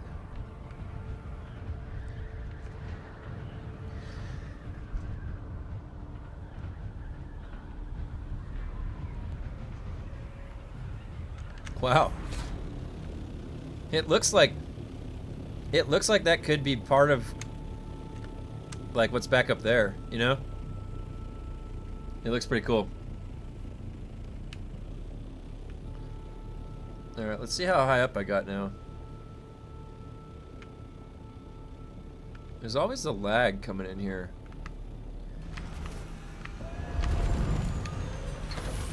Alright, what did exploration get? Up to 32? Oh, it's so close. Okay, so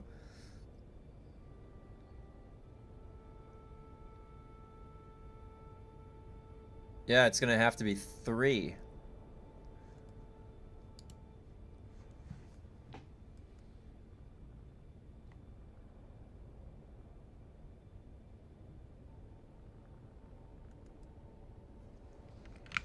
Fog of War radius. Yeah, on Netflix, yeah. I liked it. The first three seasons were good. I have to manage my arthritis. Oh, carpal tunnel, whichever I have. Yeah. You know, I got that a lot more when I played Path of Exile. Path of Exile had me clicking with my right hand too much, and it was actually like fatiguing my forearm or something. It felt like it also felt like a fatigue in the wrist, and I think that is something to do with carpal tunnel. That and like Armored Core. Armored Core would make my forearms burn from doing it's like sitting there with the clench things like this and just doing this for like 10 minutes. That's Armored Core 6. Like there's so many manipulations that I do on the controller that when I fight the All Mind, and I did the S rank All Mind fight, it's hosted on my YouTube channel.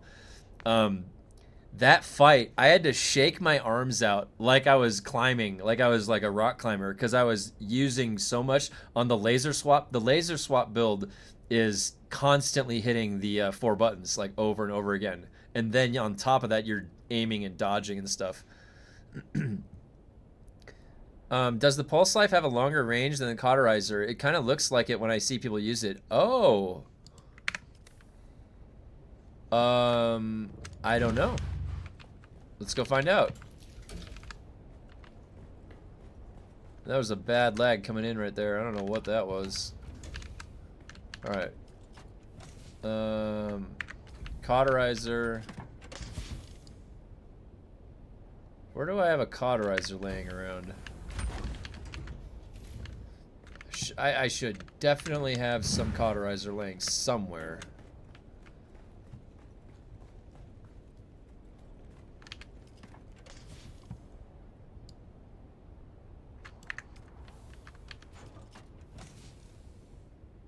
Fade's Drinker.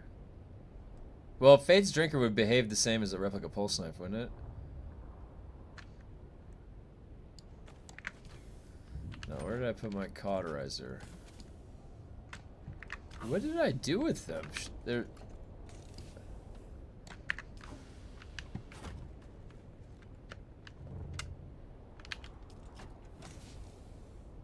Oh, wait. Oh, here we go. Cauterizer. What about this guy? Like, they put this item in the game, this thing. What? How long did anybody use this? They put something in the game that you use for like 10 minutes.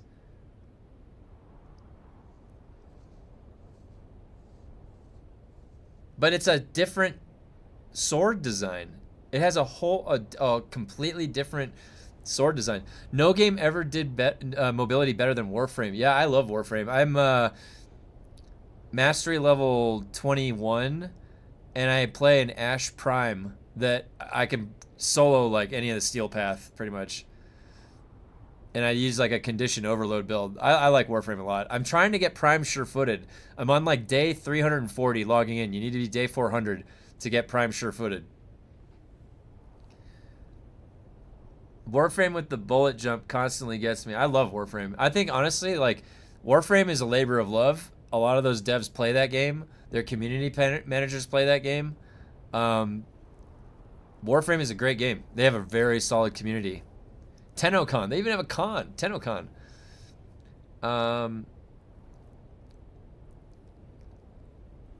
Oh, you mean like... I see. Yeah, actually, so Warframe is the only game that I have to slant my keyboard.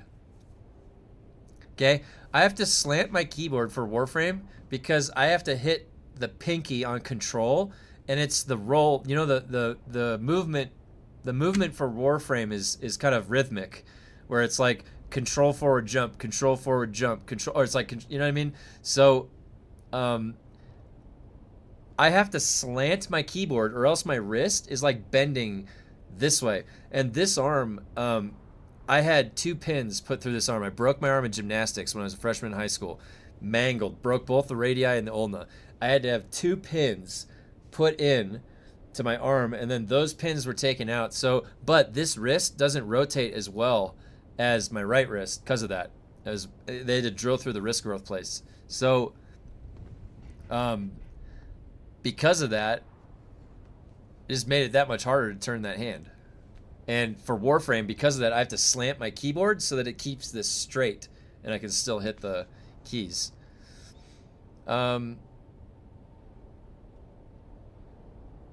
If they don't give me a schematic for it, I won't use it. Pointless. Exactly. They have something with a brand new visual asset that has its character model developed in whatever they're using, Blender, and all of that for a thing that you're going to use for 10 minutes. Maybe. Or even just put it in your... I'm not even going to use it. You shelf it. Like, what is the point of that? No, I know, like, but when you got this in the quest line, like, when is somebody ever gonna use this? Like maybe they've, like, for a minute or two to see what it looks like. It's like the overland locations that were only used for storyline. Dumb, they don't use those. I know. Oh my god, Battle Song, the Water Shapers area, or the Water Shipper. I've been there one time. That was cool. That had multiple levels, surveillance, all this stuff. You go there one time. What is that? Why would Funcom develop something that you go there for one thing and then you never go there again? They don't even let you go look. You can't even go look around. Like, hey, what's over here? Why? Why would you lock that? All of that content just for a once-off experience? Once Crimson Desert launches, there will be only about 500 people playing Dune. Well, Crimson Desert is a solo game. If it was an MMO, like they originally were designing it to be, then I might say, well, I might go check it out. Let's see. But it's a single-player game. There's no way a single-player game is going to knock Dune off anything. I tried to go Hover's Water there. No luck. Oh. That would have made sense, wouldn't it? Judo? You can go infiltrate, get into some combat, come out with some water. It makes sense. That makes sense. Oh wait, I was gonna see. Okay, so somebody said that the range on the cauterizer. Let's put my foot on the line.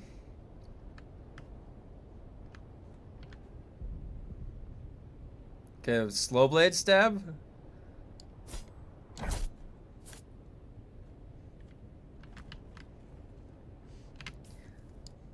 don't know.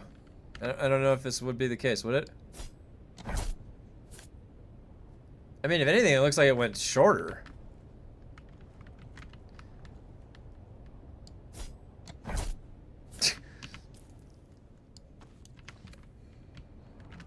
Wait, which one did you say has the longer range? I can't tell. It's hard to tell. That was pretty far, though. Was that? Why does that look like it's farther?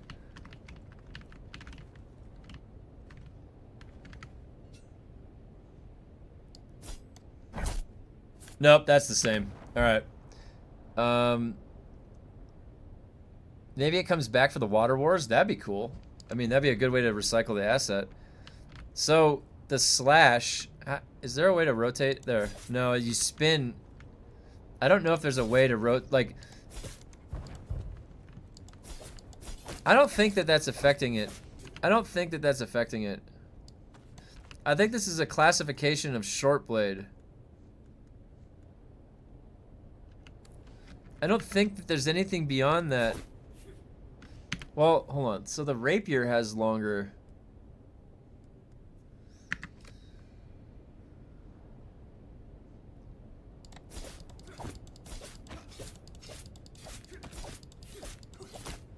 Okay.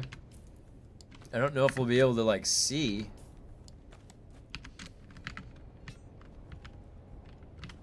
Oh, well, hold on. Wait, this has a skin on it. Okay.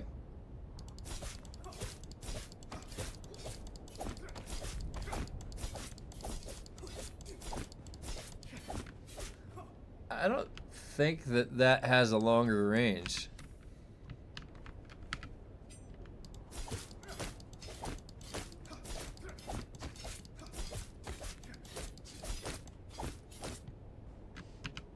I honestly can't tell. Small chance on worm death, I thought, oh wow. So somebody said that the replica pulse knife has a longer range than the cauterizer. It certainly looks like a longer knife.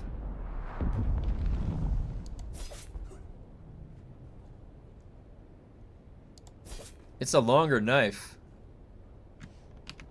Is it?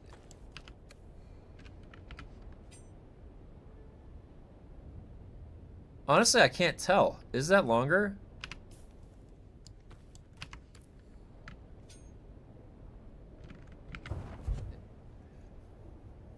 Might be. Alright, I have to make another post.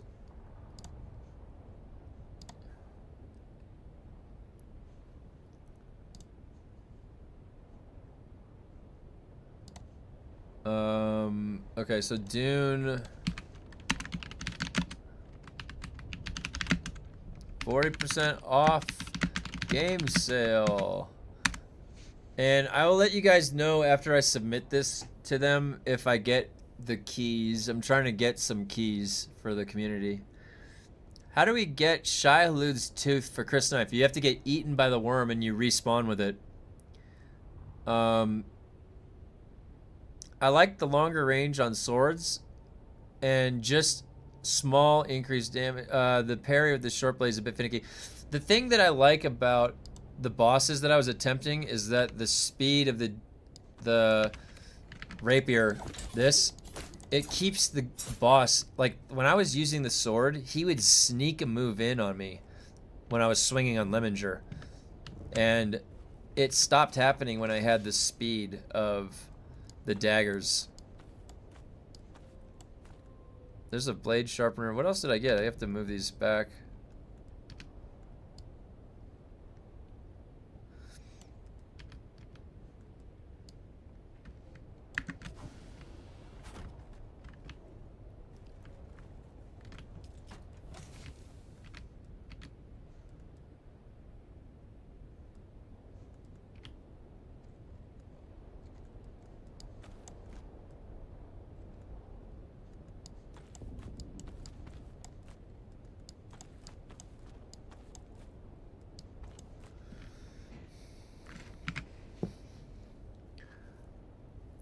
Why does Insane always inspire me to play this game? I'm just chilling. I like to have a good time with what I do. So, usually what I'm doing can be fun. You guys should see what I've been doing in Terraria. I hide myself and I play my little Terraria game, trying to do the really hard stuff. And oh my god, it's so fun. There's like that game. I love that game, Terraria. Got her. Hey, but it's gonna be fun once we get more people in the guild on the server. Once they revamp the deep desert, guys, that's gonna be where a lot of the fun content is gonna be. Trust me, the shenanigans that can happen out in the deep desert are great, and just wait till you see what the chat looks like. The chat comes alive in the deep desert sometimes when people are out there.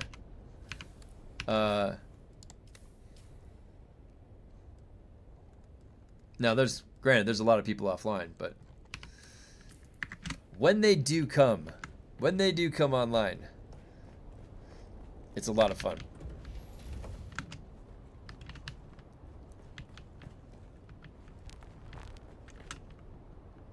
All right.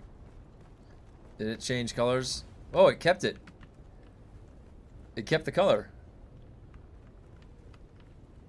Well, I'll be damned. That's pretty cool.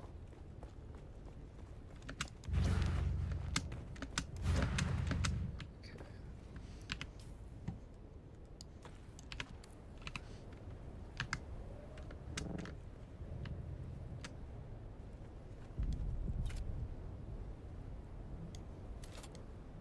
That's a cool base up there. Stop Insane. I mean, this hard content just makes me want to give up, but Insane brings me back. Yeah, I mean, the thing is that I like playing content that's tough. It's fun to I mean, in life, too. It's tough to do something, and it's fun overcoming that challenge. So, yeah, you know, get to develop your own skill.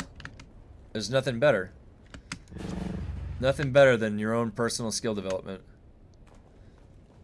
Where you go from the trainee to the master. That's a nice little view right there.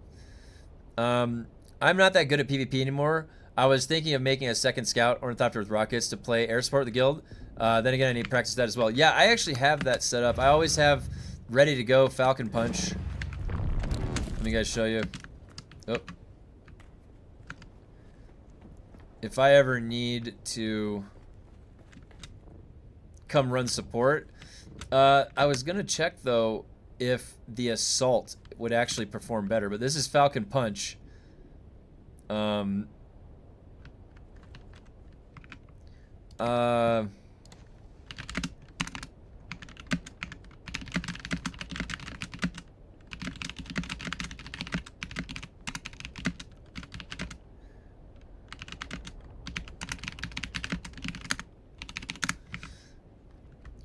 I got the Falcon Punch that I can bring out in case I need to do rocket thopters. But I was gonna say, is assault thopter better now with the rockets than the scout? Do you know with the speed buff, guys? Yeah, and with PvP, the thing is like, I like a fair engagement. I always like the randomness that it can happen. It's really fun when we were going into labs having engagements. But I don't necessarily, I'm not like, when I was younger, I was pursuing like PvP a lot more hardcore. Nowadays, I like to be able to handle myself. So sometimes that requires practice. So I do like going to practice, like, and I go and I'll go and I'll try and duke it out with as many people as I can and just get what I need to understand how to tweak a build or something like that. And, you know, usually, like, the things that I didn't like about this game were when some of the groups were engaging in PvP, they were resorting to, like, really pathetic tactics to get in the heads of other people. trash talking, like pseudo doxing people on the Farhold Discord. Just stuff that the moment I saw it, I left that Farhold Discord and I was like, I'm never going back to that again. You guys have fun. I'm going to do my own thing. Because that, to me, like, I've worked in schools where I've had to stop a fight or stop bullying from happening. I'm very familiar with what goes on with that type of stuff. And it's like playing with a bunch of adults who are trying to bully each other is like pretty pathetic. So I always, if I could handle myself, then if I get a bully that comes across me, I can kick his ass. As long as I can do that, I'm fine. I'm fine with whatever the PvP is.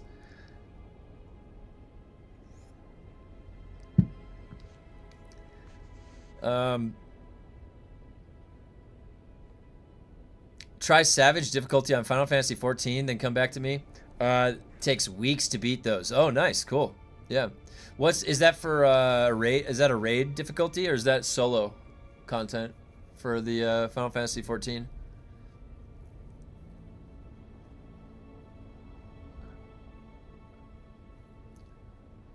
You know, Final Fantasy 14, I really liked the cosmetic glow on the weapons. You go, there was like a tower that I did. I remember progressing up to get the samurai sword glow, which I liked. I thought it was really cool.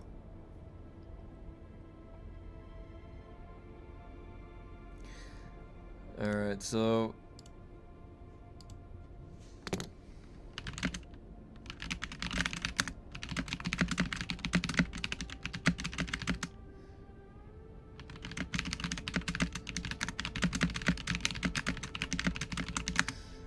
my brother is debating about marathon. My brother's contemplating, because he plays Arc Raiders as well and the Hunt Showdown. I have thousands of rockets and missiles stockpiled for the guild and DD. Oh, sweet, nice. It's an MMO. Yeah, I know. I have a level 80 samurai, 80 dragoon, and an 80 warrior on my account on Final Fantasy 14. I just haven't played it in the past few years. Like, I think 2.5 years it's been since I played Final Fantasy 14. And I mean thousands. Awesome. If one person messes up out of the 8 people... Yeah, see, that kind of sounds like... Did you guys play Lost Ark at all? Because Lost Ark was like, if one person messed up in some of those raids, and you have like 200 health bars you have to go through. It's crazy.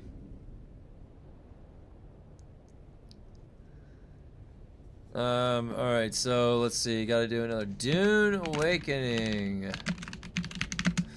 40% off game sale. Alright.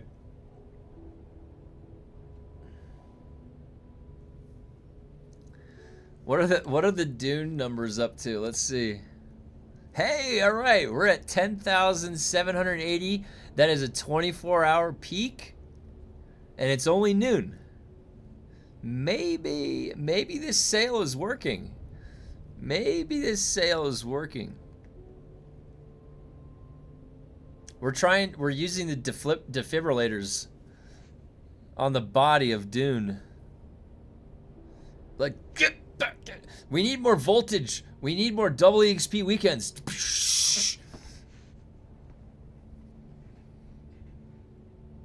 That would really show a spike on this meter right here. Let me tell you. You had a 40% off sale and a double EXP weekend and a double loot weekend. Are you kidding me? Are you kidding me? Funcom, come on. Where's the button I can press to send Funcom a memo? And then they get it faxed by this like fax printer that they pay attention to. Laurent's server has no PvP on my server, yeah. Well, what's Farhold? Farhold's at, oh, they're still at 14. So we have 14 solid players online right now for Farhold, but I don't know if that doesn't count the Deep Desert. If you zone in, it should still be the server count. So we're bringing Farhold back. We're bringing Farhold back. Hold on one second, guys.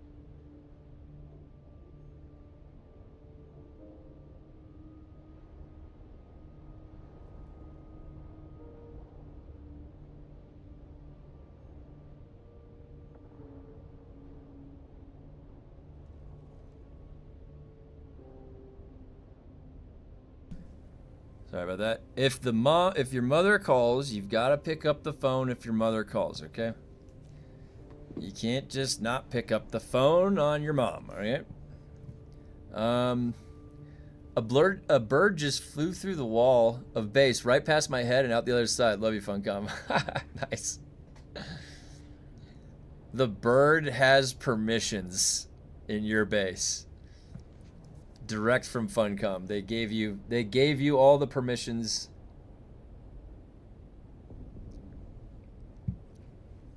Oh, I think I had some cobalt. I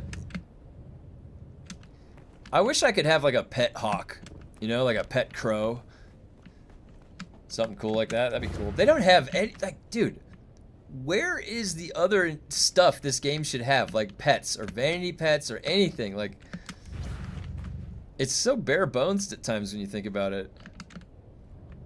Compared to like what other games, even their own other game offers.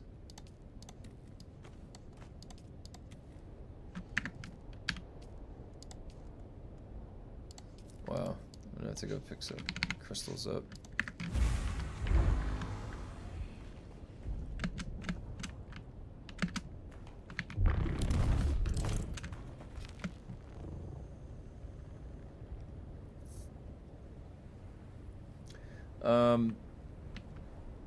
A bird permission is level 6.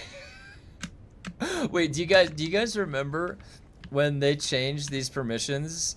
Okay, so do you guys know that these permissions used to be reversed, and 1 was owner and 5 was public. And when they changed that, my whole vault was public. I was like, no, what is this? I have to set it to 5. I have to say, with your recruitment, you may have single-handedly saved your server from the scrap heap. Maybe. Maybe. Hey, if others can do that, we are on US Farhold, West Coast server, CH Garakulan. If anybody else wants to come on over.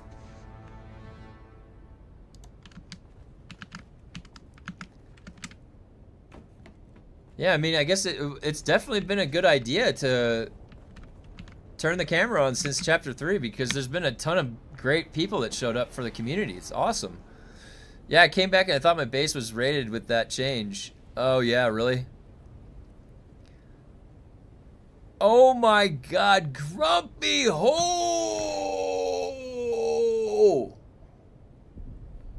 Whoa! 20... Grumpy with the 20 gifted subs. Holy shit! Grumpy! Shout out to Grumpy! Wow! What? Grumpy! The essence of fun. Grumpy's bringing back the fun in Funcom is what's happening. He's helping build this community back up here on Farhold. Grumpy has been a great help. Grumpy is spreading the emotes around. Let me tell you, everybody that just joined, you get access to the great set of emotes I've been adding more and more. I've heard the things like cosmetics, pets, and even the movies in the DUNE IP holders. I think the Herbert org really controls the look and feel of the setting. Oh, you know what, Jeffrey? You might be right. Oh my God, Jordan, how do we get Jordan a sub? I can't gift Jordan a sub. Why is there no option for me to gift a sub? Oh my gosh. Oh my God. All right, we got everybody. Welcome to the club and welcome. You got some new spice emotes. We've got some cosmic chests. We've got some knee charging and some glasses of whiskey. We've got lots of emotes here for you because we like to have fun here, right? Fun in the desert, fun in the sun.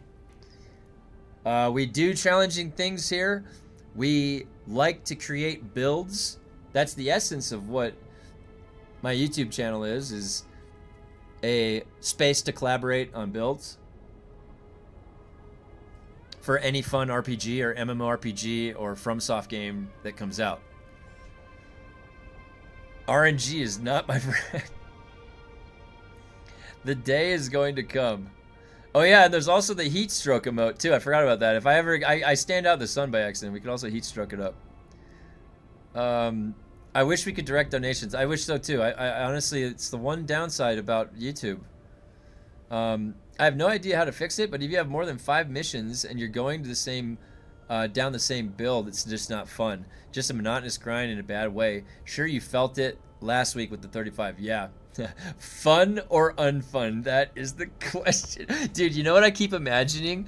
Rafka, I keep imagining like Commodus from Gladiator, where he's just sitting there with like a straight face and he's got his thumb like this and he either like thumbs it up or he thumbs it down.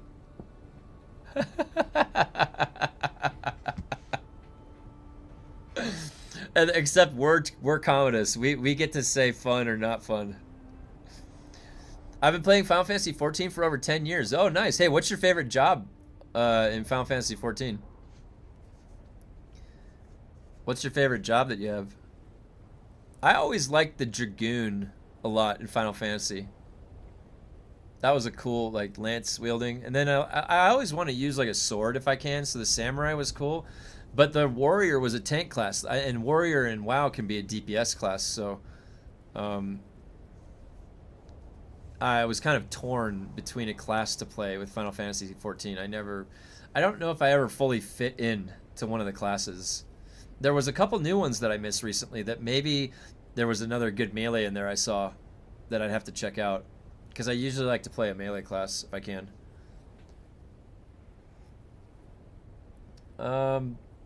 Yeah. Also, guys, if you do come over to Farhold, let me know because I can invite you to the guild.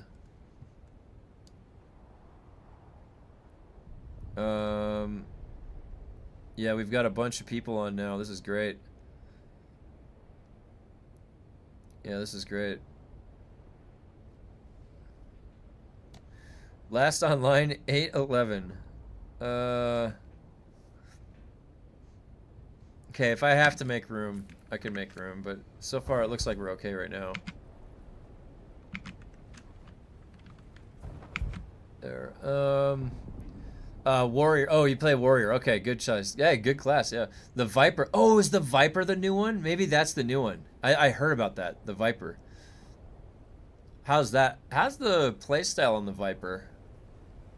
I know there was something with a Reaper. There was a Reaper that got added too, with like a Reaper weapon. All right, so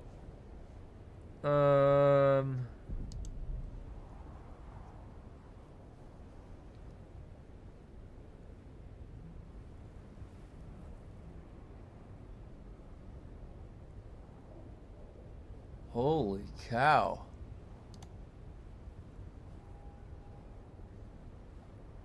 Whoa.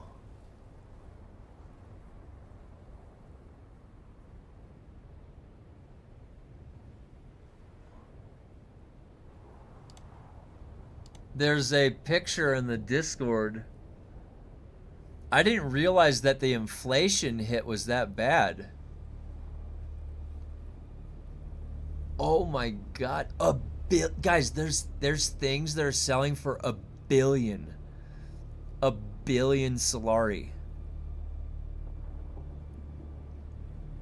Holy cow.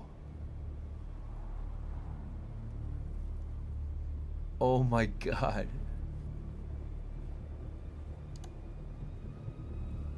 Pictomancer? Oh, the Pictomancer. What is that? Pictomancer. FF14 Pictomancer.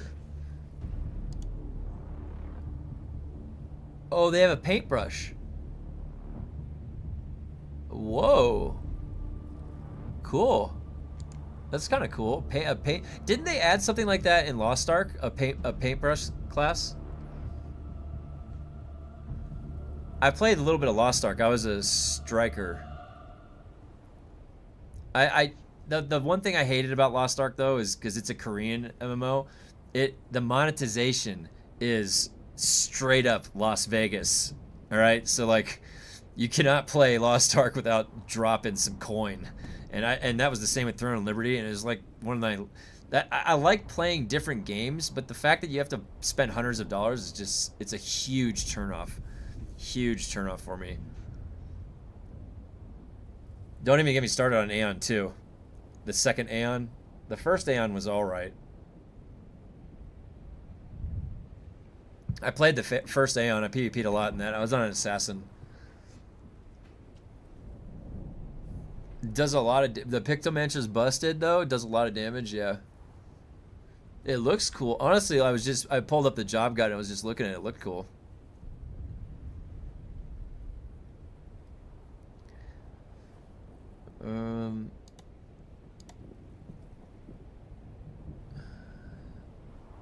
So what's my goal now for the specs? Oh, so yeah, I'd be happy to talk about that. So what's happening right now is I have about, I think on Monday, it's either Monday or Tuesday, Mantooth is going to come back from his trip to Harmony. And when Mantooth comes back, I am going to have for myself the other augment slot, or the other augment for this weapon. So this will go up to 700 damage.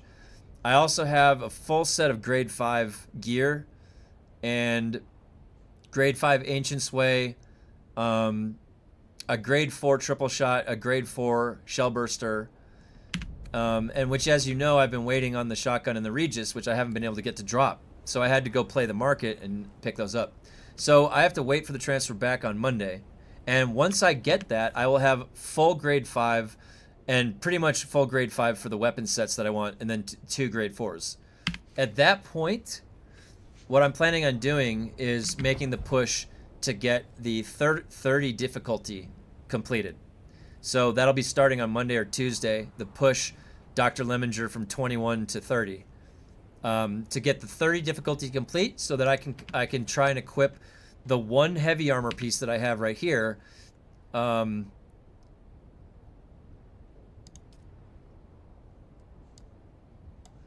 one heavy armor piece I have right here, I'm going to equip with that harder to unlock set.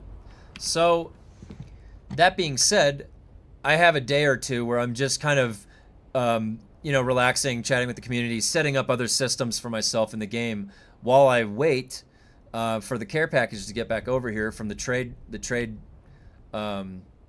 transfer. And yeah, so for the skills though, what I'm doing for specialization right now is I am going to 33 in exploration for expert maneuvering, 10% vehicle damage resistance. This is because they either have already done it or they're changing the way that damage works with the grade 5 Ancient's Way. So they're going to make it do less damage. So they're already giving you a resilience. To add on another 10% would just, you're going to feel it doubly. So I think this would be beneficial to get, considering they're going to be revamping the Deep Desert soon, or if they're already working on it, and it might be coming sooner than later. So I want to be ready for that. I want to be able to go back in the Deep Desert and not be hindered or wait on anything. After I get 33 in exploration, I'm going to go 61 crafting to get Waste Not, Want Not. Now, I'm saying this because I have 50 combat, and I already, with 50 combat, I was able to beat the 20 Lemminger. And as soon as I socket that other augment in, I'm going to be able to go from 20 to 30 Lemminger, no problem. If you can do Lemminger at 20, you can do them at 30. It's the same thing, rinsing and repeat. There's no difference. You just need to make sure you get the grade 5 scaling on your weapons. So combat is okay where it is at 50. I don't need it. I don't need it to be higher to do the higher content. I've already done it. So that means I can relax a little bit and get some of these other really cool things up, like 61 in crafting. Look at how good this is. This means that when I eventually run through my grade 5 static needle and it's about to break, I take it to the recycler and I recycle it, and it can give me the entire blueprint back for the grade 5 static needle. This perk is insane. Now it's still a 15% chance, so it's not. Maybe it'd be even better if it was higher, but that's why I level all the classes to 100 though. Nice, yeah. So that's a good. If you've got all the different classes, that's great. You can have that all on one character. So.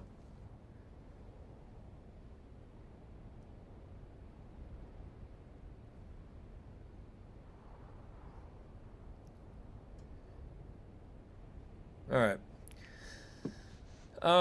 So yeah, and what to expect, for this channel is that a lot of it is going to be focused around the optimization of the specializations, getting everything to grade 5, getting it all maxed out, and then getting the 30 station done. And then at that point, honestly, it's just the sandbox. We get to do whatever we want. Hopefully PvP will be coming. Chapter 4 will be right around the corner. There's probably going to be some testing on the PTR. We've got a growing guild. Eventually, we're going to want to go back and maybe refill on Spice and go back out to the DD. And we'll probably start getting some organic engagements again with PvP, and we can test out how bad it is with all the grade 5 gear. And really, I'm really looking forward to Chapter 4, Chapter 5, and oh, here you go. Witchy Bay, no problem, you got one. I can barely do Fire Boss anymore at level 1. It's just like, it's so mind-numbing after a while. It's so mind-numbing. But like I said a long time ago, this game is about survival. It's about attrition. You just got to last. You just got to survive. We've got to just show up each day for a year, get the specializations maxed out, and be the true dominant Fremen. Are we Fremen? Maybe Fremen. Maybe Fremen. That we can be. Right? And the beauty is that the way that I've set this up is that we have the community Discord, which it's filling up every day. There's a lot of great people in there, and it's also a way that we can quell our either boredom or getting tired of the same monotonous thing over and over again. Because a lot of us are gamers and just play all sorts of games. And so we can coordinate as a community to do other types of game playthroughs while we are chipping away at the block of Dune, while they are developing the future content. We have our options. That's the beauty of how we set it up. So now, because of this cosmetic, I am going to be showing up quite often because I like looking at a character that looks badass. I'm just doing combat, and hopefully it makes it easier. It does. I did combat first. That was the first thing I did was combat. Mine's at 51, so that's 51%, 25.5% damage mitigation. That's huge. I mean, I feel it every time I'm out there. It's great. I've never got the combat flow around ranged weapons in this game. I feel like I get punished more than losing the shield, benefit of range. Am I missing something? No, you're exactly right. They actually set this game up without realizing how unintuitive it is. They put a move like Thrive on Danger in the Swordmaster tree. It's like, okay, that's meant for a melee guy, right? And then they put this one over here, Conservation of Energy, when you're going over towards the ranged side of the tree, thinking, oh, this is for a ranged character, right? No. Actually, these are switched. This is for a ranged character, more so than not, and this is for a melee character. That doesn't make sense. They have it switched. Every time you fire your gun, your shield drops. So why do you need to make a stronger shield? If your shield's dropping, you need to regenerate your health faster and sooner. Like this thing. If you're meleeing, your shield is always up. Always getting shot. You need a stronger shield. It's way over here, on the way to the ranged guys. It's like, the whole shield thing. They pigeonhole themselves because they like fully themselves don't understand how to utilize it. Yeah, I mean, you're right. You're right to say that, Jeffrey, because that's exactly what's going on. It's actually switched. It's reversed of what it should be. Like, they should have set up a system that, I don't know. I actually don't even know how to fix it. So it's going to be lopsided.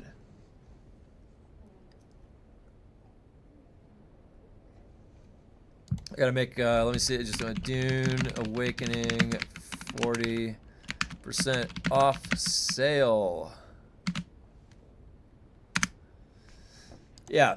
No, you're exactly right to question it like that because that is exactly what's going on. The flow of combat is switched. Well, I see ranged builds. I can't even imagine how people use it better than melee. Well, the thing is that it's how they're using it in PvP, because either the lightning gun, it doesn't even matter. This is draining my shield, and it's draining my shield, and my shield is dropped when I fire it. Like if I have my shield up, it drops my shield, then drains it. But the amount of damage that does, I had Mantooth out here the other day. The amount of damage that does to your shield is crazy. It just blows it up. So you get your shield just completely blown up and you're just left with your health. And then at that point, anything can destroy you. So the thing about ranged is ranged was there to break your shield. And they can do that quite well. Also, the weirding step gravity mine stuff was crazy. That was so frustrating to go against as full melee. It made me have to change up things specifically for that.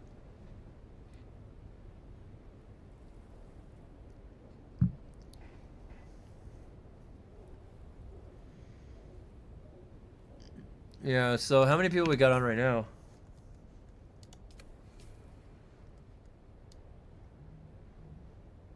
Wow, that's the most I've seen on. What is this? 5, 6. 6 people online. That's awesome. I love it. It's great. Nice to put. Thanks. Yeah, no problem. Yeah, but that being said, there's still like there are ways that you do mix and match to make it to your advantage. So it's just funny. That was more of a commentary on the placement, because like intuitively you're thinking about placement, but then when you get creative about a build, you kind of mix and match anyways. So maybe that's encouraging you to mix and match, or maybe they didn't think of it that way necessarily. Like this has on the icon a guy with a sword. Doesn't that imply that this guy's meleeing? You know? But when you think about this, this is only activating when your health drops to critical health. The funny thing is that I'm pretty sure poison, like a ranged guy shooting you with a poison dart, interrupts this heal. So, and your shield is up this whole time. I don't know. It's intuitively that's like I'm a swordmaster's using this. But this is only activating when your health takes damage. Maybe if I had watching me people play this game, I'd play it more. Yeah. No, it's true. I mean, it does have, when you have an audience, when you have a community with you. I mean, I'm not gonna lie, having more people in the guild and more people here and present is making me want to personally play it more. Getting this cosmetic made me want to play it more. Now I want to go back out to the deep desert and just get into some shenanigans. That's what really is the fun, you guys. Honestly, I'm doing the due diligence each day, and I'm interacting with the community. But where the real fun is where the danger is. You go out to the deep desert, you don't even know what's going to happen. But there's no reason to go out to the deep desert right now. There's no loot incentive. There's no, like, I would just, if I had to get spice or something, or if I just want to go mess around and have fun, like, I could go do that right now. Just go looking for people to go fight and just have fun. Maybe there's like 1 or 2 people.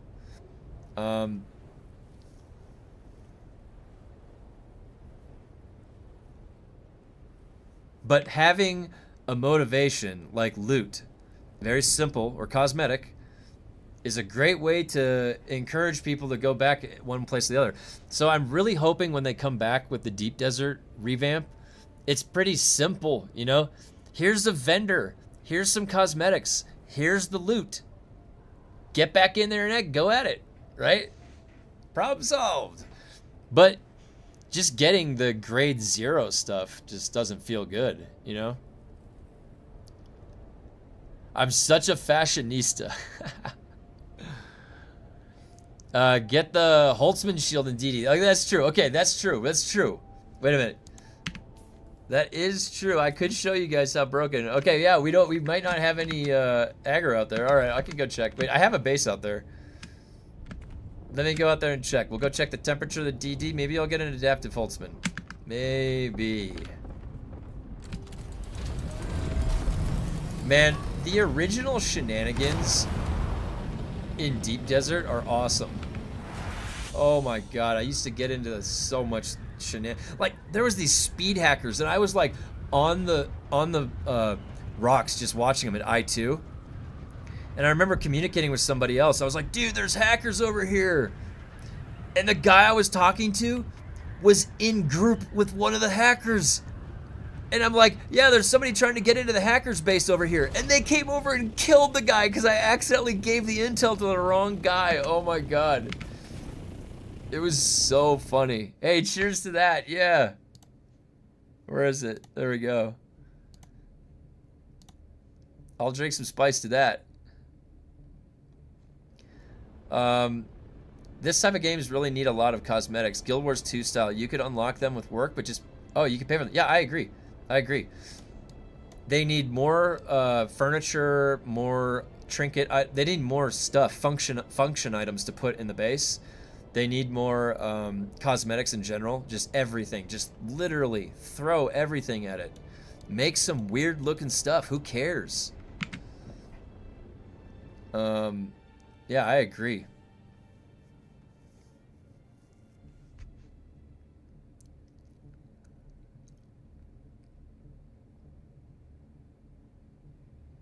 I mean, they are really preserving the model that they have with Dune. If you notice, like there's no purchasable cosmetics. There's no store. I've never even heard them say they would do that. I've never even heard them say one time they would do that. They must. I mean, I'll give them credit. I mean, that does seem like you're holding on to a pretty solid vision of the game. And I just really worry that, I want to play the game as long as possible. And I hope that holding on to that mentality, it doesn't end up hurting Dune in the long run. Like, whereas it's somewhere down the road, they shut the servers down. Like, I hope that they can just keep them up for a while. You know what I'm saying? Like, yeah, some of oh wait, I can't see that says some of Jodorowsky's Dune. Oh, Jodorowsky Dune looking stuff, and also David Lynch inspired. I love the new Smuggler stuff because they look like the old artwork. Yeah, I love the new Smuggler stuff. I think it looks great. Well, with the lightning gun, the PvP is back to linear tactics. We'll just make a firing line. Yeah, pretty much. They are owned by Tencent, so cosmetic transactions may still come. Yeah, Jeffrey, so Tencent owns Grinding Gear Games, too. And I have a ton. If I ever show you guys my Path of Exile characters, oh my god, I'll show you my Juggernaut, my level 100 Juggernaut named Insane. Oh my gosh, it was a Molten Core of Zenith Juggernaut in the Settlers League. The strongest. It's like 2 million tooltip damage on Molten Core Zenith. The tooltip damage. That was the only league I killed all 7 Uber bosses. I killed the Uber Eater of Worlds in like 10 seconds or something. Craziest build I've ever made in Path of Exile. But that was actually not my build. That was, I don't know if you guys know, but there was a guy that would always push the depths. And it was named Need for Steve. Instead of Need for Speed, it was called Need for Steve. And he would always do like the farthest depth of delve, and his build was always the highest possible optimized build. He had his whole community giving him items for it, and so whenever you looked at a snapshot of Need for Steve's build, it was always the best possible performing build like in the entire world. So that Settlers League, I looked at his build and I'm just like, Steve, I'm making your character. And it was literally the most powerful character I've ever seen in my entire life. It was so crazy. It was awesome. Okay, so let me see what we got here going on in the Deep Desert. They are owned by Tencent. Oh yeah, I read that one, sorry. And actually, they have new Path of Exile content, right? Don't they have when's that new Path of Exile League?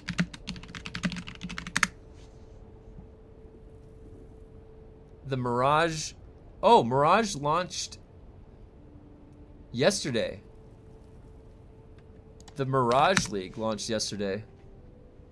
Oh yeah, I see Quinn's playing it. Yeah, it's a new league. Boy, they really didn't hit the mark on Path of Exile 2, huh? I really gave Path of Exile 2 a chance, but I'm gonna be honest with you, Path of Exile 1 is just a better game. So have you got over the nerfs then? Let's see. Are you talking about the PTR ones? Let me pull them up. Let's see what we got.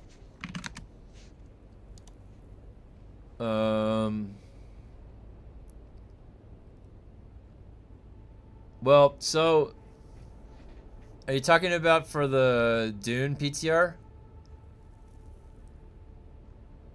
Let me post another Dune Awakening 40% off game sale. Oops. That's not the right link. That's the right link.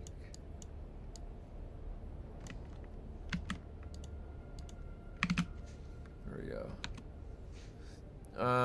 Yeah, so Ventus, what were the nerfs that you're talking about? Are you talking about what I posted for the PTR? Is that what you're talking about?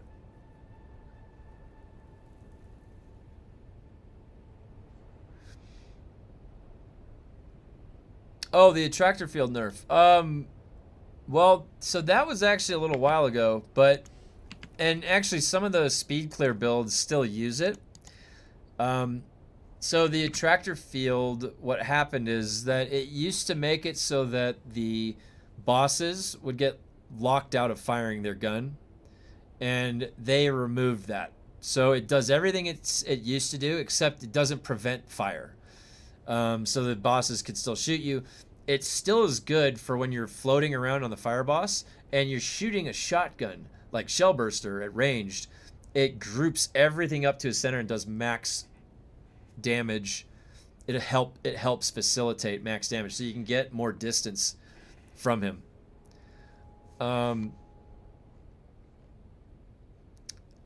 Finally pushing the Fire Lab to level 20. I'm using a dart for every man to counter the Seeker. Is there anything better? I don't think so. I actually, I think an SMG is probably the best.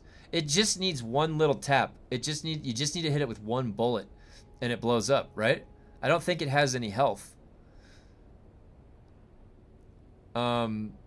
There's supposedly an unknown damage modus also. That's what people are talking about, but it's not documented. Actually, and you know what? Hyperlight, I'm glad you said that, because that's not the first time I've heard that. And it's not on the tooltip. And I think I've even seen a dev comment on that it increases the damage. Shellburster for Seeker, yeah, works fine. I honestly, whatever you can whip it out and get a shot or two off and get it, that's all you need. I did like the spray a little bit. It was kind of a little bit more wild to make sure I hit it. All right, so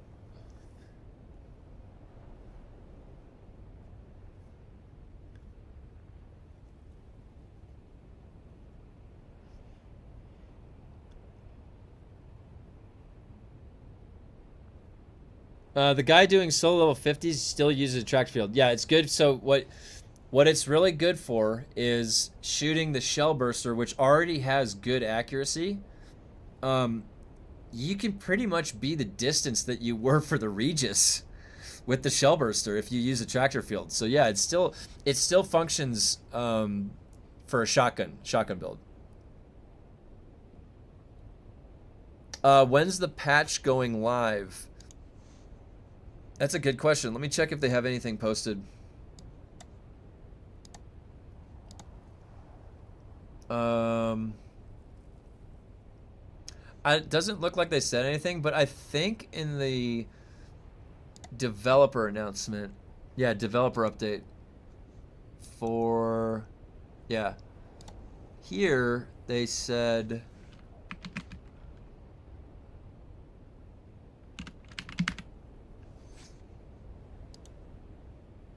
Here. This is what they said. Patch 1.3.10.1.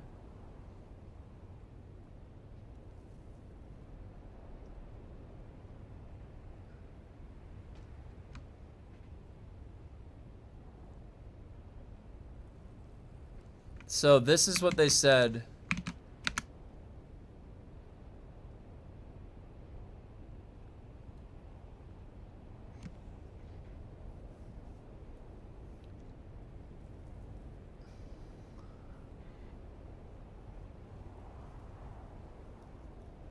They also said here that we additionally want to address one of the frictions with the Landsrat cycle when players cannot complete missions during term suspensions by minimizing or entirely removing the downtime.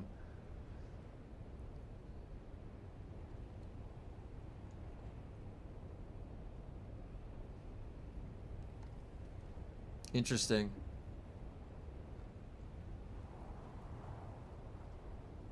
Yeah, I still have time to fix all my stuff. Yep, that's what I was working on last week, was getting the base, an extra base prepped in case I have to move.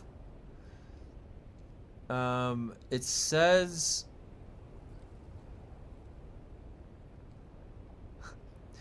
They say that our data consistently shows that player retention and enjoyment are highest when players are part of a thriving world. What's the data that constitutes thriving? That word. Okay, so that's the developer update. All right.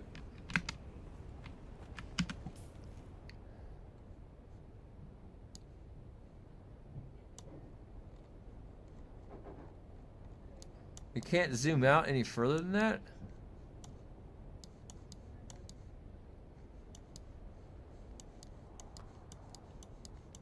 I don't understand. Hold on, where's method? What did I do? This one? No, that one?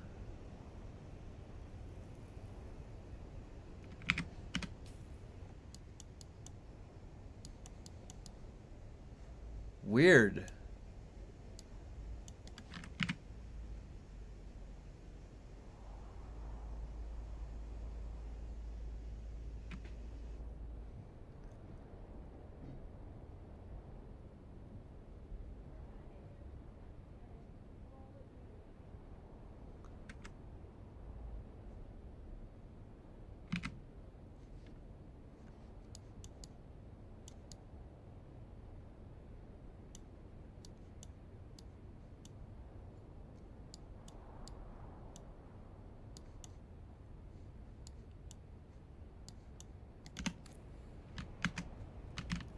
They still...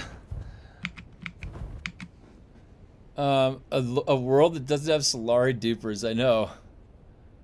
They still live dupers? Oh yeah, there was a new one that just came out. There was some new dupe that just came out. Alright.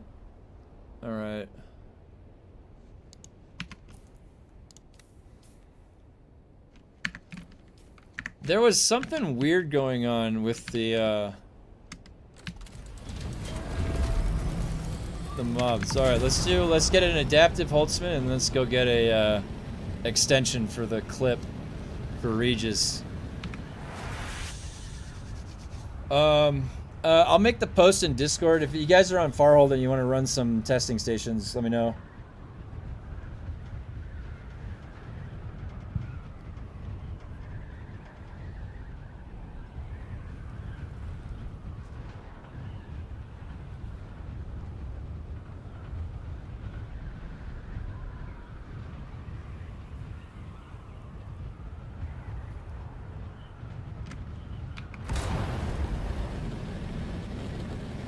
Oh, there's a spice blow over there. Show me the money! At least they can only dupe stackables. Duping schematics would suck. If they could dupe blueprints, it would destroy the game. That would just ruin everything. You get one grade 5 and you just have... I mean, I can't even imagine. That would just basically be like cheat coding the game.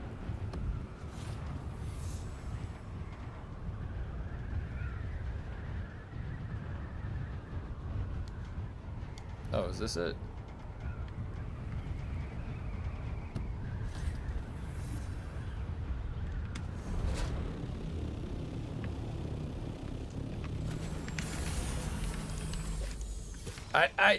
Oh.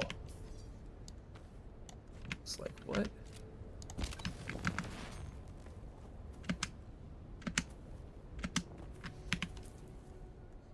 I don't think I need the compactor.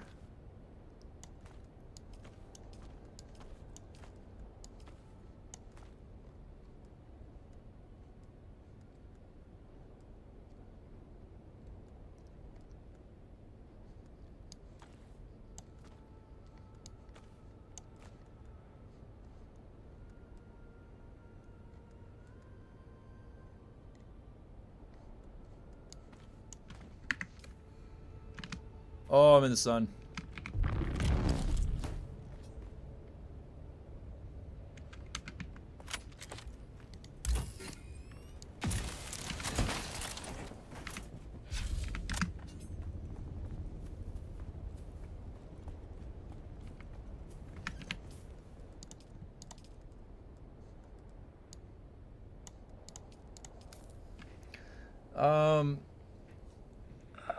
That's 100% one of the upsides of playing on private servers. No broken economy. Yeah, that's a good point.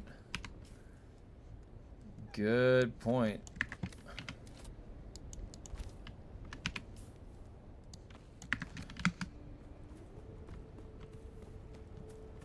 I'll try to parry my... Oh wait, let me see what you said. I'll try to parry my middle left click or right click. It doesn't work, or am I a noob? It depends on what weapon you're using. There's the rapier is a little bit different timing. There was something really weird going on with the testing stations. The spawns.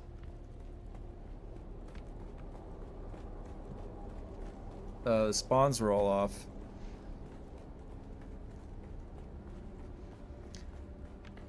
Static Needle. Sorry for grammar. Greetings, Poland. Hey, from Poland. How's it going? Yeah, the timing is a little bit off for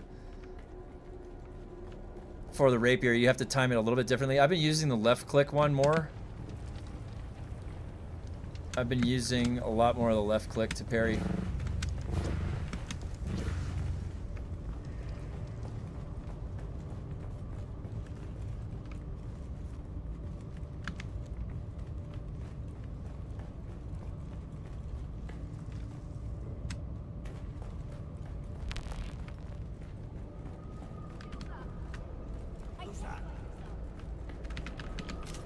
There's someone. I require assistance. Reloaded.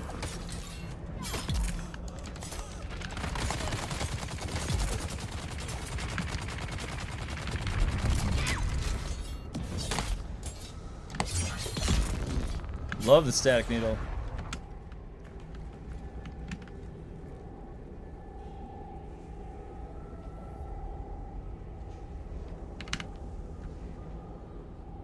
Is there another guy in here?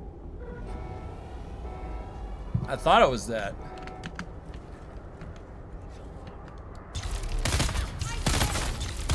Easy. I bet you I don't even need to shoot, like, or use my melee weapon. Ah!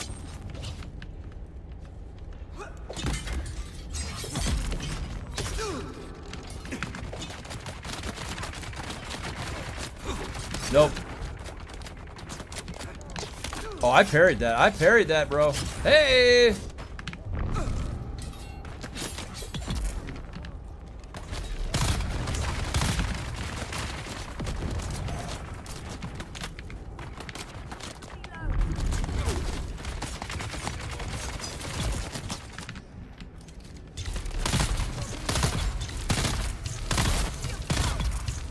When all else fails, just pull out the lightning gun, you guys. That's really the key. I want to get a grade 5 lightning gun. I don't know about you. I really want to get a grade 5 lightning gun. They still haven't fixed the mesh exploit that lets you skip testing stations. So I went in and I checked the electric station last night, and that was fixed. The electric station was fixed. But I didn't check the other ones. Oh yeah.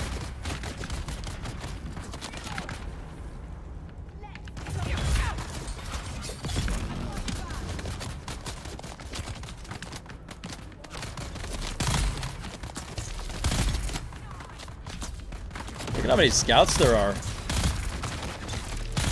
This used to be a problem. Remember this used to be a big issue? Those guys would shred you. Absolutely shred.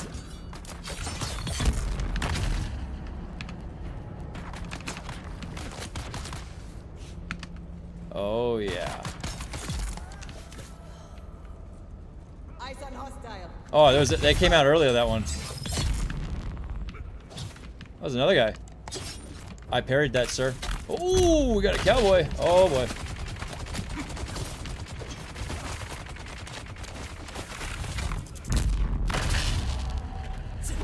Nope.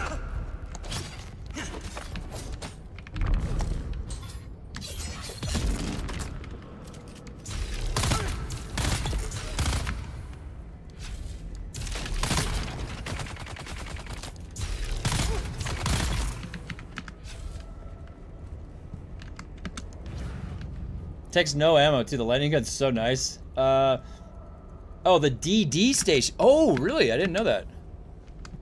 I didn't know that.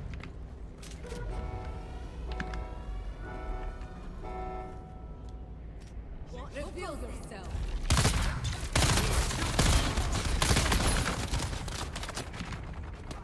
Let's go, bucko. Oh, I totally parried that. Nope, you're dead.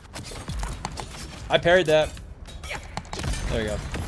Michael Bay!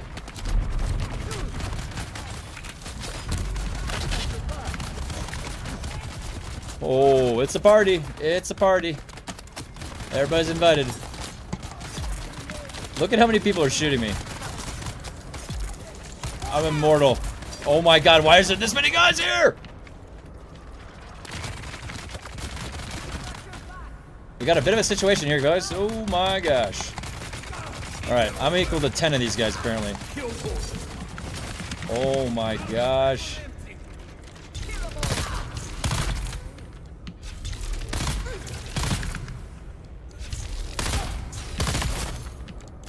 Not enough power! No! Yeah! Oh! That was easy. I don't know which door, actually.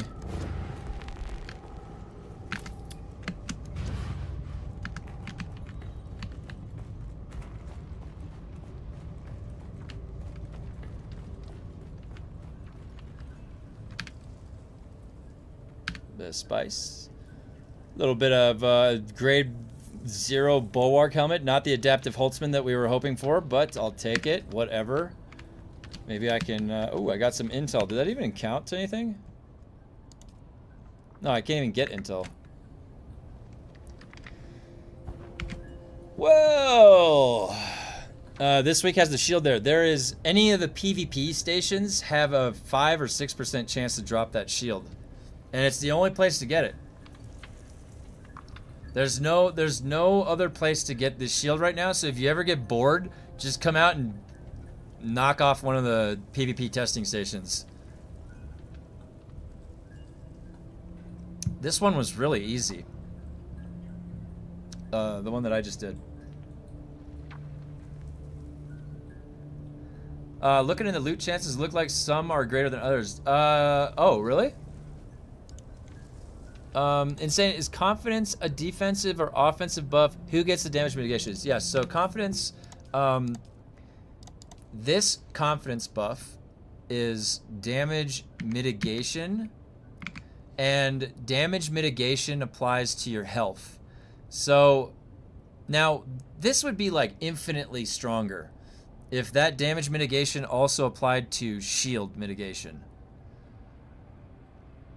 But that applies to your health. So think about how often are you stabbing a slow blade or running attack and your shield's down, because then it's going to mitigate the damage coming in on your health.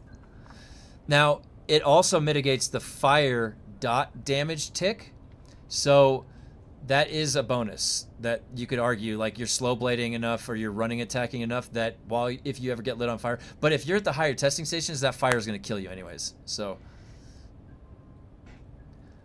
yeah, if they wanted to make confidence better, they would make that damage mitigation also apply to the shield. The problem is they have never given us 25% shield mitigation ever. What's the respawn of the chest? Still 2-3 hours? I thought that the chest spawn is 45 minutes. We can check. We'll check here in a second. I think it's just 15 minutes, and I can just go right back over. And I should be able to clear. So defensive. Yes, it's defensive. The only offensive one is Precise Parry. Precise Parry puts a debuff on the target that's damage mitigation, so that's lowering the armor factor. So that's a multiplicative damage increase of 20% if you put Precise Parry on the target. I used to run this Precise Parry a lot because you had to hit certain breakpoints in the original Deep Desert Labs when we all had grade 0 stuff, and so Precise Parry was a way to hit a really good breakpoint when you were in Spice Mode. Spice Mode plus Precise Parry, you could one-shot the melees when you were still two-shotting them with everything else. So I usually like to run Precise Parry if I have it. I honestly, like, in this game, we have enough skill points. If I choose to go Spice Mode, and I want to be crazy. Like, I want everything available. I want Precise Parry, I want Prescient Strike, I want Bendu Dodge. I want to, like, ignite when I turn Spice Mode on, Screech, the shield overcharge, all that stuff. I want that to be what my character does when I turn Power Mode on, I want to become crazy. So I always slot the Spice Mode abilities, with the exception of this, because I don't really reload that often.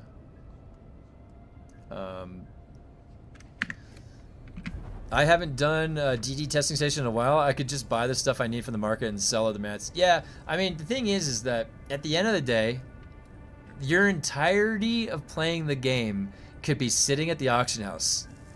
So if I ever have an excuse that I can go do something, I don't mind. If I have to go farm it, I'll farm it myself. If I have to go test it, I'll test it myself. Because at the end of the day, that's an excuse for me to go play the game more. I get to go play with my character. I get to go do some combat stuff. And for me, that's always fun to play the game and just play more of the game. I'm just waiting another like 5 minutes or so, 2 to 3 minutes, and then we'll go check if the loot respawns. Server's almost empty now, 30 people. Yeah, a lot of people when they opened transfers up went to Harmony from my server. I don't even know, like...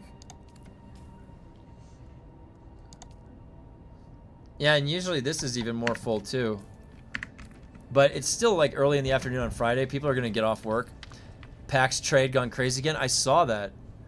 Someone posted in our Discord about that.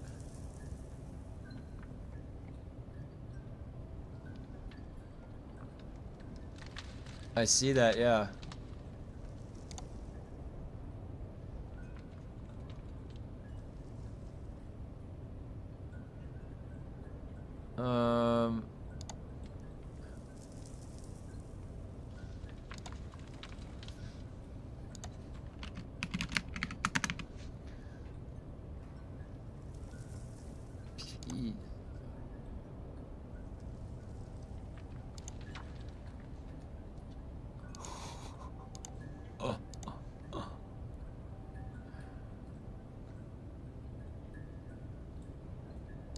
Holy shit.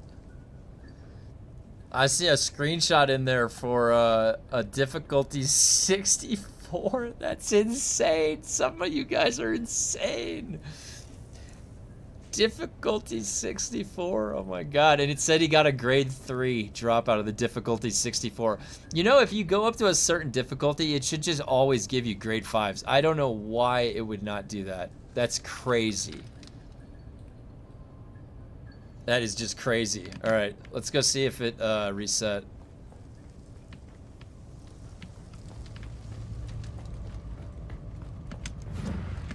Weapons in the billions. Oh my god.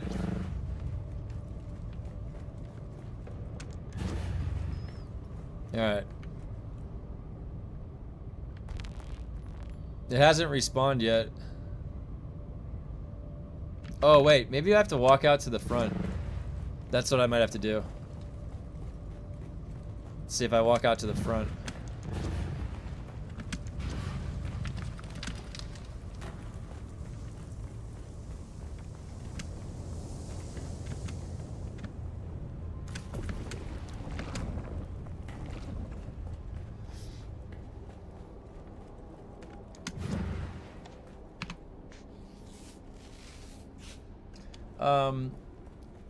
Well, the new 6-hour cooldown of respeccing. Oh, with the new 6-hour cooldown of respeccing, I love tinkering my build to make it just right for play. So, yeah, oh yeah, I definitely like the changes. I definitely like. I wish we could have loadouts. Like I click and I have a different loadout, but what we have right now is much better than what it was. The 48 cooldown was just way, way too long. Way too long.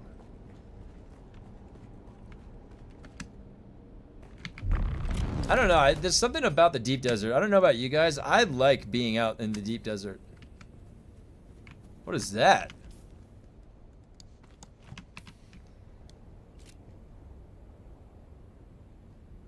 The hell is that thing?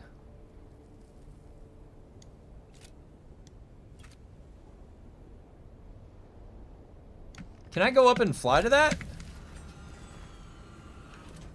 What is that?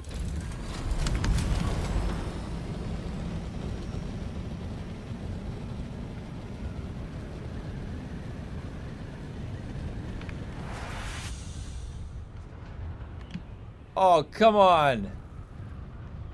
What's the distance here that we're talking?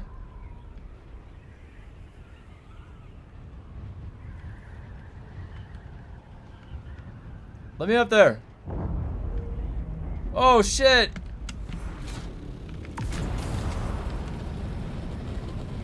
That is Funcom keeping tabs on you. Nerf your... Like the Truman Show or something. There's just like an eye in the sky.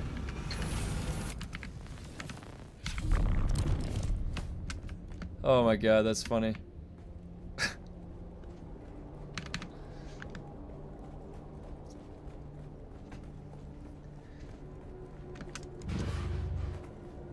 Alright, so hopefully if I went out and I came back in, that might have instigated the respawn. Because if you release and you come back in, it's on wave 1 again.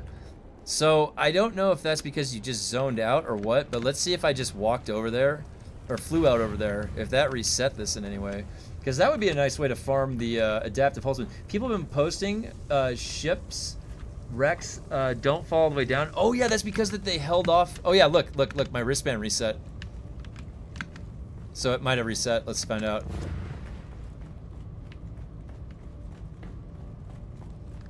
Oh, that's where you come out. The cameras are watching me. That would be hilarious. All right. All right. You guys know how you can tell if it's respawned? Well, aside from the fact that there's people in there. Oh, they don't let you do it anymore. You used to be able to see the other side of the door was red. See how it's red?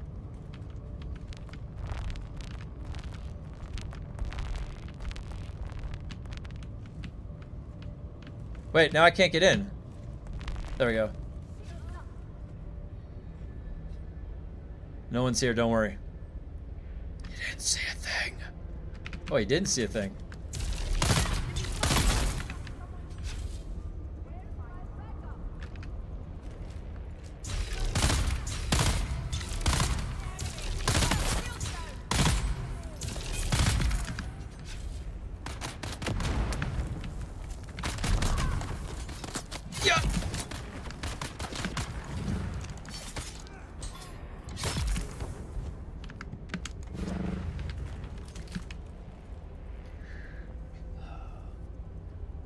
The shipwreck's hitting down. That's pretty funny because that was because they put the timing off different. But I think that corrected itself, right? After last week? Right. I'm gonna put like...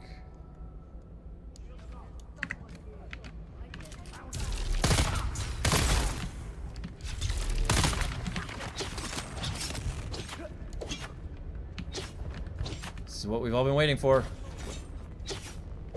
Nope. This guy just stood there. I thought he was gonna run in. I was gonna be able to dispenser blast. What are you threatening me at this close range? Oh! What? What? Oh, look at this rodeo right here.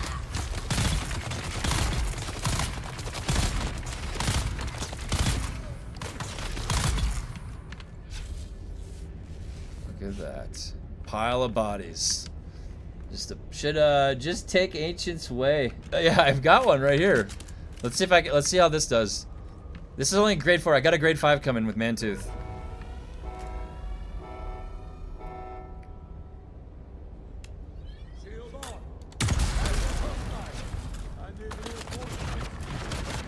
God damn it! The reacquiring after reload, it takes so long.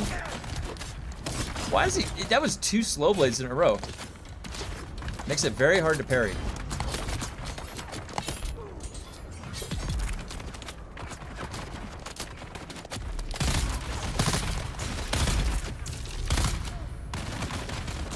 Why was my shield down right there? I wasn't firing.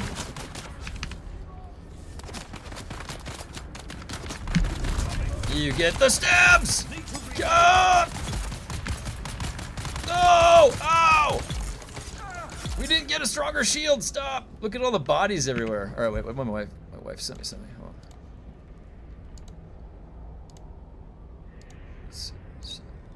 Oh my God. Who's that?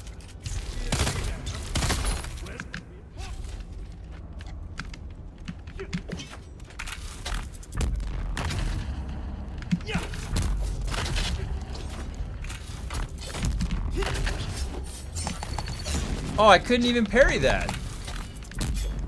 This is my nightmare! I couldn't parry that! You can't parry with the rapier out of dispenser. This is my nightmare!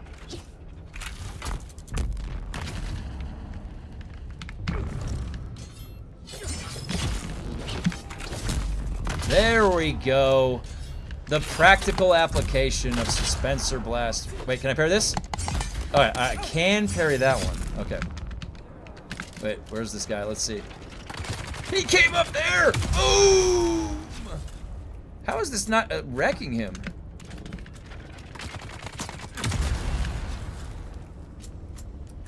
Come on, Ancient's Way. 1700 damage. 1700 damage. Wait for the reacquire.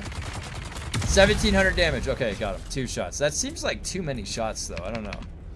It seems like it should be a lot better at killing. Can drop certain things like turret on the other side. Oh yeah.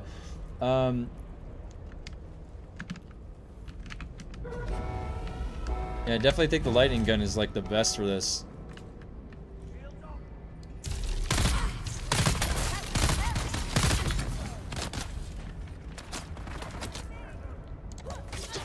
I definitely, absolutely parried that. Oh my God, look at how many people there are! Look at how many people there are! Oh my God, it's a firing squad! Go! I'm getting surrounded! Go! Point blank! Oh!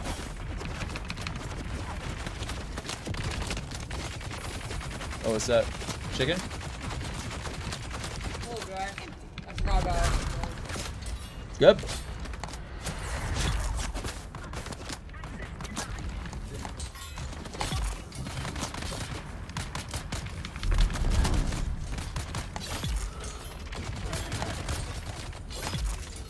Where did that guy just shoot me from? Where's that guy?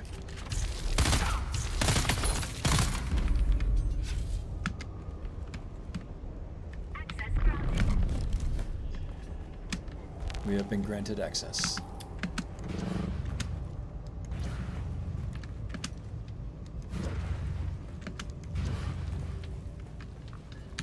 No! Come on, Funcom. It's supposed to be synced with the mob spawn. It's supposed to be synced with the mobs. Oh, Johnny! Nice. Hey, let's get some emotes and Johnny, glass of spice for that. Let me just say, glass of spice to you. Congratulations on difficulty 20. Difficulty 20. We got some cosmic loot chests. We got all the emotes. All right. Congrats, Johnny. Difficulty 20. Hey, and come into the Discord and post your drip. I want to see the drip from level 20. Guys, do you have augments that increase splash range by 40%? No, I have no augments in the Ancient's Way. So yeah, oh, you know what? Maybe that's what's going on. I need to augment the Ancient's Way.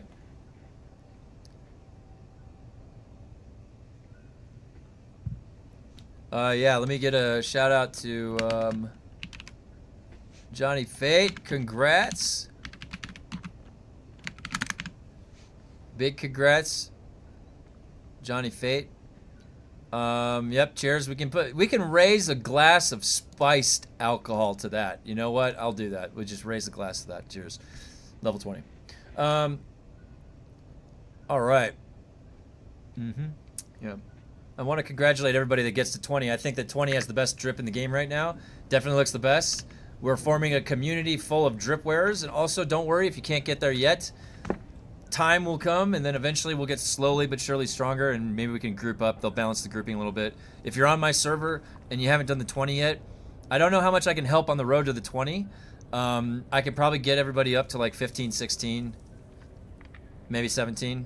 The 20 was a little bit rough, so you know we can see. I'm just gonna wait here for a few seconds because sometimes this is on a 10-minute right from when the mobs have spawned. So this might just need a second. I'm looking for the adaptive Holtzman. That is the rarest item in the game, the adaptive Holtzman, because it's only coming from the PvP testing stations. It has a 5.7% chance to drop or something like that.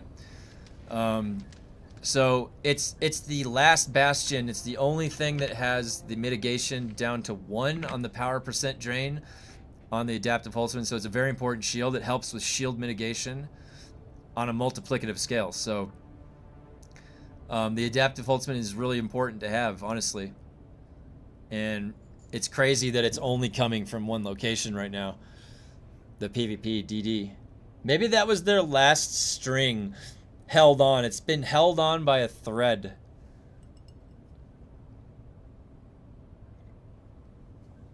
It's been held on by a thread. Also, Dune Awakening, 40% off game sale. Whoops. I just posted the text from the text client. That's not the right link.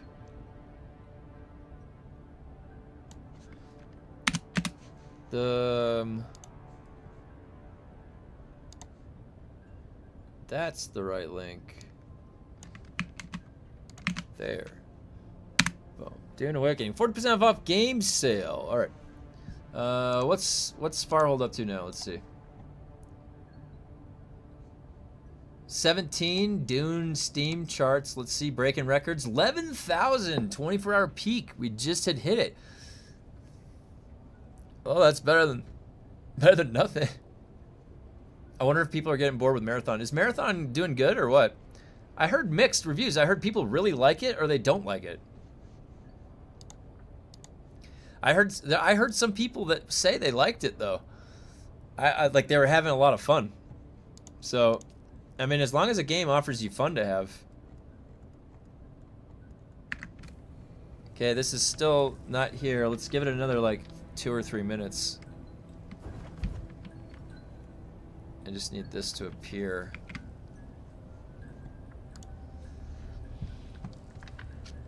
Okay. Yeah, and also if you guys ever clear the 20, you can go ahead and post the picture. Join the Discord, post the pictures, post your drip. Let's take a look. We get some upvotes and stuff. Ooh, look at that. Wow. A grade 5 perforator, 3,000 damage. 3,000 damage. And here I'm getting excited about my sword that's going to be about 700 damage.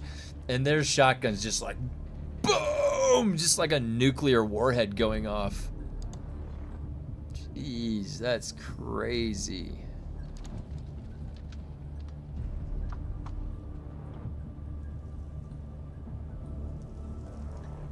That's crazy.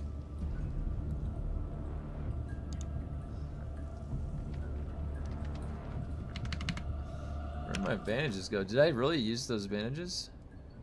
Oh. Am I running through these? I need to start going back. I'm going to be doing a big testing station grind next week. Pushing to the 30. Once Mantooth gets back over here. Let's see. So...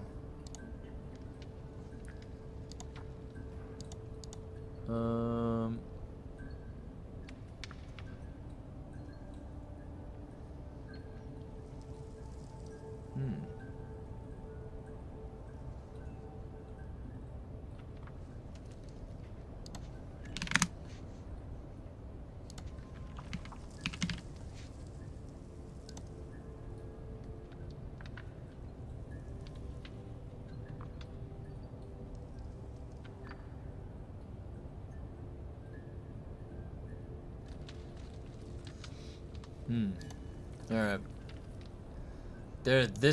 What was the time? Like, how long ago did I get done with the first one?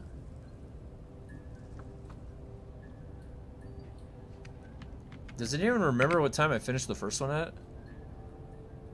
Maybe the timers are all screwed up. It should be like anywhere between 15 minutes and 45 minutes, but if they patched the 15-minute thing, there's a good chance that they reverted it back to the old thing where it was like 2 to 3 hours, which would suck. 2 to 3 hours on the adaptive Holtzman that has a 5% chance to drop? Oh my gosh. Oh, what a slog that is. Seriously. We're never gonna the adaptive Holtzmans are just gonna disappear. They're eventually just gonna go to the dust. 25 minutes ago. Okay, thank you. Thank you very much, DBK. So you just jump from TS to TS, I guess. Yeah, 45-minute timer. Okay. Scrolling about 23 minutes. Okay. So there is another one. Where is it? There is another one. Yeah, that's actually a good point. That's a good point. Where is it? Right. Oh, weird. That's the one that I went to the other day. Why is it covered by a fog of war? Am I tripping? What day is today? Why is it covered by a fog of war? I was just out there.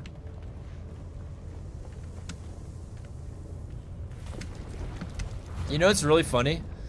If I get killed out here, I don't care. Like, it used to be like, oh my god, I've got the precious blueprints. Now it's like a grade 0 blueprint. Like, I give a shit. Come take it from me.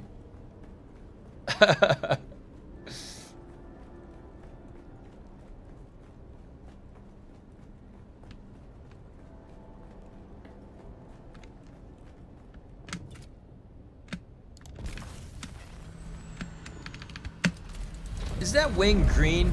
God damn it. That wing is green.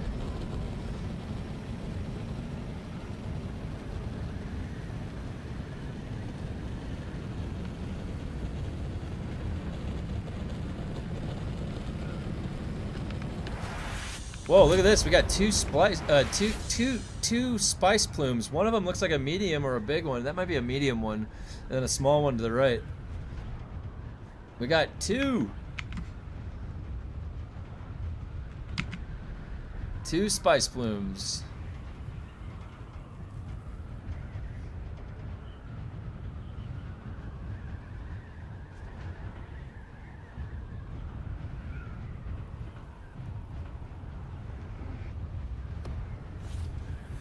Oh my god, do you think I can step away for a second while I'm flying? Holy, let's see.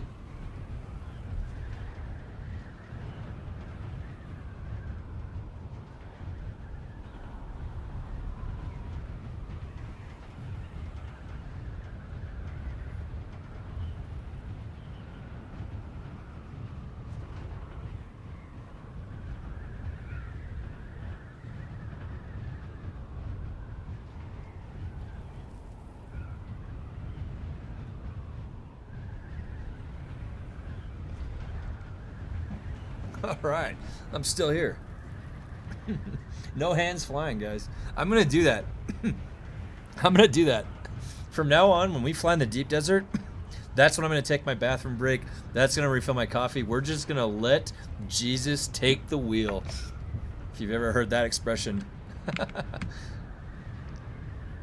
I bought yesterday Dune to create second character, and today they made the discount. Oh no, Denhar. I'm sorry. Oh man, I'm so sorry.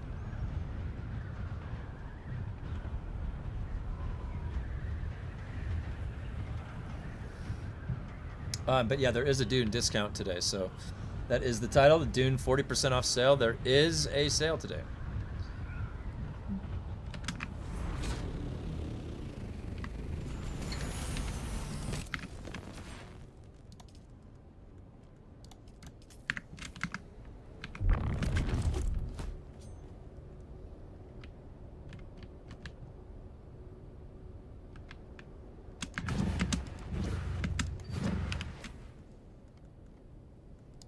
Look at how much room I have in my inventory, guys. Do you see how much space I have? Oh my gosh. So nice. Wait. Weird.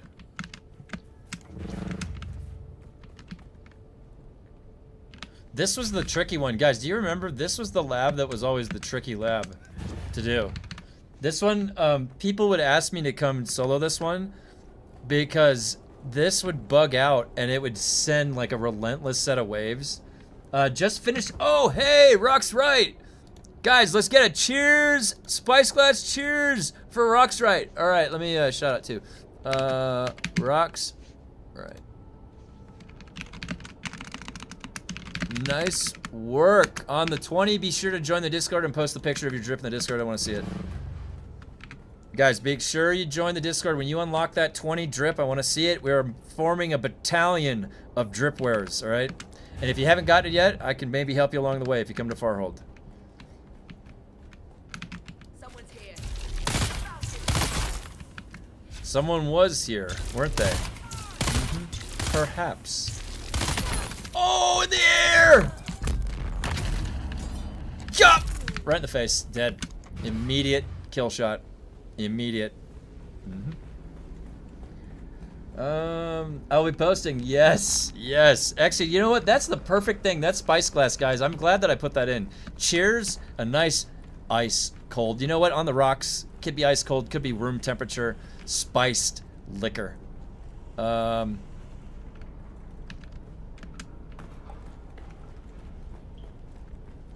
look at that. It's already cleared. Well. But the thing isn't down. Maybe it just got cleared before I got here.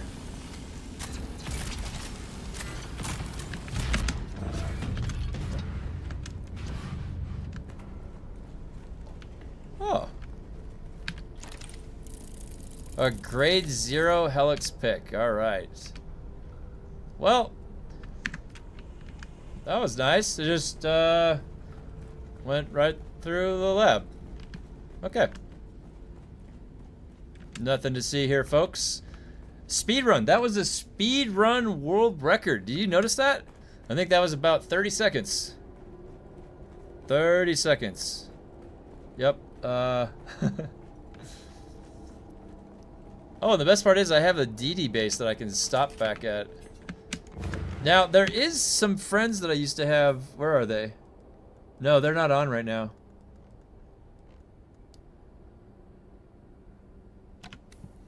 Some of the other people that were PvP challengers, PvP enthusiasts. Oh, look at that spice blow over there.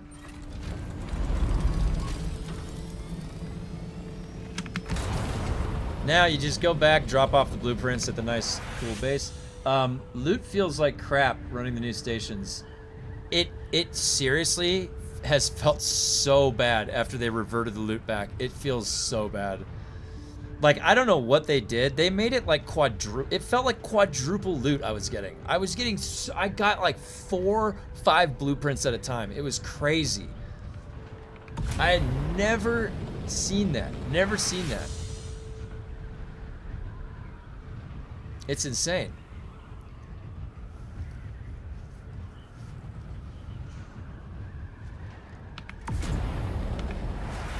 Yeah, I really wish I honestly, like, they said that they look at the data. Like, can you not tell that the data then, if you said, okay, people have a lot more fun when it's a thriving server and there's more people there, right? You have data that suggests that that is the case. So did you not then have data that you can extrapolate that shows how much fun we had on the double weekend? The fun meter should have been off the charts. You know, whatever analysis mode that you're doing for, let me detect if there's fun. It's like, do, do, do, do. Like, holy shit, that weekend was like off the charts, dude. Everybody showed up. We're like, holy cow, what is this?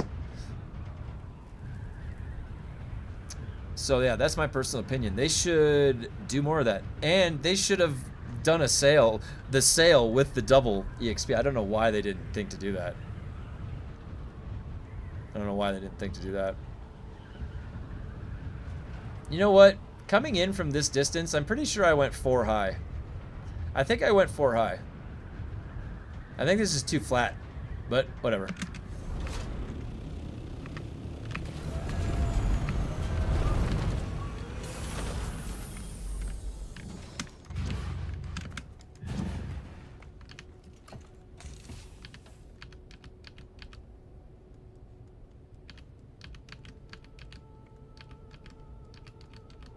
And the loot stockpile for the deep desert starts. See, this used to be my favorite thing to do, guys. I'm not kidding you. There was danger flying all over me. There was griefer guilds talking mad shit. Like, insane, your builds suck. Come out and we'll find you. Like, all this stuff. And it was so much fun because I'm sitting in here still filling my chests up with loot. Like, they couldn't stop me. They could not stop me from getting loot. I always found a way to get what I needed. Oh, just posted in Fashion Souls. Let's see. Ooh. Look at that. Look at that. Let's do this. Let's do this. You get all the emotes for that. You always get the reaction, the spice, the cosmic loot. And what else? Spice. Looking good. Looking good. Nice job, guys. I want everybody to succeed here. Everybody part of the community, I want to see everybody succeed. Melange on our server has jumped to 600k per. Muttley, are you on PAX? Are you on PAX right now? Holy shit, 600k. It's down, it's low, but somebody bought everything off the auction house on our server. Somebody cleared it out. They might be oh shit. We had a high roller bought everything out from our server and then transferred probably over to a PAX or Harmony. Can you transfer from EU to North America?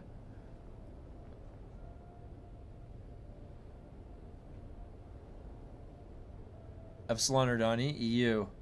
Okay.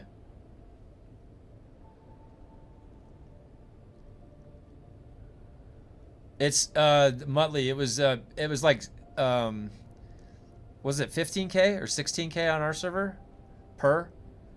So it's like 8 million on a stack or something like that. Yeah, just did it. Yeah. There has to, so you know what? Did somebody figure out a new duping technique? Is that what happened? Check this out, guys. I've got my lounge.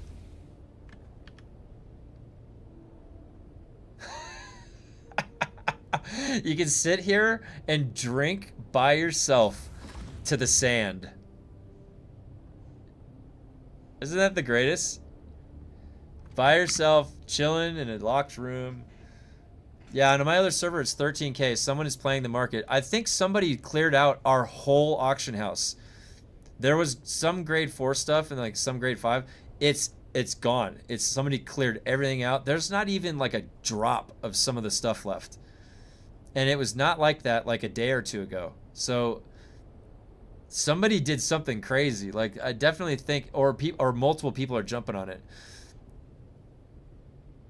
Well, what is this a case of? This is a case of runaway inflation, right? And you get trapped in that cycle because you're part of what's, well, not you, but like somebody in that system is able to sell something at that cost, but to come back into the system, it costs higher. So it's like this constant cycle. Made a lot of Solari on packs today. Market is crazy. Standing at 1.6 billion Pierre. Whoa. Hey, you got to take a screenshot just to remember that time that you had that much money. Can you imagine having that? I've got 6 million right now, and on Mantooth I got up to 200 million. But yeah, 1.6 billion. Holy shit. That'd be sick. That'd be so sweet, man. Holy shit. I have enough time to. Let me go back and I have to check in on this adaptive Holtzman. It's very important to, and you know what they're gonna do? They're gonna say fixed a bug that made the adaptive Holtzman not drop a graded drop, and it now drops in the dark Lemminger station. Oh, by the way, Lemminger's harder. That's what's gonna happen. I just guarantee you. Just watch. Just watch. Now the adaptive Holtzman, honestly, like all they need to do to make your shield stronger is make that power drain percent a different percent. Make it 90%. That's another 10% of durability on your shield. Wish the market was region wide. Oh my gosh. Well, then if it was region wide, what would that do? Would that disperse the stability? Like would that, so if you linked it all up to the worldwide market, would that create an equilibrium? It would, sort of, right? Or would you get severe siloing of the money? Might help out. Oh, it's done. Sandcrawler. Nice job, T Fox. Nice job. Congrats. You're moving quickly, dude. Really good. Really good job. Wish we could travel across worlds for market. Yeah, I do too. I do too. That's what I sent my alt on Mantooth. Might help to even out the hyperinflation. I think it might make more items drive the price down. I think so. It's system theory, right? In systems theory, all systems in the universe try to reach an equilibrium, right? So the system of the economy would be trying to reach an equilibrium as well if you opened it up like that, wouldn't it? Or it would tend to an equilibrium but not necessarily achieve equilibrium, something like that.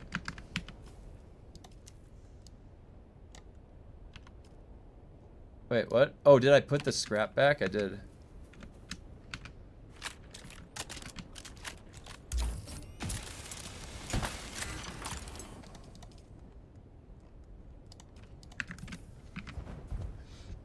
They have to have some money sink to fight inflation. Base tax was part of the solution. Yeah, I mean the base tax, that was what their intention was to be the Solari sink, and it's very obvious. And the early game, it was so annoying to get Solari unless you were selling blueprints. Unless you were able to go get the blueprint, you could not make Solari very easily. I made like just running around the A row and just looting chests. It took like all weekend.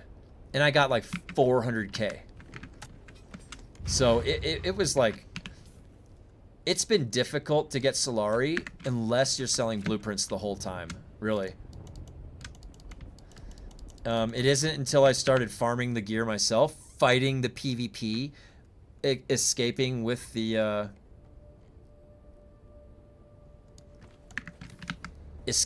loot. That's what I mean. The big part of my gameplay originally was coming up with the build, showing that it could clear the lab, and then showing the PvP to escape the lab. And then that was the build. That was Drunken Idaho. Drunken Idaho was the most successful build to go into a lab, to solo it, and to break out and kill anybody along the way. That was the Drunken Idaho build. That's why I liked it so much. And that's actually this build right here that I got on right now. Now it's not as it's no longer the best for the situation, I don't think. But I still really like it. I still enjoy playing it. I think they should undo the change with suspensor belt. I think they should make it so it's only a push button press, and it can, because right now there's like if you get hit in the wrong way and you're pressing it, it'll take the cooldown and it won't go off. It's really annoying.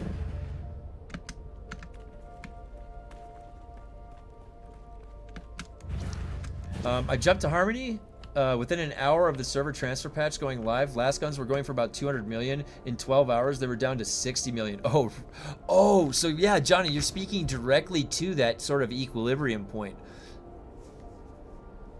I started selling cobalt to get initial money. That's a good point. Yeah, because people are lazy with flower sand, myself included, with flower sand and cobalt paste in the early game. Oh, selling diamondine dust and carbide scraps netted me millions. That's a good point, Atrium, or Atrium, because in the beginning, like going over to Misaterral or whatever that was, a lot of people just in the beginning of the game didn't know or realize where you were to go get that stuff effectively.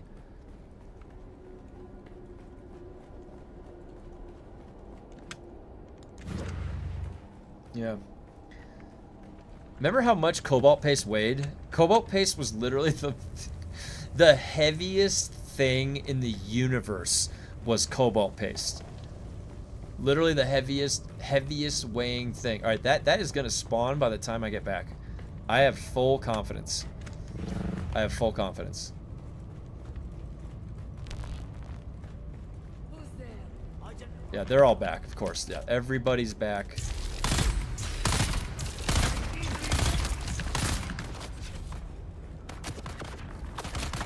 I'm gonna stab you.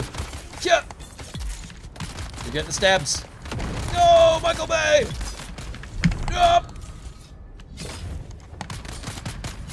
Right in the face. That was right in the face. That would sting. That would really sting. Which way I come in from? I should go over here. All right. Play it smart. Play it smart.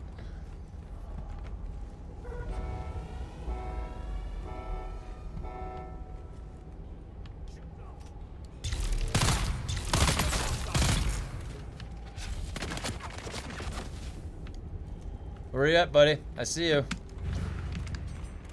Yeah. Oh. Oh, what's up now? No, he moved. Oh God, that's the one thing they fucked it.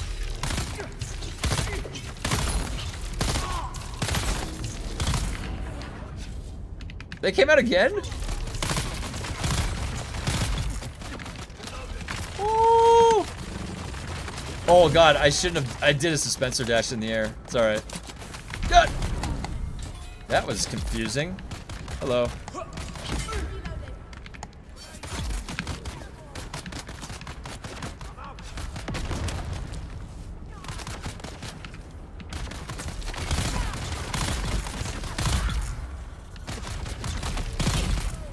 Right to the dome.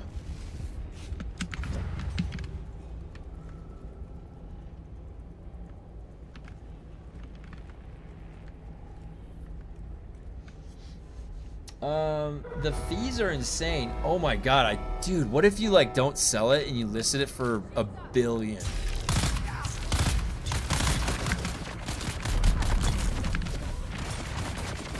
That's a lot of guys right there.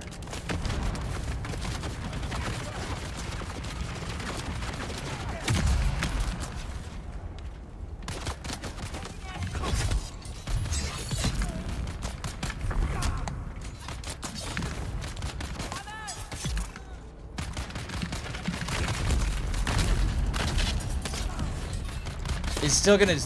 I'm gonna static needle his shield. Yeah. Oh, he died. He just died. Okay. Yeah, that'll work. Oh, right over your head. Yup.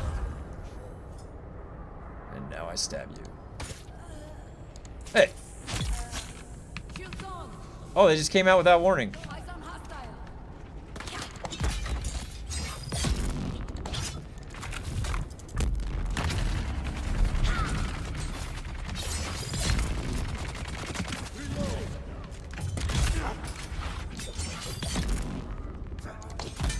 I parried him from behind! Did you see that? I parried him from behind him. Don't even think about it. I got a rapier. That was sick. Did you see that? Yeah, you just sell radiation suits to vendors. Yeah, I remember that strategy too. I think I did that a few times. Shields up. Ooh, we got quite the crowd gathered over here. Oh, I did. Oh! I parried that. I parried that too. That's weird. It like delayed when I could pull out my weapon. Enemy found. I parried that. I parried that too. I absolutely decharged you. Oh, hello. Whoop.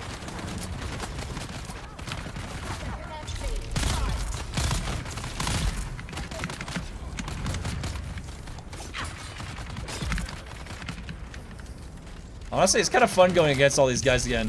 They're not very hard, but...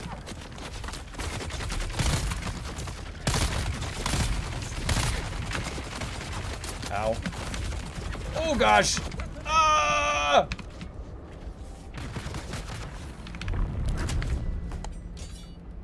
Right in the face. Right in the face. There you go.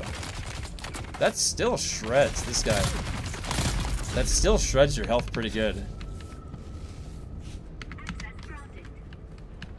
Oh, that's the one. That's the one I want. Alright, the chest is going to be up. The chest is going to be up. I have full confidence. Do we have loot? God!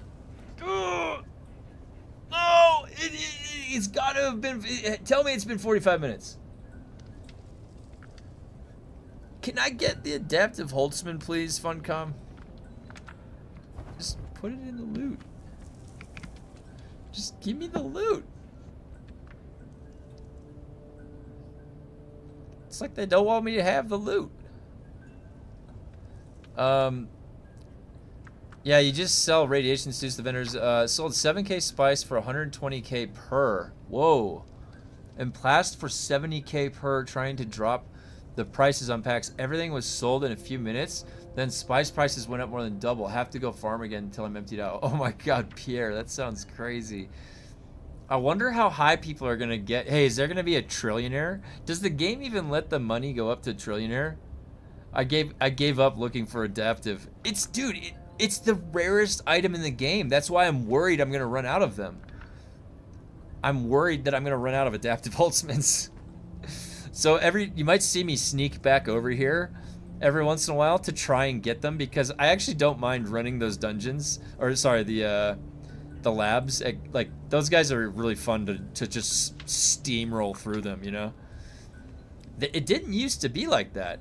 It was not always a steamroll for those guys.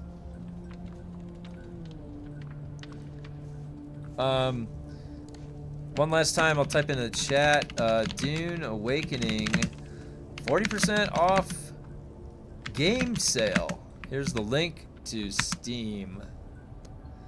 Yeah, so Dune is going to be off, 40% off this whole weekend, I think they said.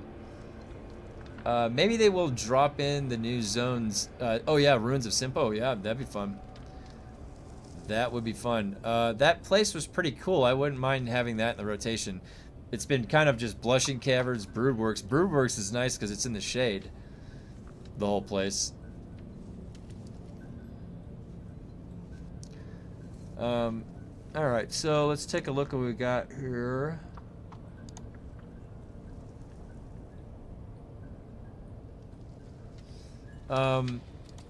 You could make it even more fun by using those G5 guns that no one uses, like Pyrock. Yeah, in Atrum, I was thinking about the Miser, the pistol. The Miser pistol. Someone in chat today that said they're willing to pay $6 billion for a tier 5 perforator. What? $6 billion? Holy shit. hopefully the DD rework isn't too far off. I agree, Muttley. I would really, really have a lot of fun with this game if I had both of the options. Specializations, I had the testing facility PvE route. But then what if I also wanted, you know, to spice it up that week, and I wanted to come out to the deep desert and have some fun. Like, the deep desert's fun when all the Sieches are in the chat talking and you're out here. Like, I always had a lot of fun with that. So I hope that they bring the deep desert revamp sooner rather than later, because like that, yeah, that I can't wait to get back in it and start interacting with people again and meeting them at random and bumping into somebody in the testing facility and be like, oh shit, oh, we have to fight.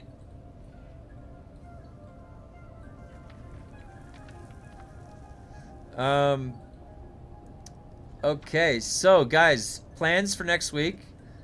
I got Mantooth coming back over from Harmony. It'll be, I think, either Monday or Tuesday when he comes back over. He's got a nice care package for me, a lot of good loot.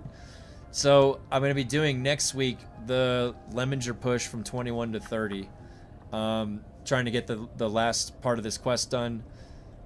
And I'll be soloing that, so I'll just be going through solo. I'd like to also set up, that was a good suggestion by 2Fox. We can do carries on our server for the testing facilities up to a certain point. If you're having trouble, I can come in and try and help. And so if you need help with anything like that, just mention it in the Discord at me and in the All DUNE or anywhere in there, and I'll start making a list of people that want help with that.